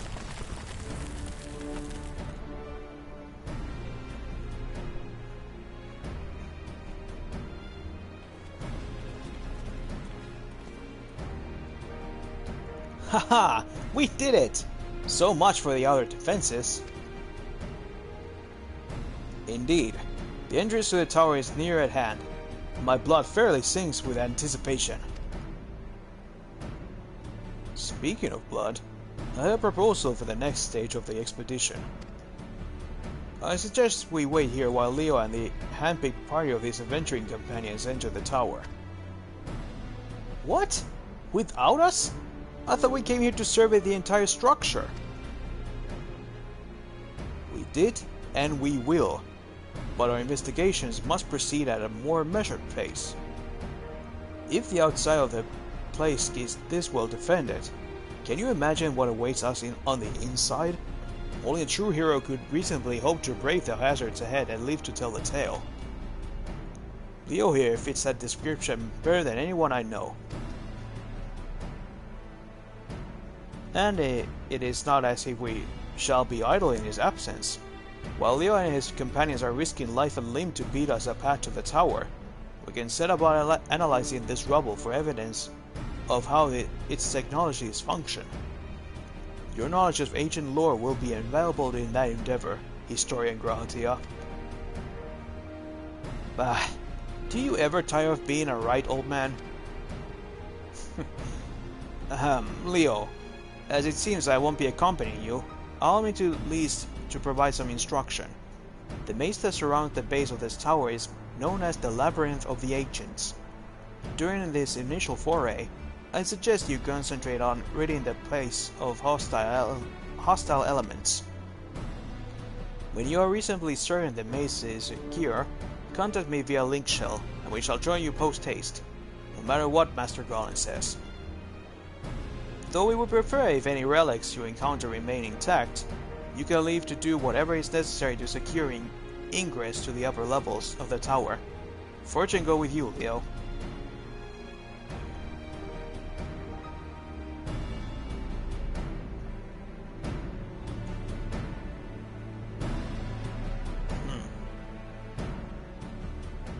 Okay then.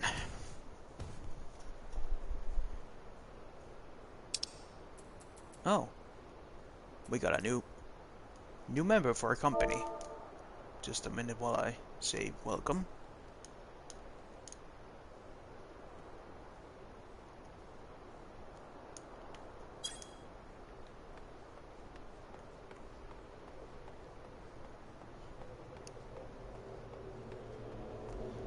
Now, duty finder. Alright. Can't do it like this, have to go the way it was required to do. Hopefully it won't take too long for us to enter.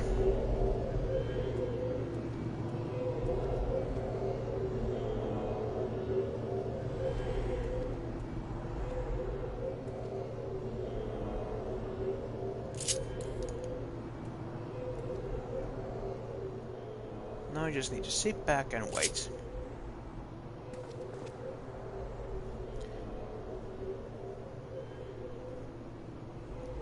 While we're waiting for this, I'm gonna take a quick break.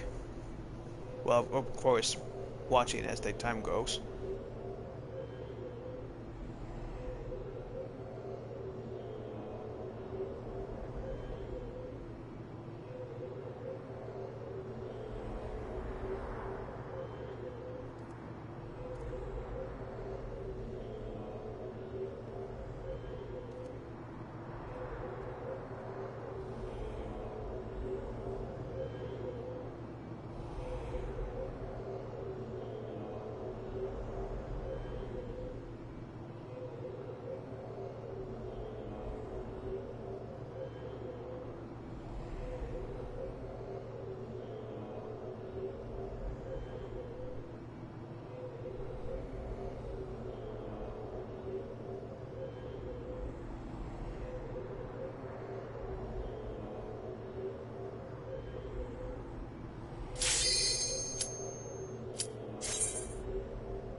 Oh, excellent.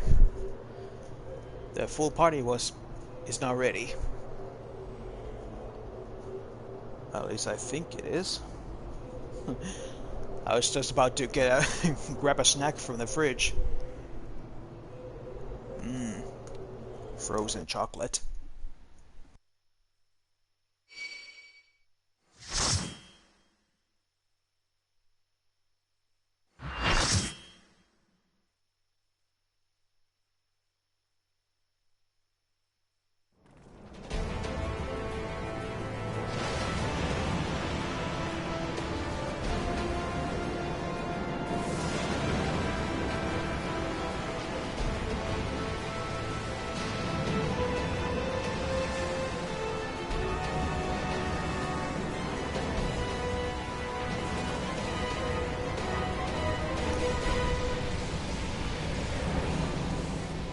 Alright, we're inside.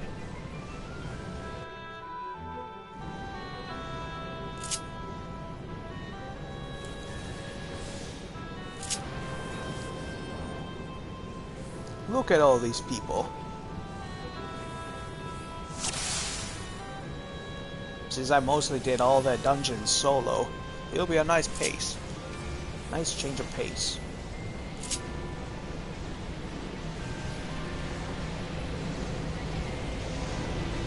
Left.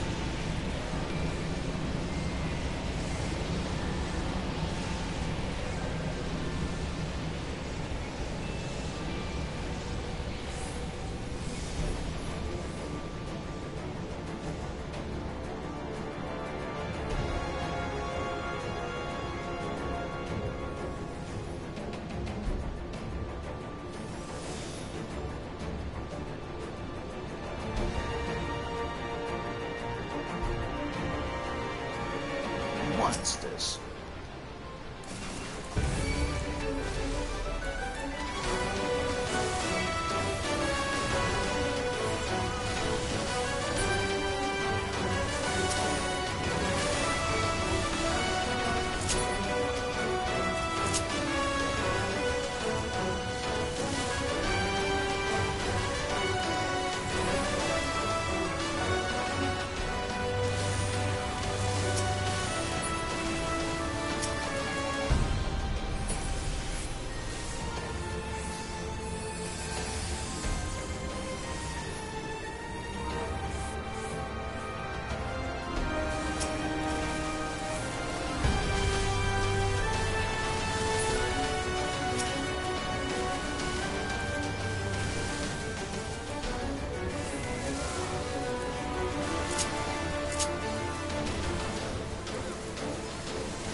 think for this whole dungeon I'm gonna keep radio silence, so you can enjoy the scenery and the music.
There.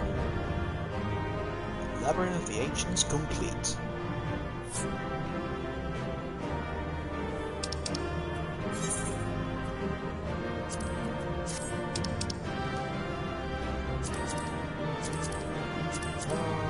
Nope.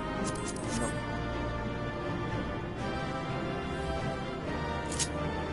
Dinosaur players.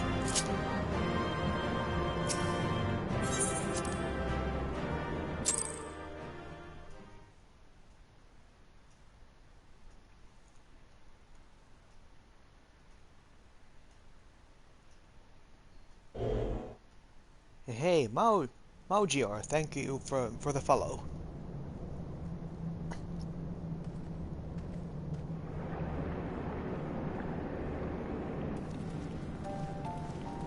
Hey guys.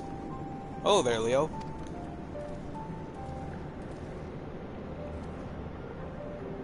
Very impressive, I must say. Your name shall be writ large in the volumes that are sure to be penned on this historic expedition. The scale of his structure defies comprehension. Someone plainly thought bigger was better. According to the findings of my Valdesian colleagues, the Crystal Tower was constructed to collect and store the endless energies of the sun, a characteristically ambitious undertaking. Now, what of the Eternal's inner defenses?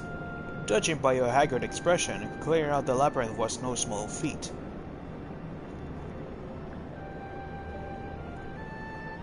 A chine of a man wielding a shimmering scimitar, you say? Yes, that would have been the Phlegethon, not Acheron. Phlegethon. He was a hero of the Allegan Revolution. And you gleaned that from what exactly? His choice of weapon?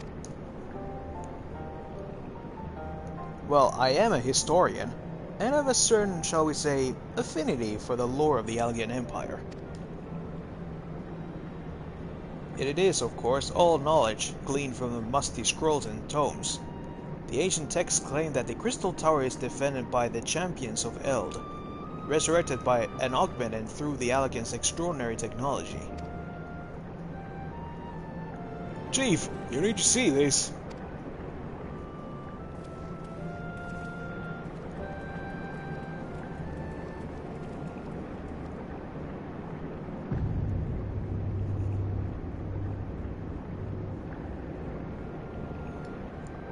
Well, there it is. The foot of the tower. What surprises do you have in store for us, I wonder?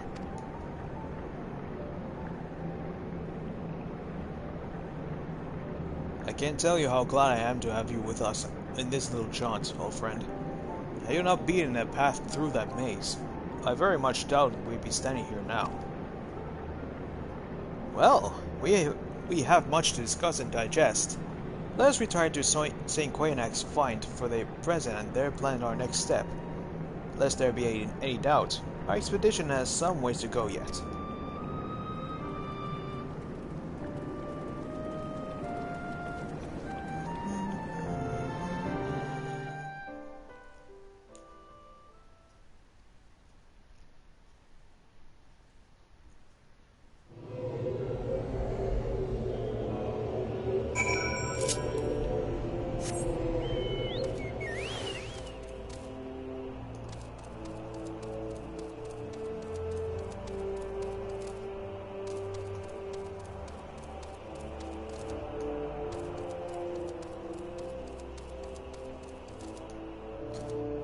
Back to St. Quainac.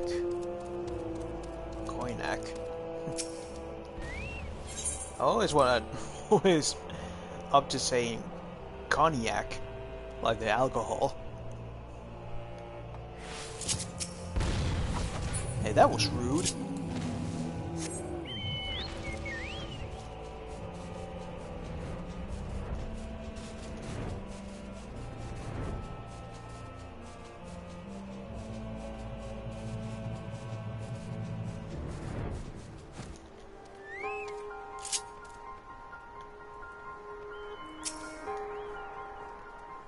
So good of you to join us, Leo.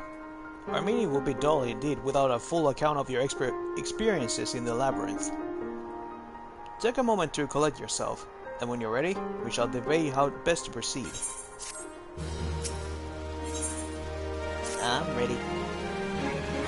The Fellowship of Noah being accounted for, it is time this assembly was called to order. Rambrose will be presiding over the meeting, if you will be so kind as to inform him of your readiness to proceed. Welcome back, Leo. I've just been reading out your encounter in the Labyrinth of the Ancients. It pleases me greatly to note that you seem none the worse for the experience. For your reference, I have added my own notes to Graha's preliminary expedition report and begun compiling a Crystal Tower survey log. The information contained therein will be available to you all times. Should you have any questions, you need only ask. Now, if there are no objections, I shall begin with summary of the expedition's key accomplishments.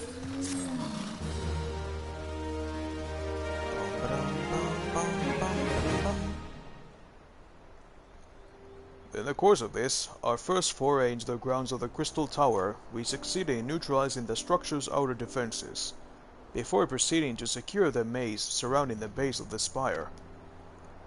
According to Leo's account, the labyrinth's defenses were most emphatically active. Disturbingly, his report also mentions a violent encounter with a sentry heavily augmented by elegant technology. In short, our misgivings were well founded. The Crystal Tower was not simply thrust above ground by chaotic shifting of Earth. It has somehow been reawoken. If, as seems increasingly likely, the tower's secrets should prove too dangerous to share with the world, we will have no choice but to contain them. Short on leveling the place, this will also certainly involve returning its mechanisms to a state of dormancy. To do that, however, we will first need to address the questions how they proceed, of how they work, the answer to which must surely be waiting for us inside the tower itself. In conclusion, that is where we must go. A task rather easier said than done, if the perils of the labyrinth are any indication. Then I move that all further exploration of the tower be delayed until such time as exhaustive analysis of the structure's defenses have been completed. Master Garland, may I entrust this task to you? It will be my pleasure. Don't forget about us. It's like you said, Chief. We found the ironworks to make sure that technology was used for the right reasons. And that means make sure it's not used for the wrong ones. We wouldn't be doing our jobs if we didn't see it through to the end. Lads. Well, I hope you're ready for some backbreaking chores. Well, everything seems to be in hand here, so I shall take my leave of you for the present. If I am to witness this valiant tale unfold of mine own eyes, I must needs hone my martial skills ere we ascend the spire. You'll do nothing of the sort, Graha. Your knowledge may prove useful to Master Garland's investigation. As an observer, I am not, strictly speaking, subject to your authority. Pray do not mistake my intent, Leo. I am well aware that I shall never be a match for one with your innate talents, however hard I train. Be that as it may, pray do not allow your skills to rust from disuse during the coming pause. We will need your fighting fit if our subsequent forays are to prove as productive as this one. Mark me, we have not yet caught more than the previous glimpse of that which time has obscured. Soon, however, we shall cast off the veil and gaze upon the glory of the Alakan Empire. And with that encouraging thoughts in mind, it's time to bring this assembly to a close. Thus I'll focus on the task at hand, that our next expedition may begin all sooner. Meeting adjourned.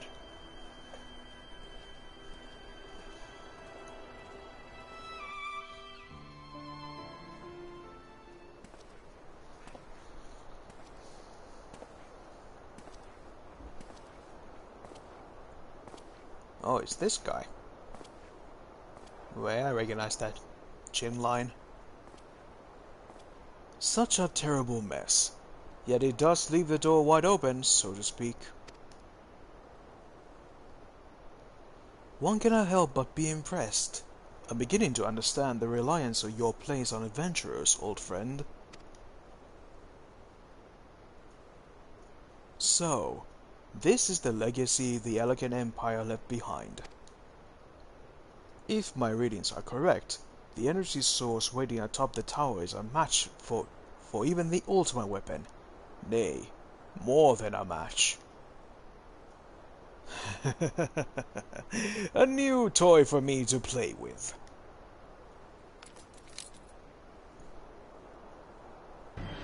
Nero. I believe the fates had conspired to deny me my just rewards once again, but it would seem they had greater destiny in mind for me. And so long as my ambitions burns, I shall strive to seize it. The dream lives on, Cid. Do not disappoint me.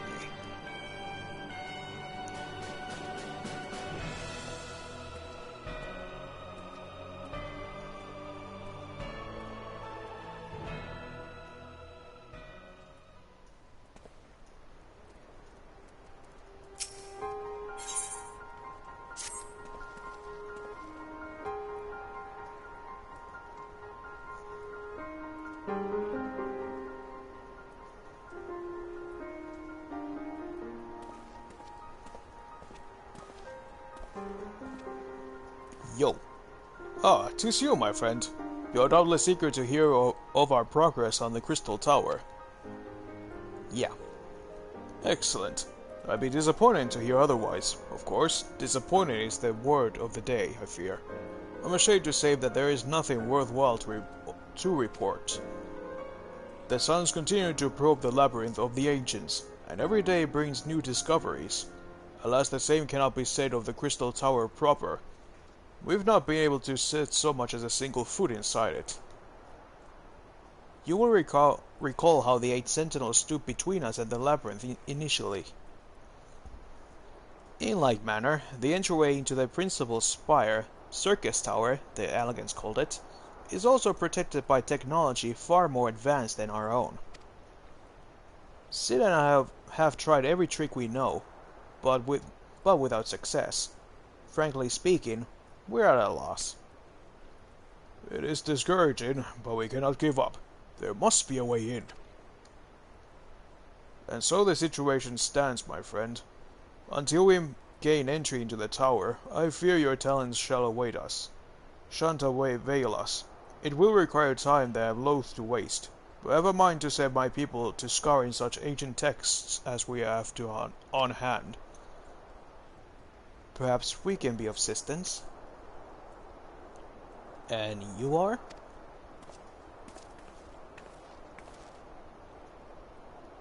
Be at ease, friends, for we share the selfsame goal. I am Une, and my companion is called Doga. We are scholars of the Elegant civilization, sent by the students of Baldessian to assist in your endeavor. Une and Doga? Rather unusual names for this day and age, if I might be forgiven for observing, but I digress. You claim to be here at the students' behest, but we have received nary a word from your coming. Moreover, in light of the recent incident at the Isle of Val, I should think that they have rather more pressing concerns. We can only assume that the message failed to reach you due to some mishap. I assure you that we are here to help.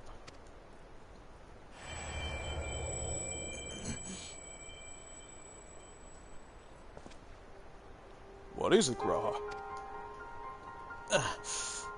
'Tis nothing. There was a pain, but it has subsided.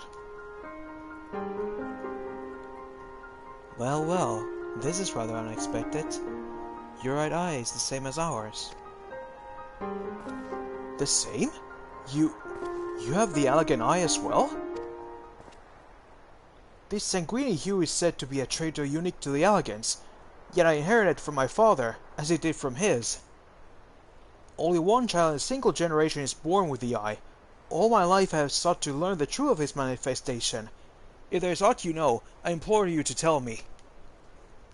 My deepest apologies, but we have no answers for you. Only one thing is certain.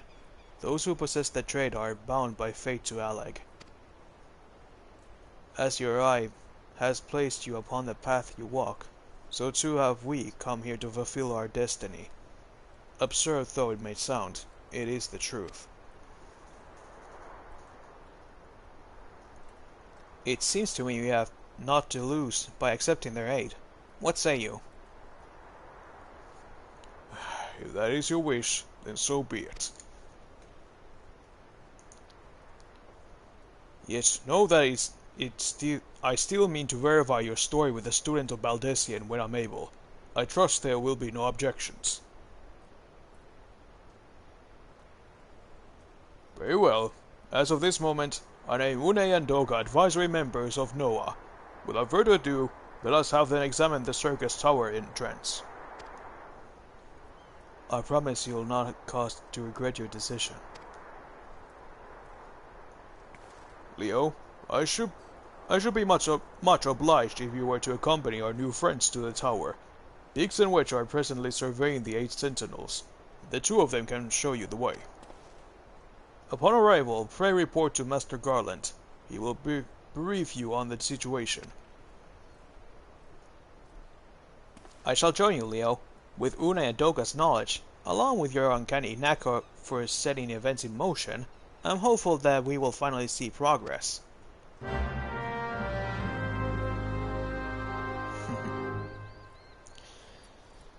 Yes, the powers of context sensitivity will once again bear fruit.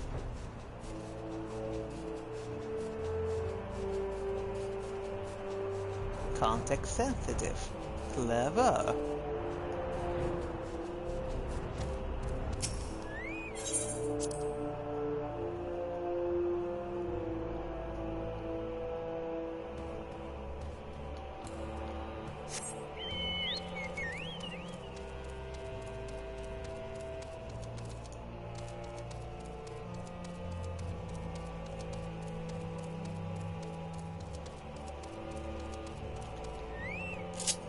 Hello, boys.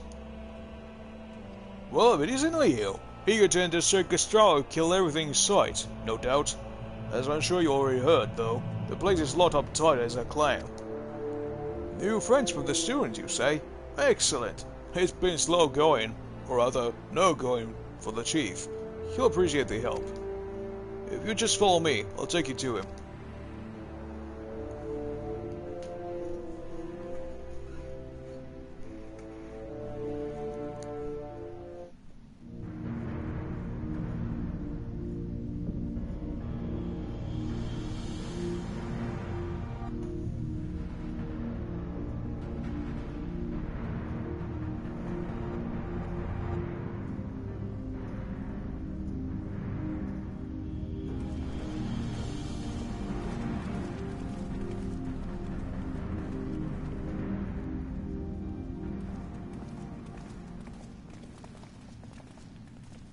Ah, same old faces to lift the spirit. And a couple of new ones besides. Allow me to introduce Une and Doga. They are scholars of Agent Alec, sent here by our friends of Baldessian to aid in the investigation. We understand you are having trouble circumventing the tower's defenses.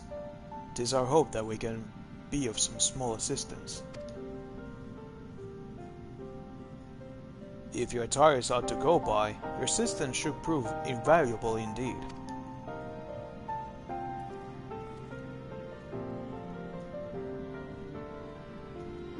To begin with, let me tell you where we stand. Beyond rises Circus Tower, the principal spire of the structure collectively known as the Crystal Tower. The only way to get inside is through the proverbial front door, the imposing gate you see here. The problem is, we can't get it open. It's sealed by some mechanism whose workings are an utter mystery to us. having had no success via more orthodox methods, I went at it with everything from pickaxe to a magitech cannon. Nothing so much as I put a scratch on it. For a blessing, the gate doesn't try to reduce us to ashes like the 8th Sentinels, but that doesn't make it any less effective a security measure. It's fiendishly frustrating in its simplicity. The only clue we have is the elaborate device carved onto it. A man and a woman, respectant, elegant royalty by my judgment. Precisely who these individuals were we cannot say, nor do we know whether the device actually serves a purpose. Like as not, it is purely decorative.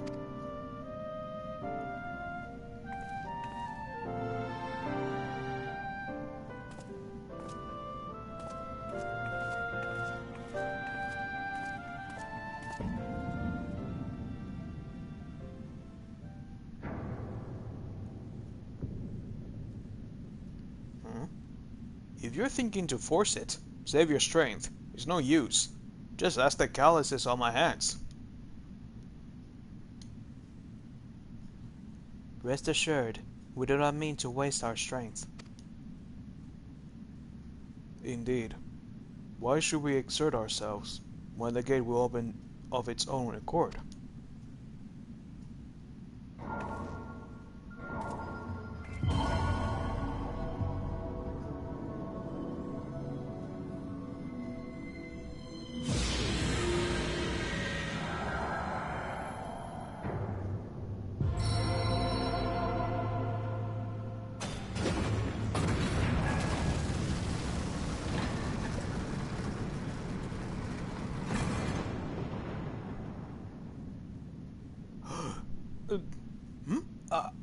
I don't think any of us expected that to happen. 7 hells. What is this? What did you do? What are you?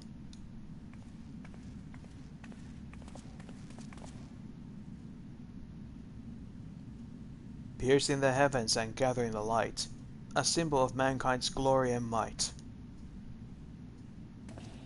Its verdure guarded by gates impregnable, only of those of royal blood answerable. Exactly as passed down through legend, I am delighted to see.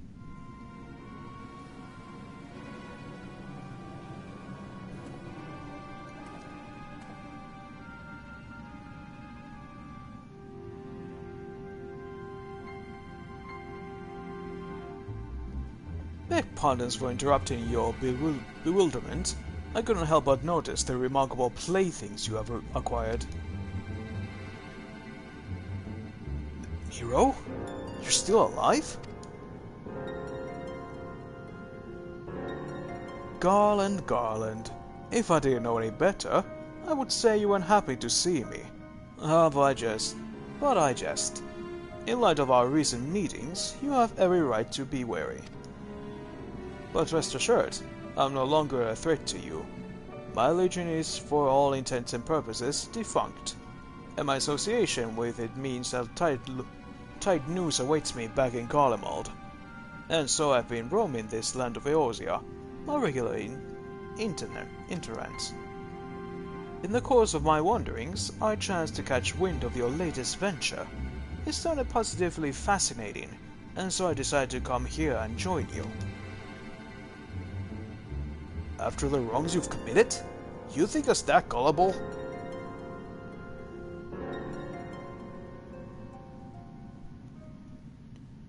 If you are suspicious of my intent, 'tis only my just deserts, but I am determined to make amends. As a gesture of goodwill, I will share with you what I know, starting with these 2 odd characters. As you are doubtless already aware, the Crystal Tower was the symbol of the ancient Alex's might and prosperity. Entry was permitted only to royalty and a select few individuals. According to the records I have unearthed, only royal blood can open the gate. In other words, the Emperor and his progeny were living keys. You You mean to say that these two are descended from elegant royalty? Oh, I suggest nothing so glamorous.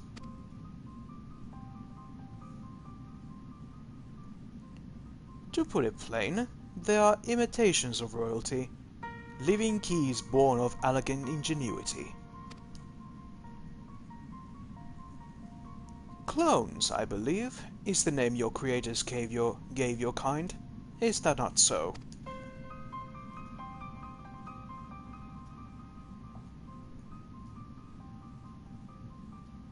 It would seem that time for concealment is past.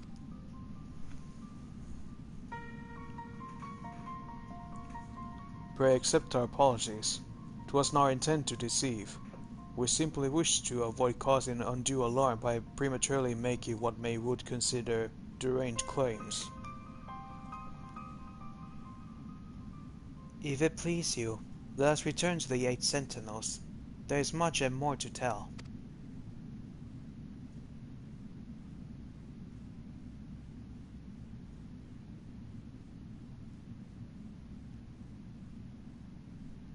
Very well.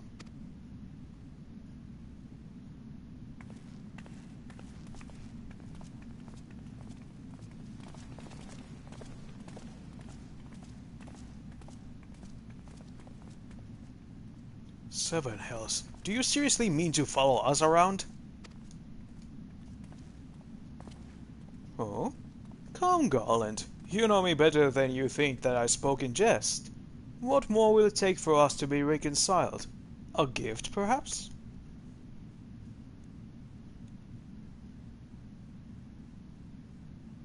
An elegant tombstone.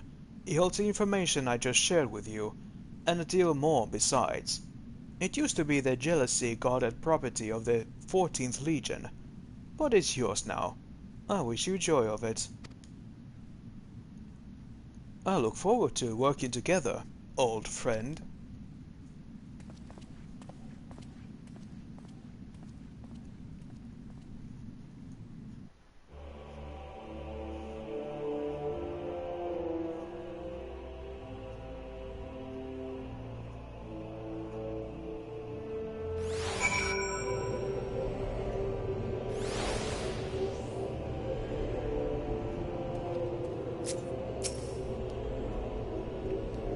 If you are ready to listen, we shall tell you all. As it pertains closely to investigation, your leader, Ramrose, may wish to be present.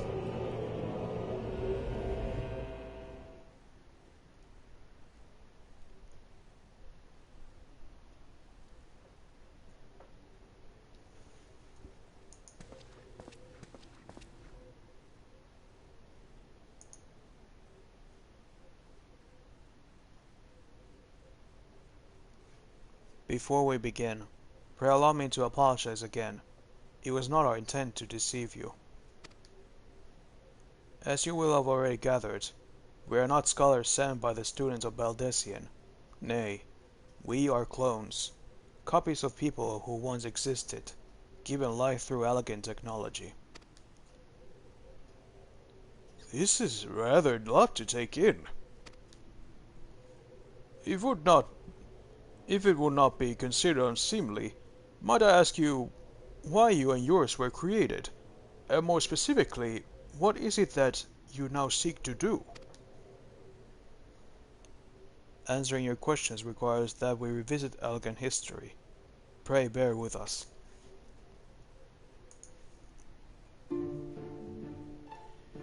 The Elegant Empire reached its zenith long before our kind came into being.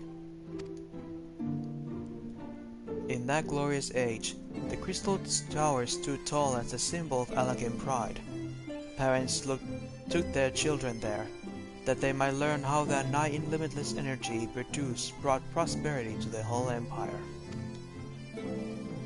That prosperity, however, bred decadence, and the empire began to show signs of stagnation.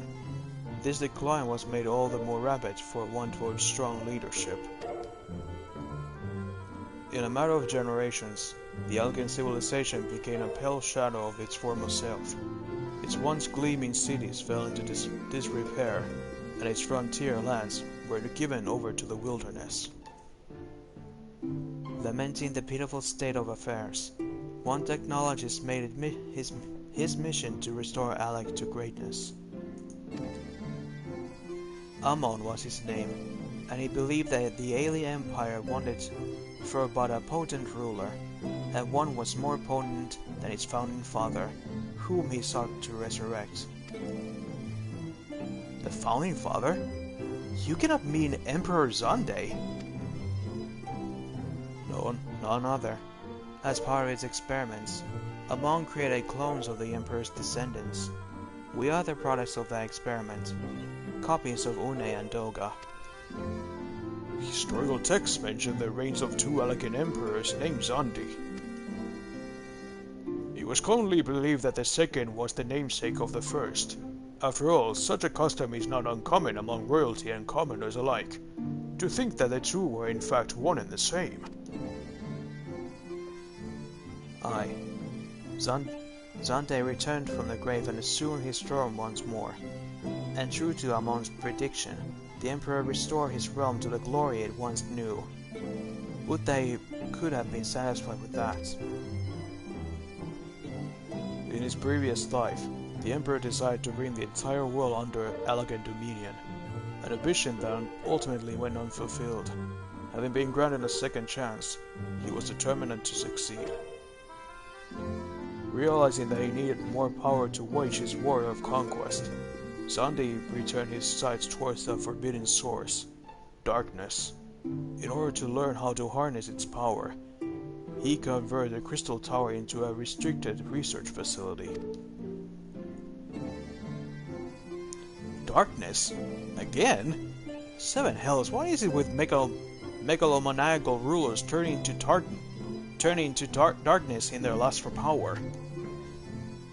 Well, at least this one won't be bothering us, being thousands of years dead and all. Would that you were right, Master Garland. What do you mean? Alas, Emperor Xande is very much alive. Within Circus Tower he still abides, his ambition burning all the more ardently for his empire's collapse.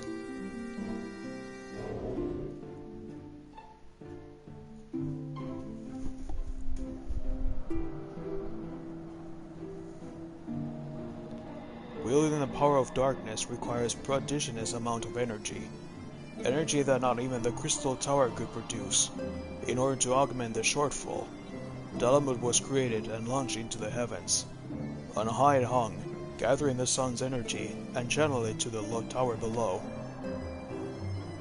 However, a miscalculation resulted in a surge of energy that escaped into the land. This triggered an earthquake of unprecedented violence, the calamity that ushered in the Fourth Umbral Era. In the blinking of an eye, the mighty Elegant Empire was laid to waste. Yet even as the Crystal Tower was sinking into the earth, the technologist Amon, now Emperor Xande's closest aide, invoked powerful magics and halted the flow of time. Every soul within the structure, the Emperor included, was placed in a deep slumber. In that state, they were to remain until the time was ripe to awaken.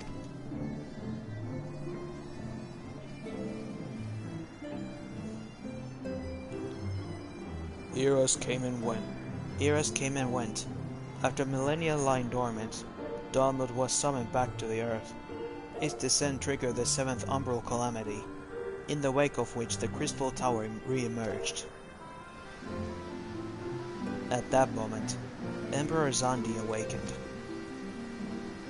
In his lust for power, the Emperor consorted with darkness and was seduced by its corrupting influence. Even though his empire is now little more than a fading memory, he will stop at nothing to see his ambition realized.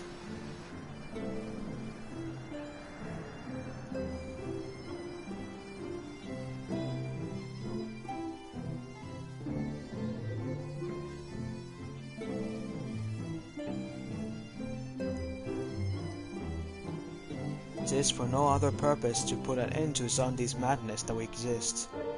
This is the mantle we have inherited from our namesakes, the true Une and Doga. Fearing what might befall the world, the two of them sought to thwart the Emperor. They gave unto us their will, that we might carry on their mission should they fail. When we came to our senses within the Crystal Tower, we deliberated a course of action. Concluding that we alone could not overcome Zandi, we struck out to find a worthy ally. It has taken years, but our search is finally over. It is no ordinary man who can cut a path through the labyrinth of that ancients. With you as our champion, Leo Platinum, we are confident that we can end Zandi's dark ambition once and for all.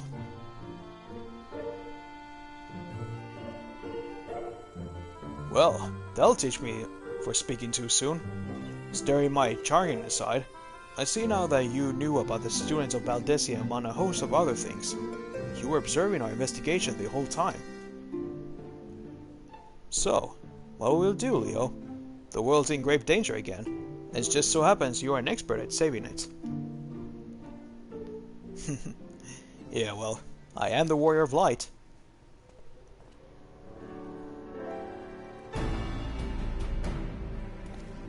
You have our eternal gratitude.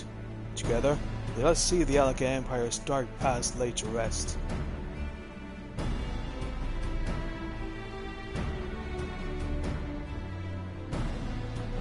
It has been our mission to recover the long-lost knowledge of the Alakan civilization. But what worthy is that knowledge if it means subjugating their realm to peril?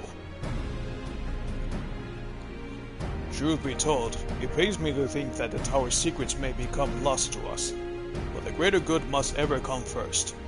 Besides, no quantity of ancient relics can compare to our friends Une and Doga, living, breathing elegance. And so I hereby declare a change in Nua's objective. Henceforth, we shall direct all efforts toward sealing off Circus Tower. Its dark secrets must never know the light of day. Leo, as you did for us within the labyrinth of the ancients, I will have you enter the structure and eliminate hostile elements. Suffice it to say, this includes Emperor Zandi himself. You got it. Meanwhile, the rest of us shall examine ways to isolate Circus Tower from the outside world. To work then!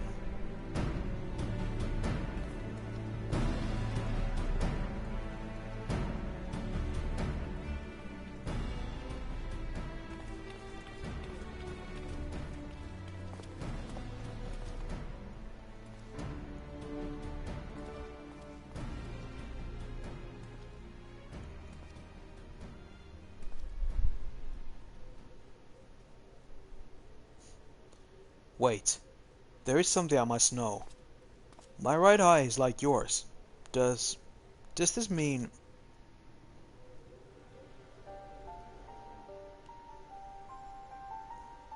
You inherit the trait from your father, you said. Know that clones are unable to bear offspring. You have no cause for concern. The elegant eye, you called it, but to us it's the royal eye, owing to the fact that the trait manifests only those in possess of royal blood.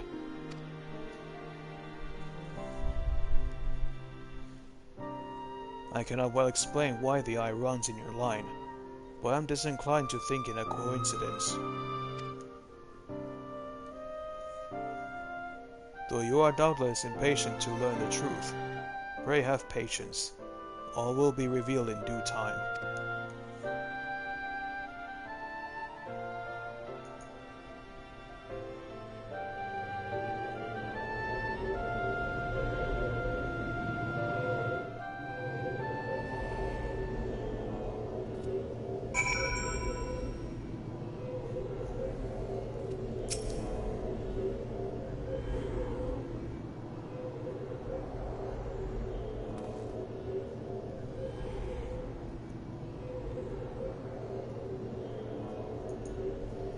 My apologies if I've given you cause to worry. I am quite well, I assure you. As you can appreciate, there has been much for me to think on. But now is the time for action. No idle thoughts. Circus Tower awaits us.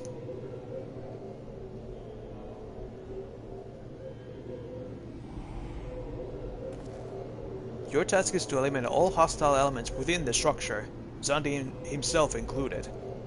This will afford us the chance to seal off the facility. May the crystal grant you strength.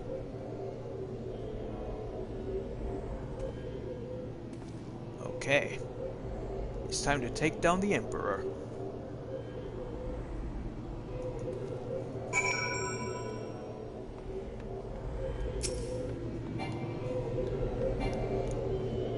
Too far away. Right behind it. Now then. Circus Tower.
Okay.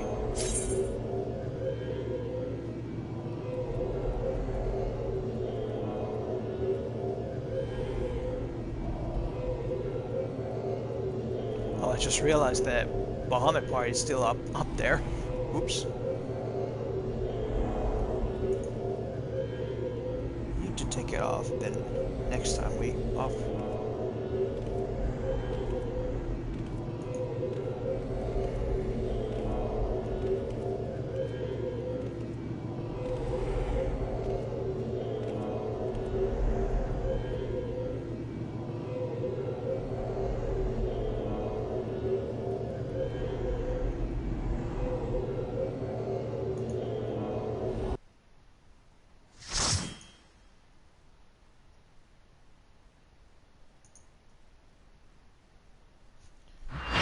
Now, as before, I'll be radio silent, so you can enjoy the music.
The Emperor is down.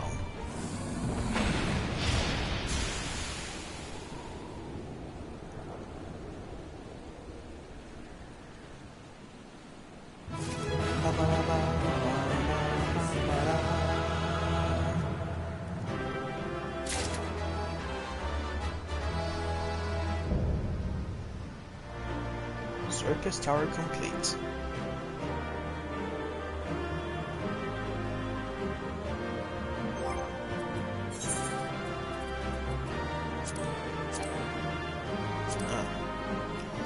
Stuff I already don't.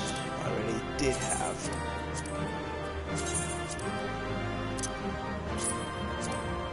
Alright, those two. And don't do anything with that.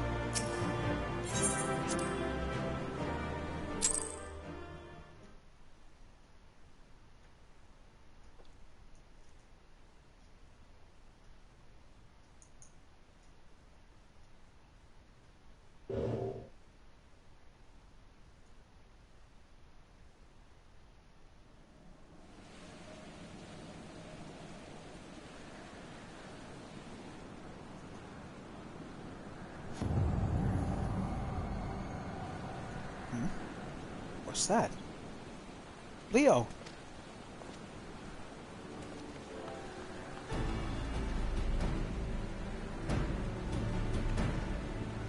You did it!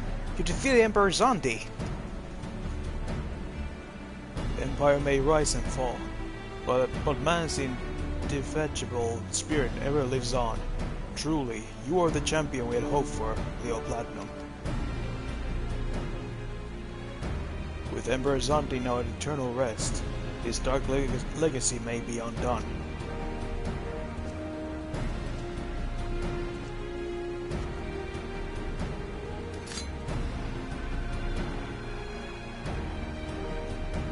Why are you playing it now, Nero?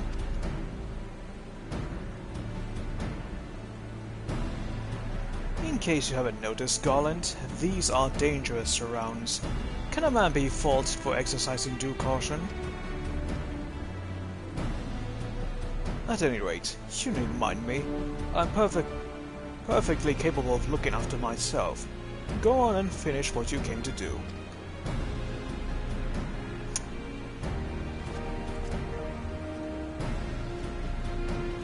There are two ways that we may seal off Circus Tower. Either isolate it from the outside world, or cripple its ability to produce energy. The choice of method is yours to make. Before you proceed, however, Doga and I must at least attend to a task.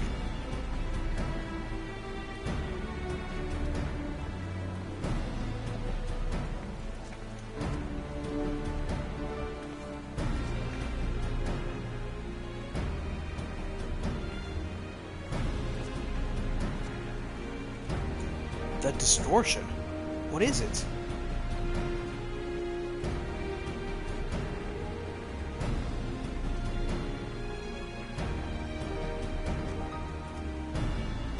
The power that Zandi sought to obtain comes from the Void, the world of darkness, our people called it. And the true nature of that power was none other than the armies of Voidsent. Voidsent feed on ether, as you may already know, and no plane is richer in it than ours. In exchange for the allegiance, Zandi entered into the Unholy Covenant. He would open a gate through which the Voidsent would freely enter our world. The Covenant, I'm afraid to say, is still in effect. However, being of the Emperor's lineage, Une and I believe that we can annul it. By his blood, Zandi sealed his dark pact. By our blood, it shall be undone. It is time. Yes, Doga. Finally we may fulfill our purpose.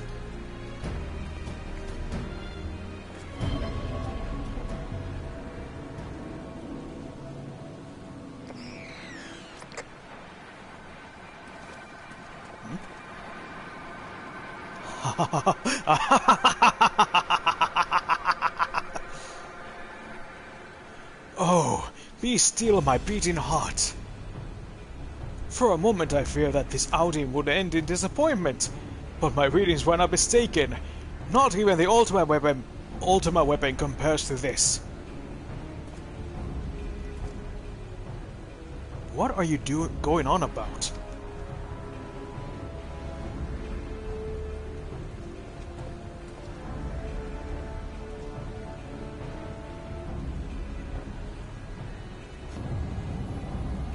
The Covenant is everlasting.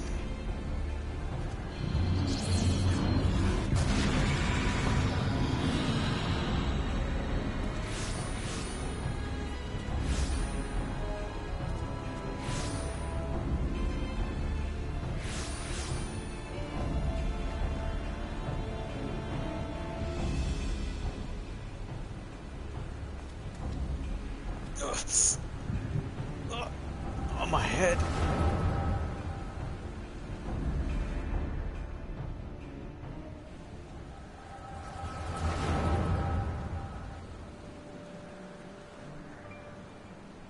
And so Mercida is brought into the fold.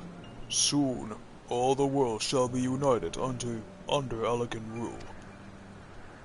And yet, with every dream that comes reality, the memory of death grows ever more vivid, an endless void, bereft of light and warmth. Though I may have defeated death, it did not leave me unscathed. Nay, its ravening claws have scarred my soul for eternity. Never shall I know peace. Beings without will, you cannot fathom my rage, my melancholy, my fear.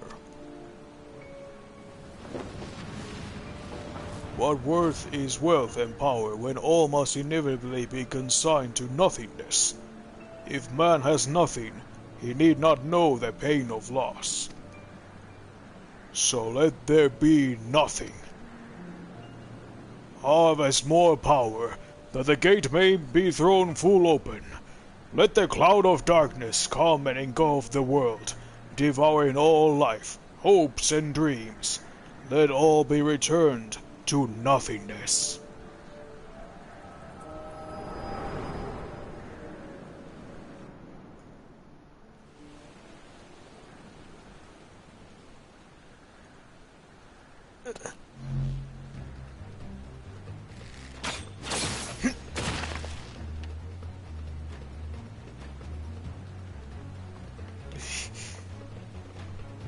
Leo, pull yourself together.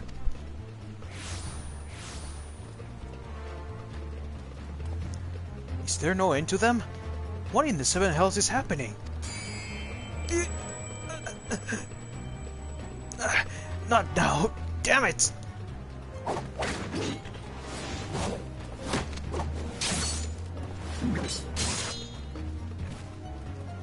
Nice, Sid.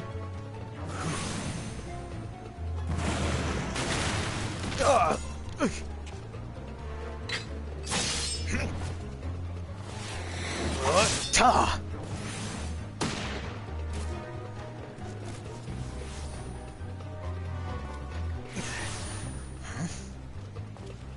Nero! Were they part of your grand plan too?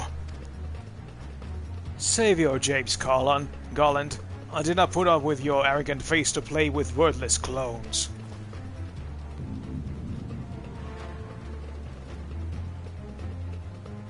Something controls them. A void scent, and no ordinary one at that. Doga!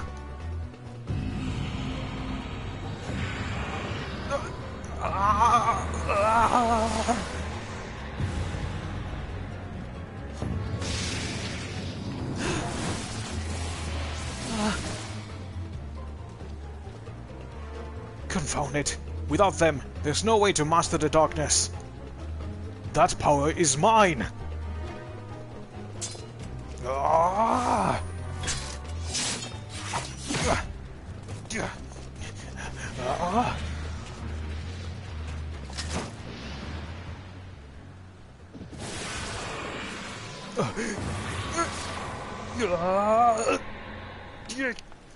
Nero!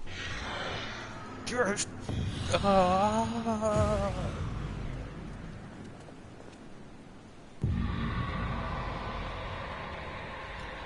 The Covenant shall be honored. I am the Cloud of Darkness. I shall devour your light, and return this world to the void.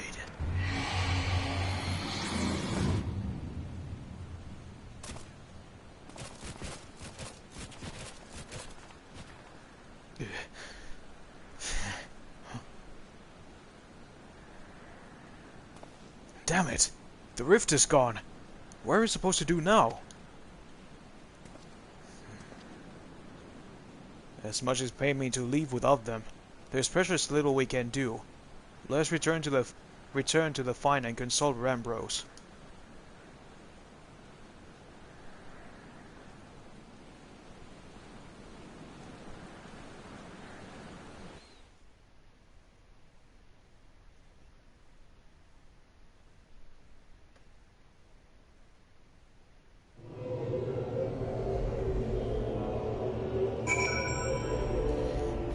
Oh crap. The Cloud of Darkness.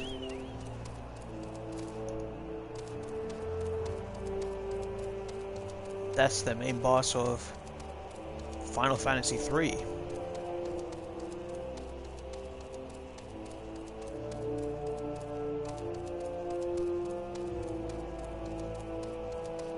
As is this whole side story is like a one big reference to Final Fantasy III.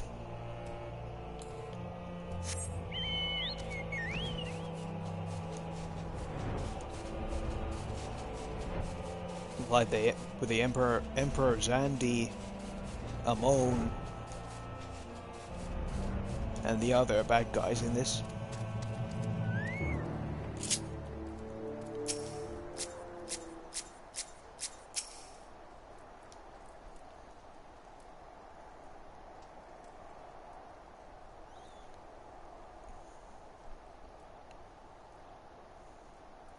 All this happened within the tower? God preserve. The rift that manifests before the throne was a void gate. Of this I am certain. There exist myriad kinds of void scent. The more powerful the being, the larger the gate must be for it to pass through. It would seem that Zandi sought to open the gate of unprecedented proportions, one that will allow this cloud of darkness entry into our world. Fortunately of all mankind, he did not succeed. I shudder to imagine what this void scent is capable of. However dreadful it may be, we can abandon our friends. Is there no way to save them? I will not lie to you, Master Garland. The situation is bleak. Though void scent can enter a world, instances of men entering the void have never been documented. It pains me to give voice to my fears, but we do not even know whether our friends still live. Damn it! I feel so helpless! No, I refuse to give up. We must save Doga and Unie. We share the same eye, 'tis true, but that is not what motivates me. Above all, I wish to help them to fulfill their mission, a mission whose burden they have borne for thousands of years, and besides, we cannot leave matters as they are. So long as Zandi's Dark Covenant is binding, our world is in danger. It is our duty to prevent the most from coming to pass. Raha, ever since meeting Une and Doga, you have not quite been yourself. Tell me true, is all well with your eye? I honestly cannot say. I know only that there is a memory that I must recall. As a child, my father told me that the truth of our eye rests with Alec. The answer eludes me still, but one day I will find it. I am with Graha. However slim the odds, we must try to save Une and Doga. Aye, and that bastard Nero as well. if only to make certain that he won't make any more mischief.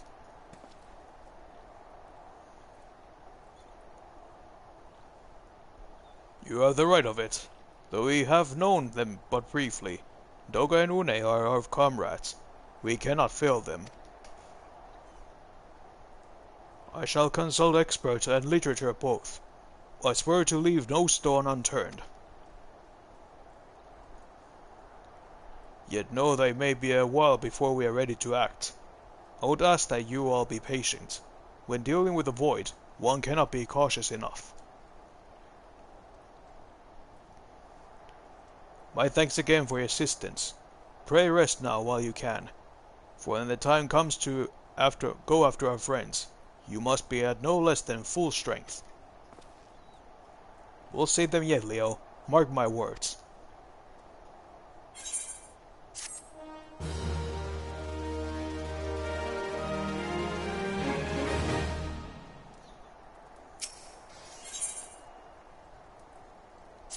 Now, I think this is the final chapter in this side story.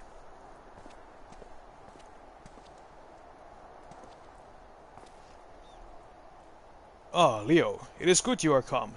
I have news you must be made aware of. Alas, none of it bodes well for us, nor for Une, Doga, and Nero imprisoned in the Dark Realm.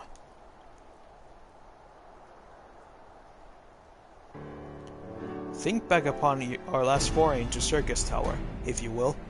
The calamity stirred the place from its long slumber and awoke Emperor Zandi. But you, Leo, you ensured he was laid to rest permanently. Yet the Emperor had sealed a binding covenant with the terrible void sin known as the Cloud of Darkness. Even as Doga and Une labored to annul this contract, the entity reached through a rift and dragged the pair of them, and Nero, out of our realm.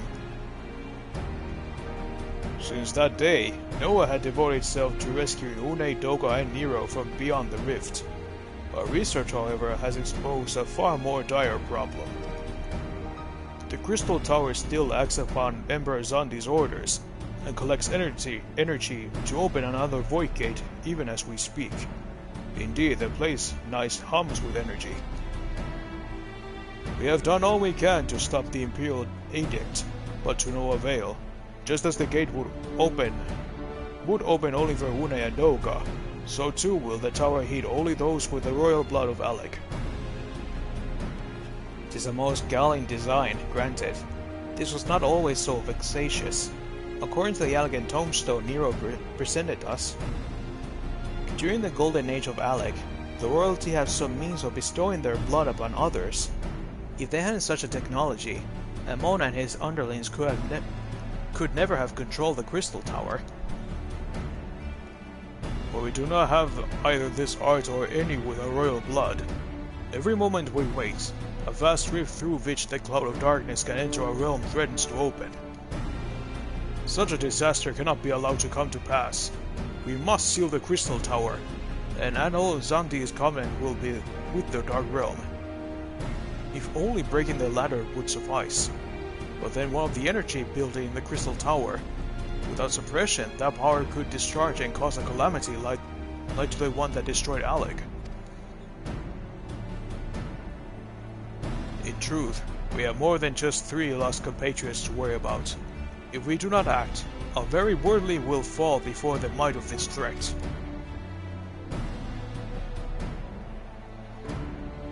We know but one way out of this predicament. Rescue those who can control the tower from beyond the Dark Realm, and seal the rift shut after them. And mercifully, not all our news is quite so bleak.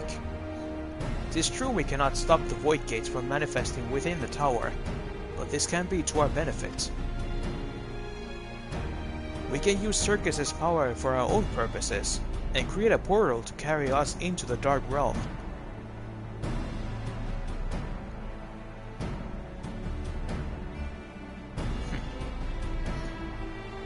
We have heard this is possible from a man of the Thaumaturge's Guild, well versed in otherworldly matters. But with Master Garland working to create said portal, the final preparations are well underway. Oh, and here comes the man himself.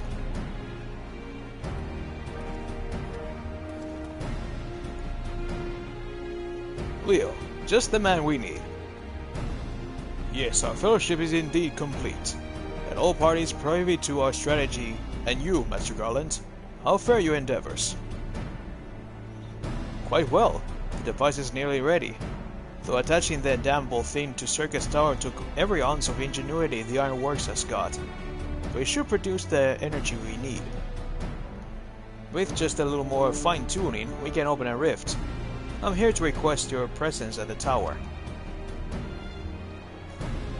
I'll leave Biggs and Wedge at the 8 Sentinels as guides. Do hurry, Leo. I'm sure you won't miss another chance to save the world, would you?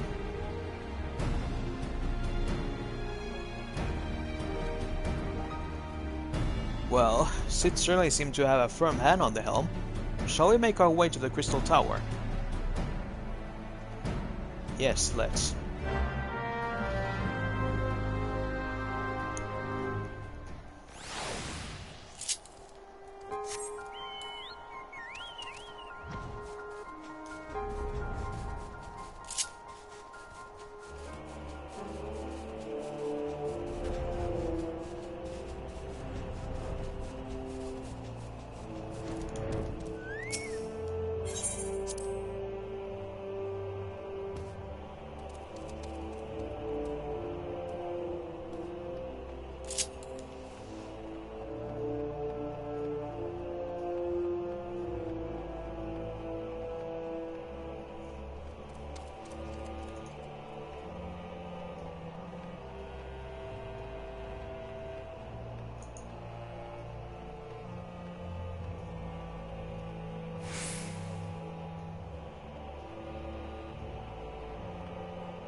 Hey boys.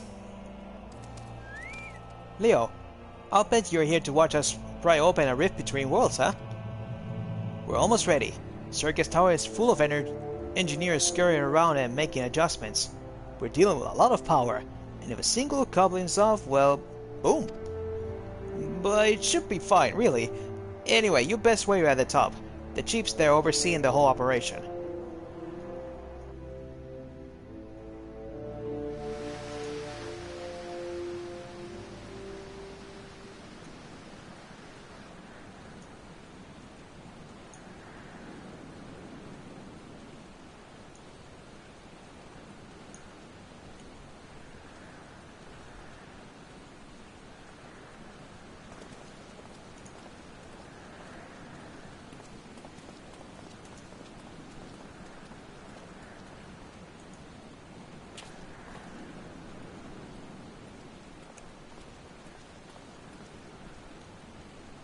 My friends, you arrived. I'm just waiting for my engineers to give the signal. Then, we'll see if we can open a gateway to another world.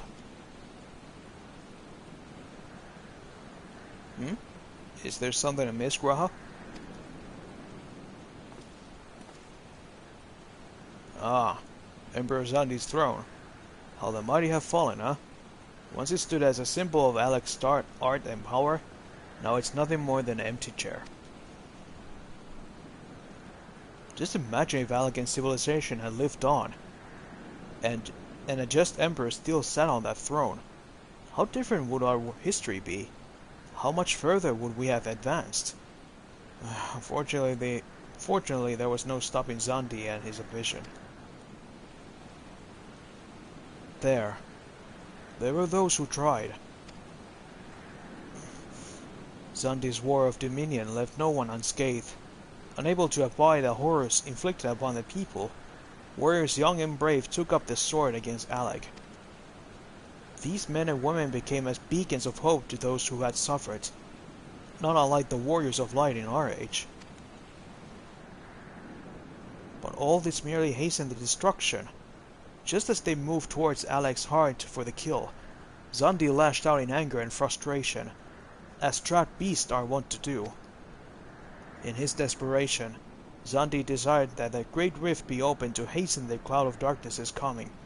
To this end, he commanded the sun's power held within Dalamud be emptied into Circus Tower at once. The act bore terrible consequences. The tower only withstood the blast by flooding the land below with energy. Circus was allowed was swallowed by the very earth upon which it once stood.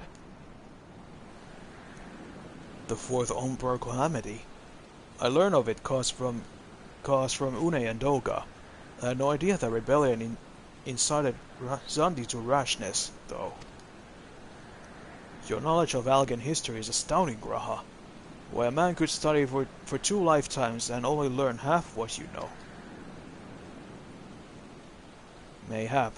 'Tis strange, though. I cannot seem to remember where I learned such things. Yes? Ah, Bix.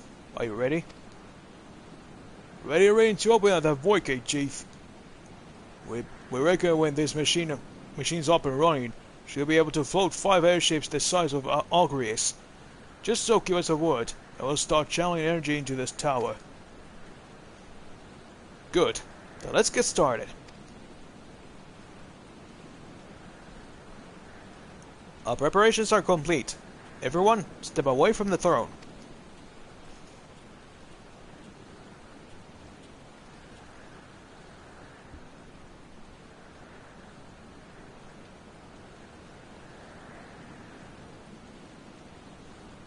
Alright, let's see what this machine can do. Now, Biggs.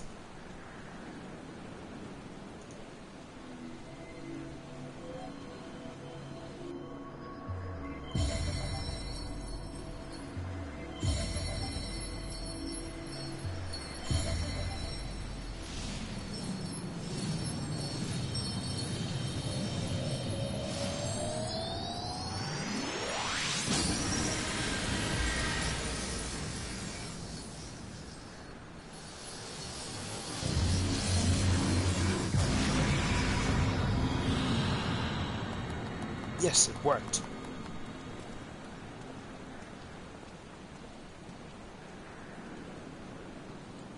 Oh, a writ to the world of darkness, as Une called it. Splendid work, Master Garland. We can't break out the meat just yet. The tough part's still ahead. We've broken into the Dark Realm, but the gate's not all that stable it is. It won't stay open forever, and only a few can use it. I, for one, will remain here to ensure the Void Gate stays open. As will the sons of the Saint Quainak. This rift is our sole path to salvation. If it closes, we are truly lost. Which leaves Leo, my friend.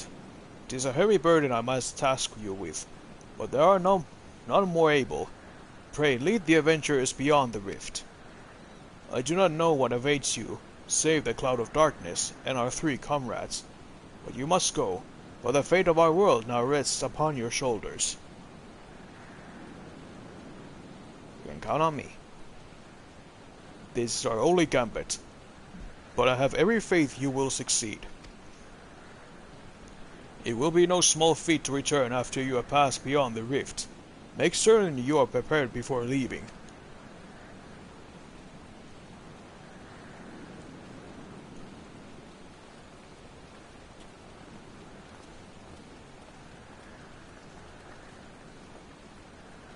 Might I have a moment with your time, Leo? There is a matter of import we must needs discuss ere you leave.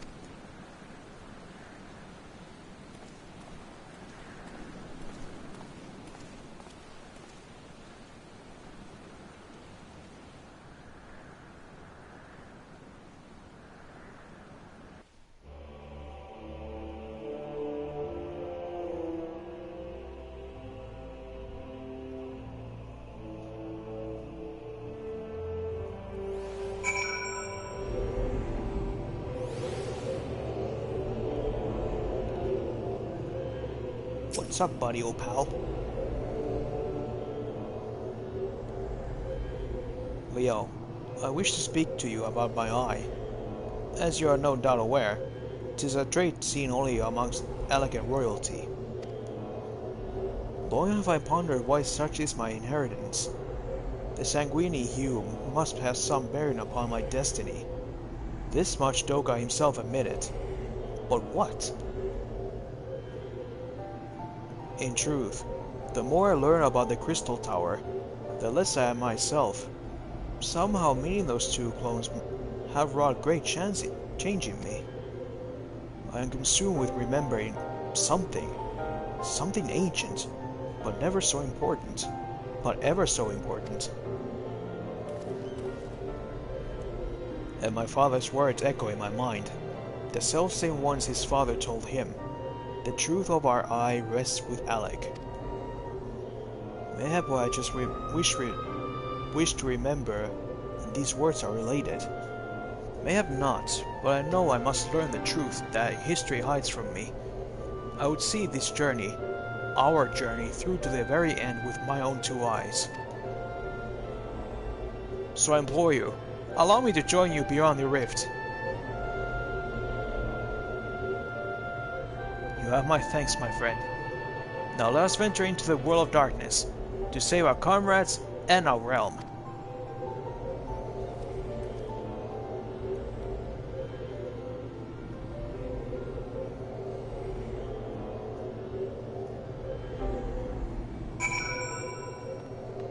Okay.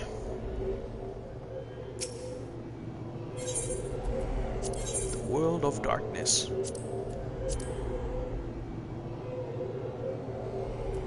Alright, I also have to remove that.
Well, at least I believe that we're able to do this whole little side story thing today, and when the next time I'm starting streaming again will be the continuation to the main storyline. Next up will be the post Realm Reborn storyline, the most infamous one of these, which luckily the game developers managed to cut it a little bit shorter, because when I played it, I was the one of the few that unfortunately had to endure the whole overly long filler episode, as you would say.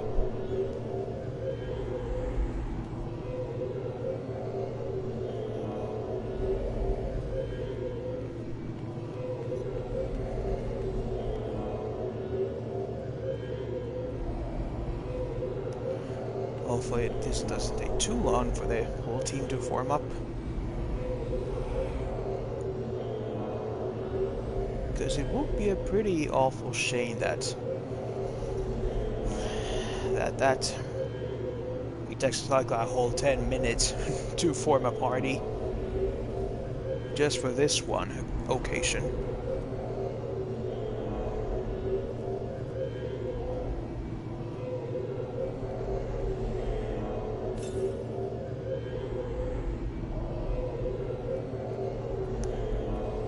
Oh, look at that, he's so cute. Little buffalo.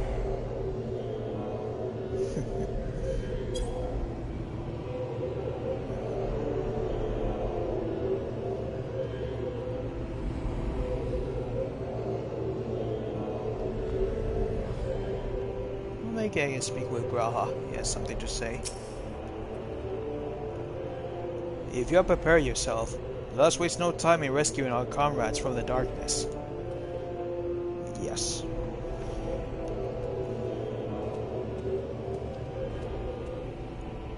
An Uchiha, huh?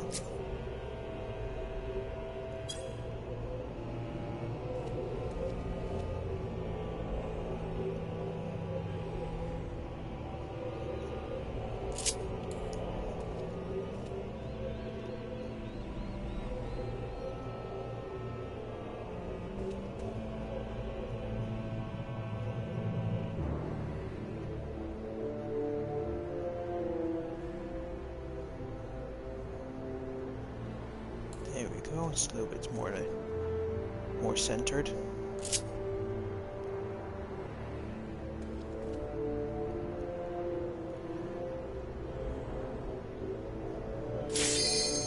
Aha! Well then. Oh, never mind. Okay.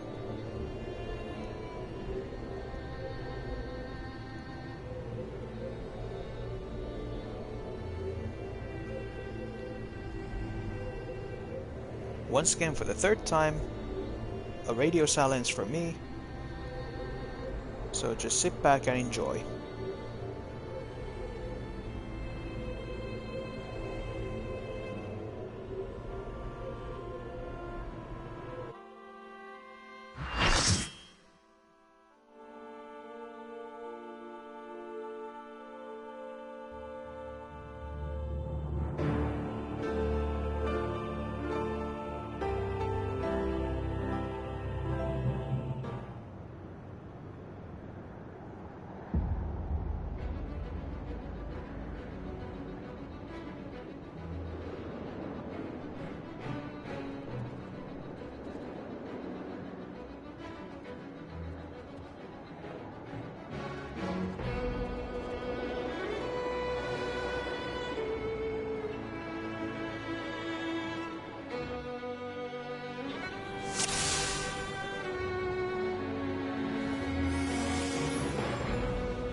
There we go.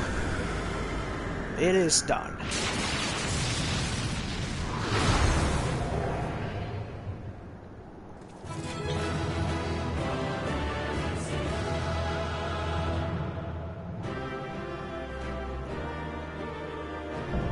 The World of Darkness complete.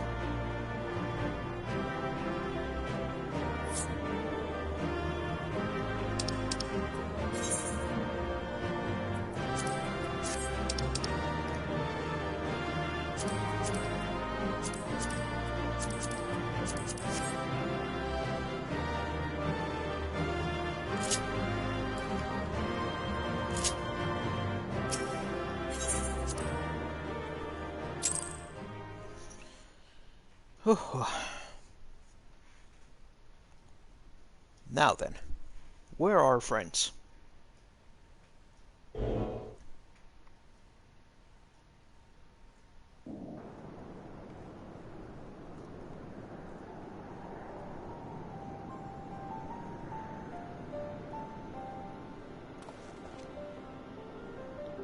Where in the Seven Hells are they? Without them to stem the energy in the tower, or defeating the Cloud Eights are cause little. Doga! Une! Can you hear me? Nero!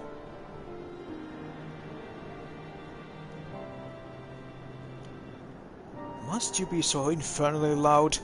Are you so keen to attract more void scent? Huh? Though I don't blame you for missing my company. Thank the 12. Are you alright?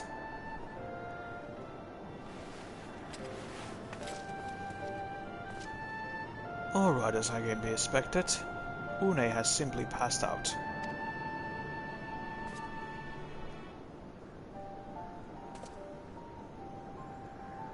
Nero, by the gods, what's happened to you? Alas, his wounds were too deep, and allow his foul place entry to this body. Now the darkness claws at the ether of his very form. Would that we could have protected him. The cloud darkness was bound by Zandi's unholy covenants to bring prosperity to Allegan royalty. The same blood that sealed this contract gives us measure of protection. I say a measure, for this vow does not protect us from the other void sent. The cloud imprisoned us here precisely to unleash fiends upon us. We would be dead had Nero not defended us so valiantly. Mistake not my action for kindness.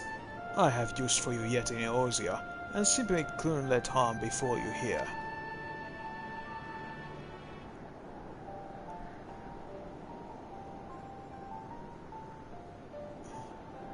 Where?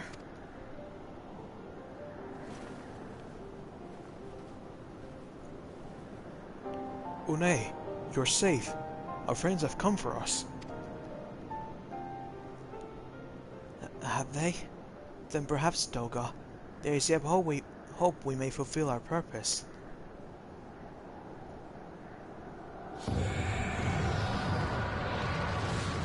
Uh-oh.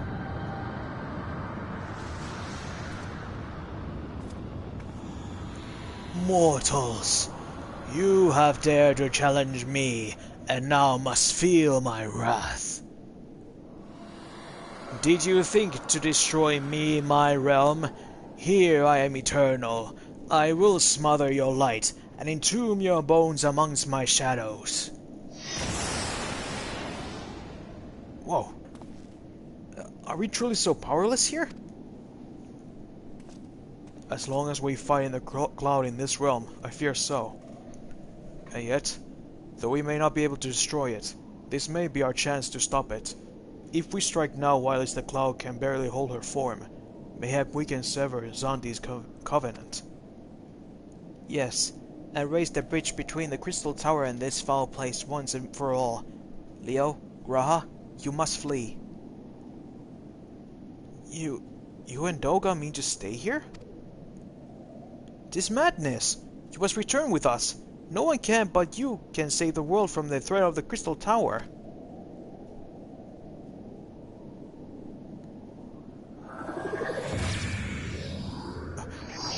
out!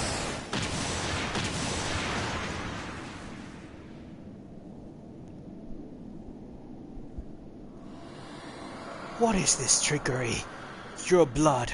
You too gain protection from Zandi's blood.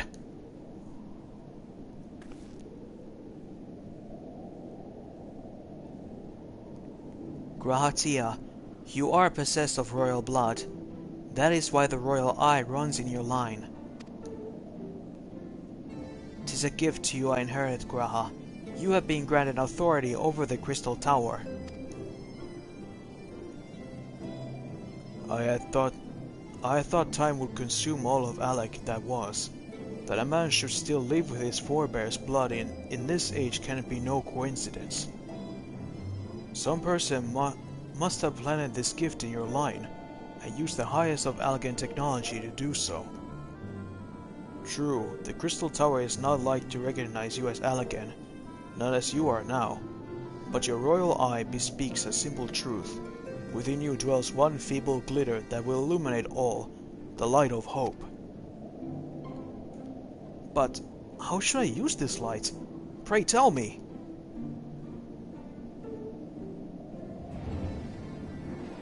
You must gain control of the Crystal Tower. We will share our blood with you, Graha. Though its effects will be but ephemeral, it will bolster the Alakan presence within you. This is our gift to you, that you may fulfill your destiny. All with the royal eye are bound by fate to Alec. Our part in this journey is to bury Zandi's dark ambitions in the past. This was the true Une and Doga's purpose, one we have carved into the future. Know that as long as this light of hope survives in you, our souls will still remain, even if our bodies are lost.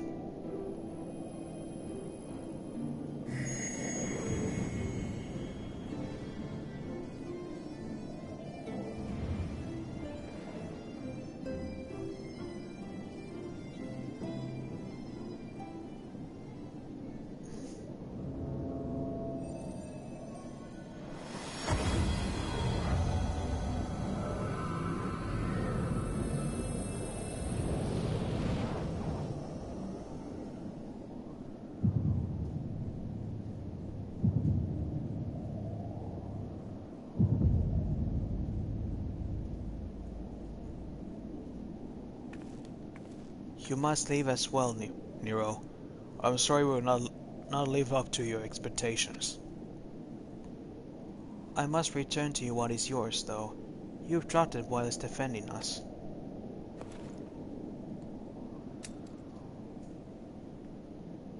What you seek by this instrument may not be possible, Nero. But do not give up. There are many other paths that await you. Of course they do. Doga, Une, I thank you. We shall never forget you. Now Leo, Nero, let us quit this place. You shall not escape me, impudent children of light!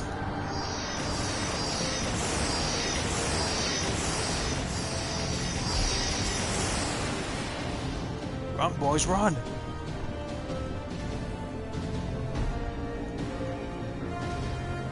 No, you shall not escape us. Here, Zandi's blood-stained dreams of glory end.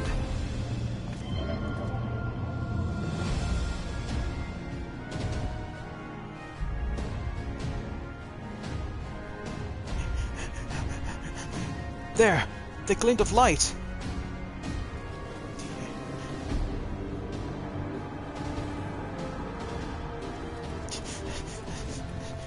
It grows faint.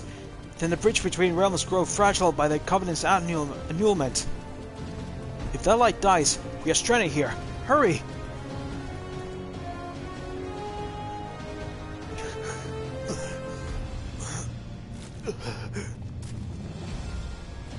Huh?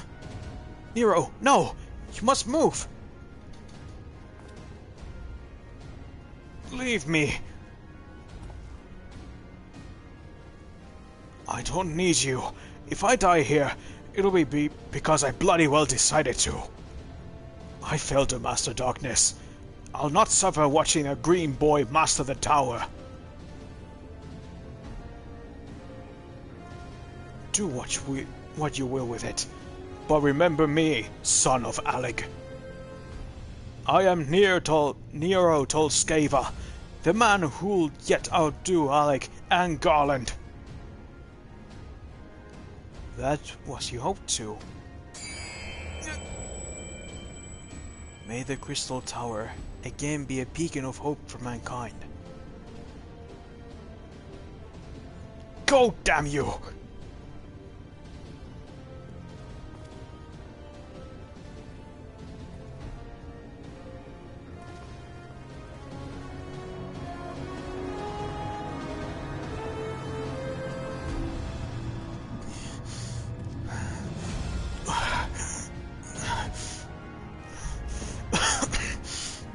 Move onwards. This is not where I come to rest.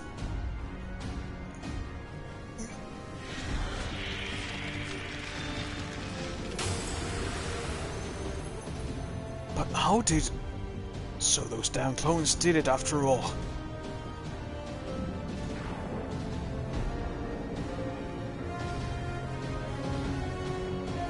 Now onwards! Ah!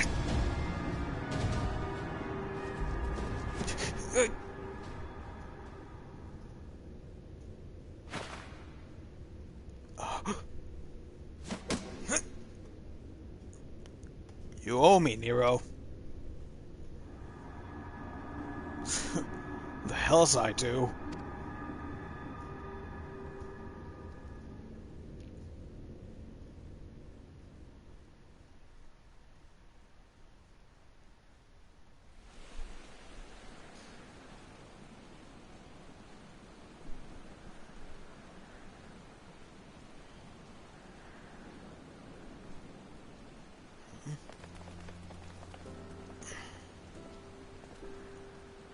You will return unharmed. Thank the gods. When that void gate started to close, I had never felt so powerless in all my life. We were running about like madmen, trying to keep the gate open, and then the chief actually went and dived in. But if you're all set...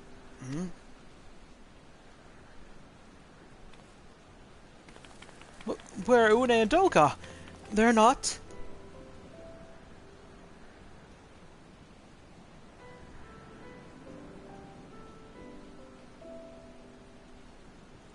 I see. I will miss the two of them dearly, but I'm happy they fulfilled their purpose.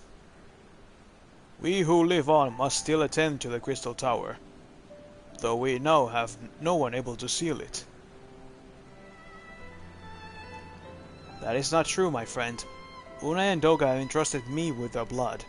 I can now control the Crystal Tower. Graw! Yes, I can see in your eyes. Good.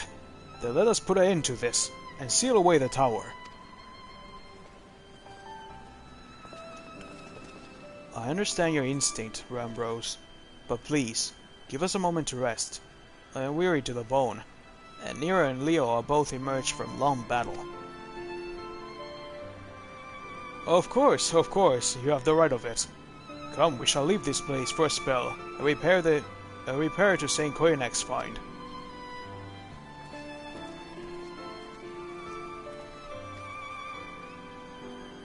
No one but you could have succeeded in the world of darkness, Leo.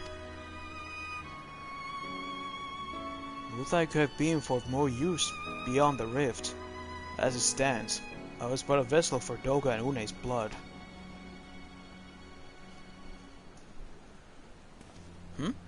Have I remembered what I wished to? Yes, something has come back to me. Gaining royal blood and witnessing true bravery has reminded me of my forebear's dearest wish. But we need not speak of these things now. It was not my place to keep you. Pray go on ahead of me. There is something small I will do before I return.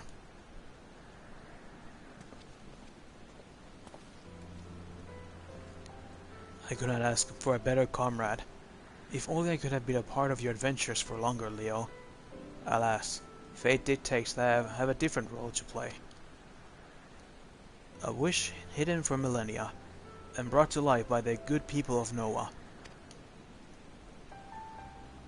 Now, finally, 'tis my time to see it realized.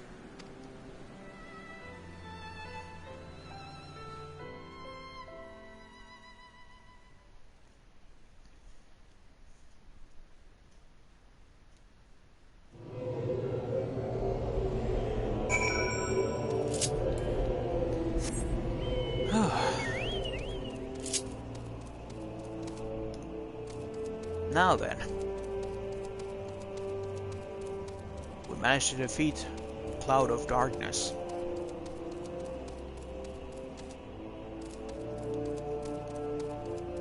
Let's go and celebrate.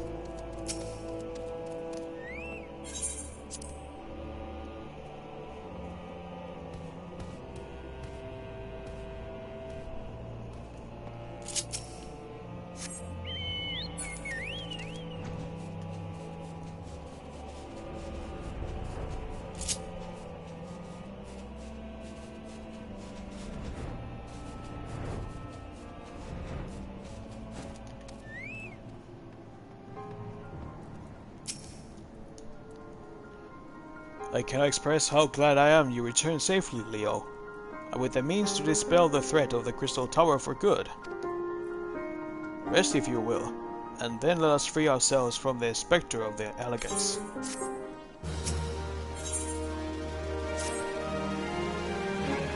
I trust you have rested, my friend.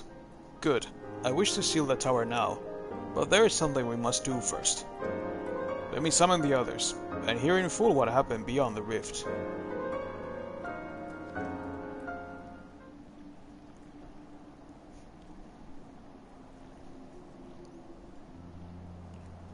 So the elegant eye that runs in Graha's line does mean that royal blood flows in his veins. I suppose it is not so odd to think his forebears gained it via ancient technology.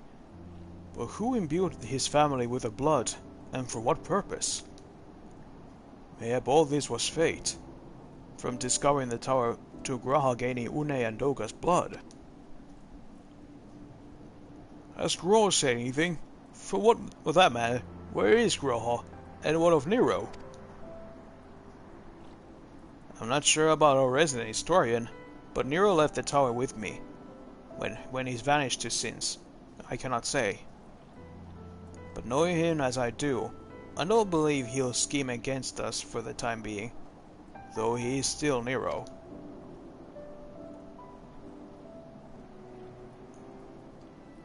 Leo, you say Graha stayed behind the Crystal Tower.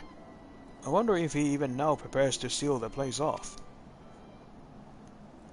Master Ambrose! Master Ambrose!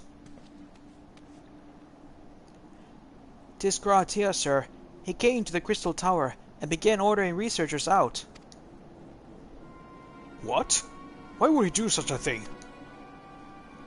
I don't know, sir, but he was quite insistent. He all but bodily forced me out of the gates.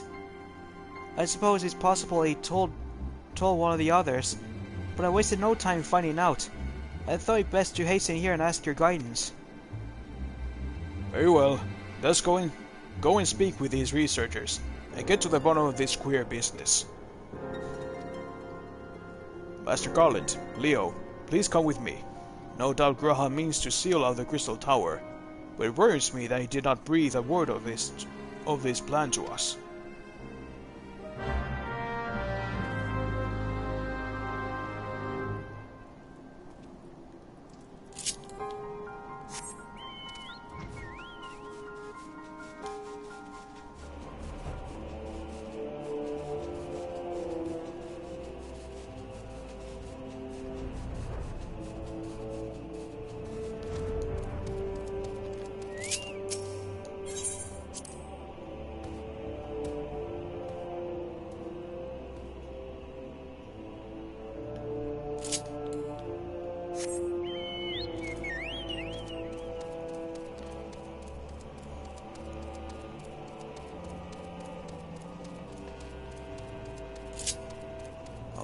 Graha.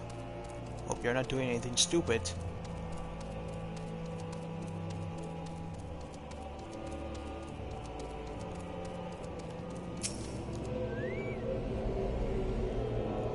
What in the world was Graha Tia thinking, demanding we leave the tower?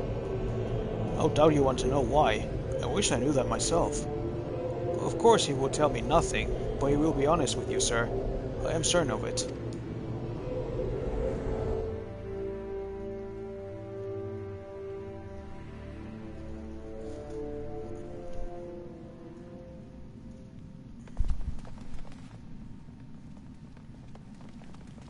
Go no further, my friends.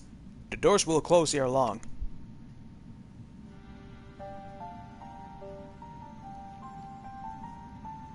So you are of a mind to seal the tower, Graha. I know the time of the essence, but all I ask is a hint of your plan. Please, come here so we can discuss this. No. My apologies, but I cannot. Come, man! What is this nonsense? If aught is amiss, surely we can help. Not this time, my friend. Just as Une and Doga fulfill their destiny, so too must I fulfill mine. My blood has awakened me to this fact. As my father told me, the truth has always lain with Alec. Or rather, 'twas there the wish I must grant was born.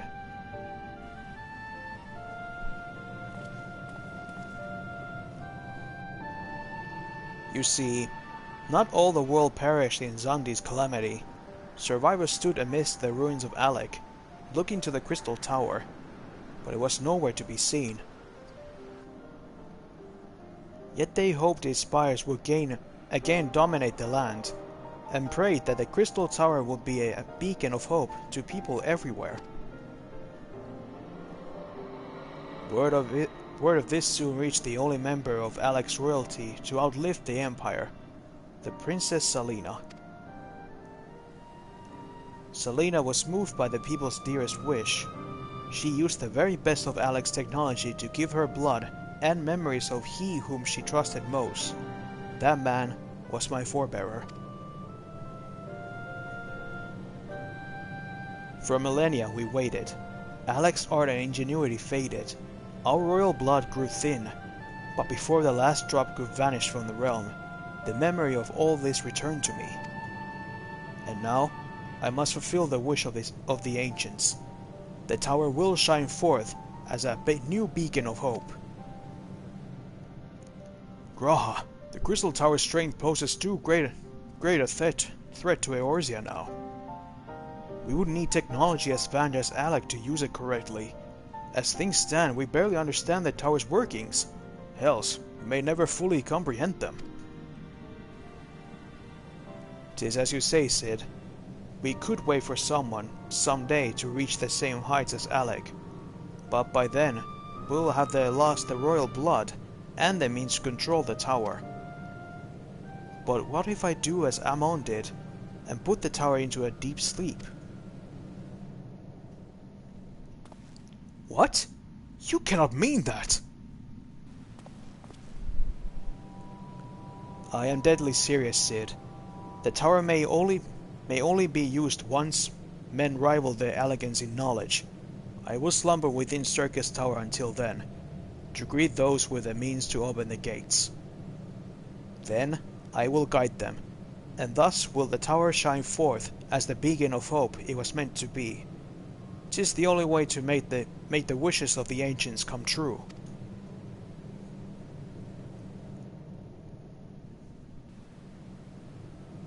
The future is where my destiny awaits.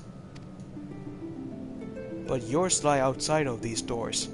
Go, create a future where hope reigns, and the tragedies of the past are but memories. No one but you can accomplish such things. Nothing we say will make you change your mind, will it?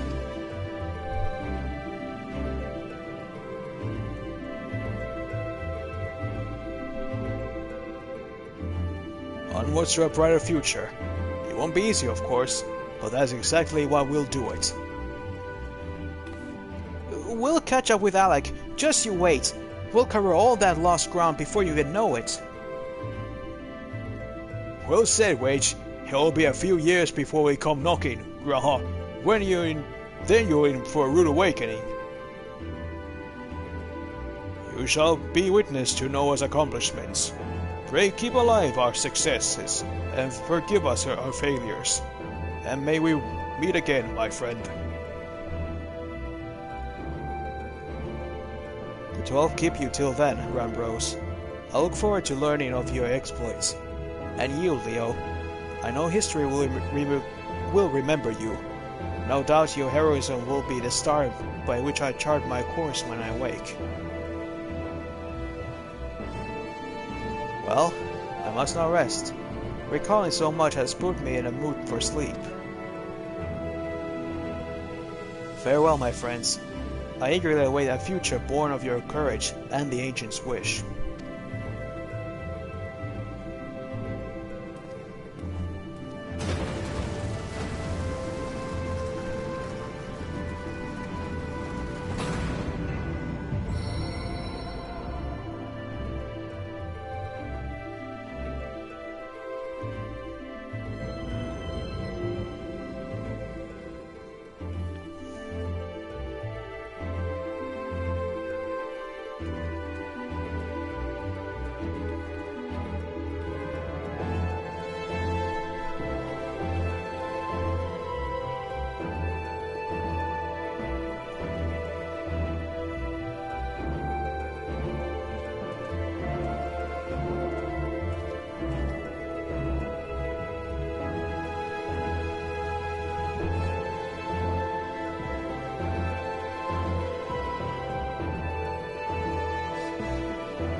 The crystal tower slumps again, then.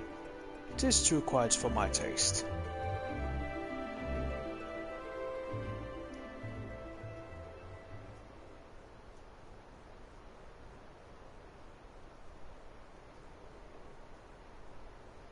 Goodbye, Sid. I must put all this at my back. Possibility beckons, and I am bound to follow.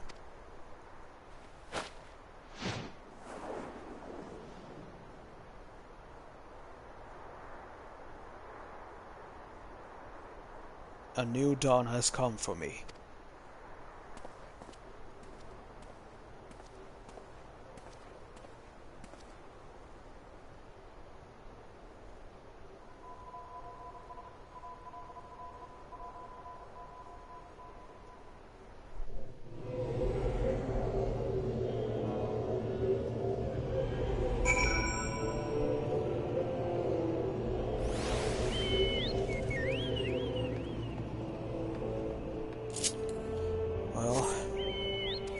There goes Grahatia into the crystal tower.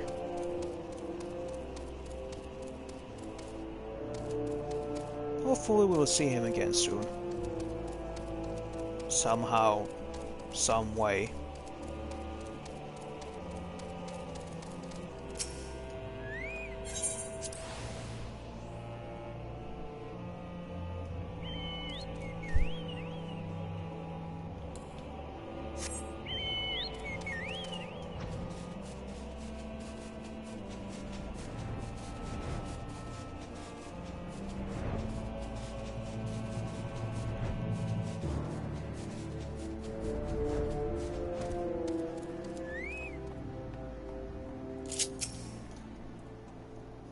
You have just missed it, Leo. There is much that needs his attention if he is to fulfill Graha's wishes, it seems. But this is no end to Noah. No matter how lonely Saint Quainac's find has become for our friend's departure. We must all walk in different directions now.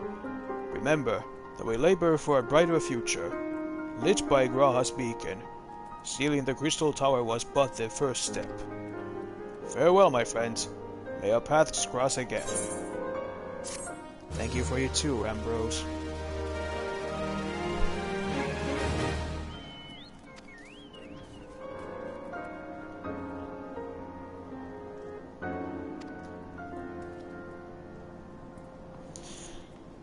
And with that, I think it's a perfect way to end this. We managed to clear both the Biting Coil of Bahamut and the Crystal Tower side stories. Let's go on a better angle to see the main attraction of this place.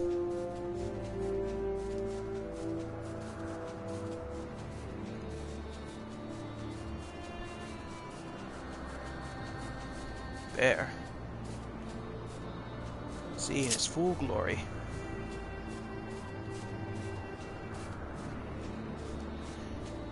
Yeah. I'm glad that we managed to clear both these stories in one session. The next time I stream will be the post Realm Reborn storyline, the filler storyline. Thank you again for watching now and in the future. As always, this will be immediately when this stream ends. I will upload it directly to my YouTube account, where you will see my playlist of the previous episodes. Thanks for watching. Good night, good day, goodbye.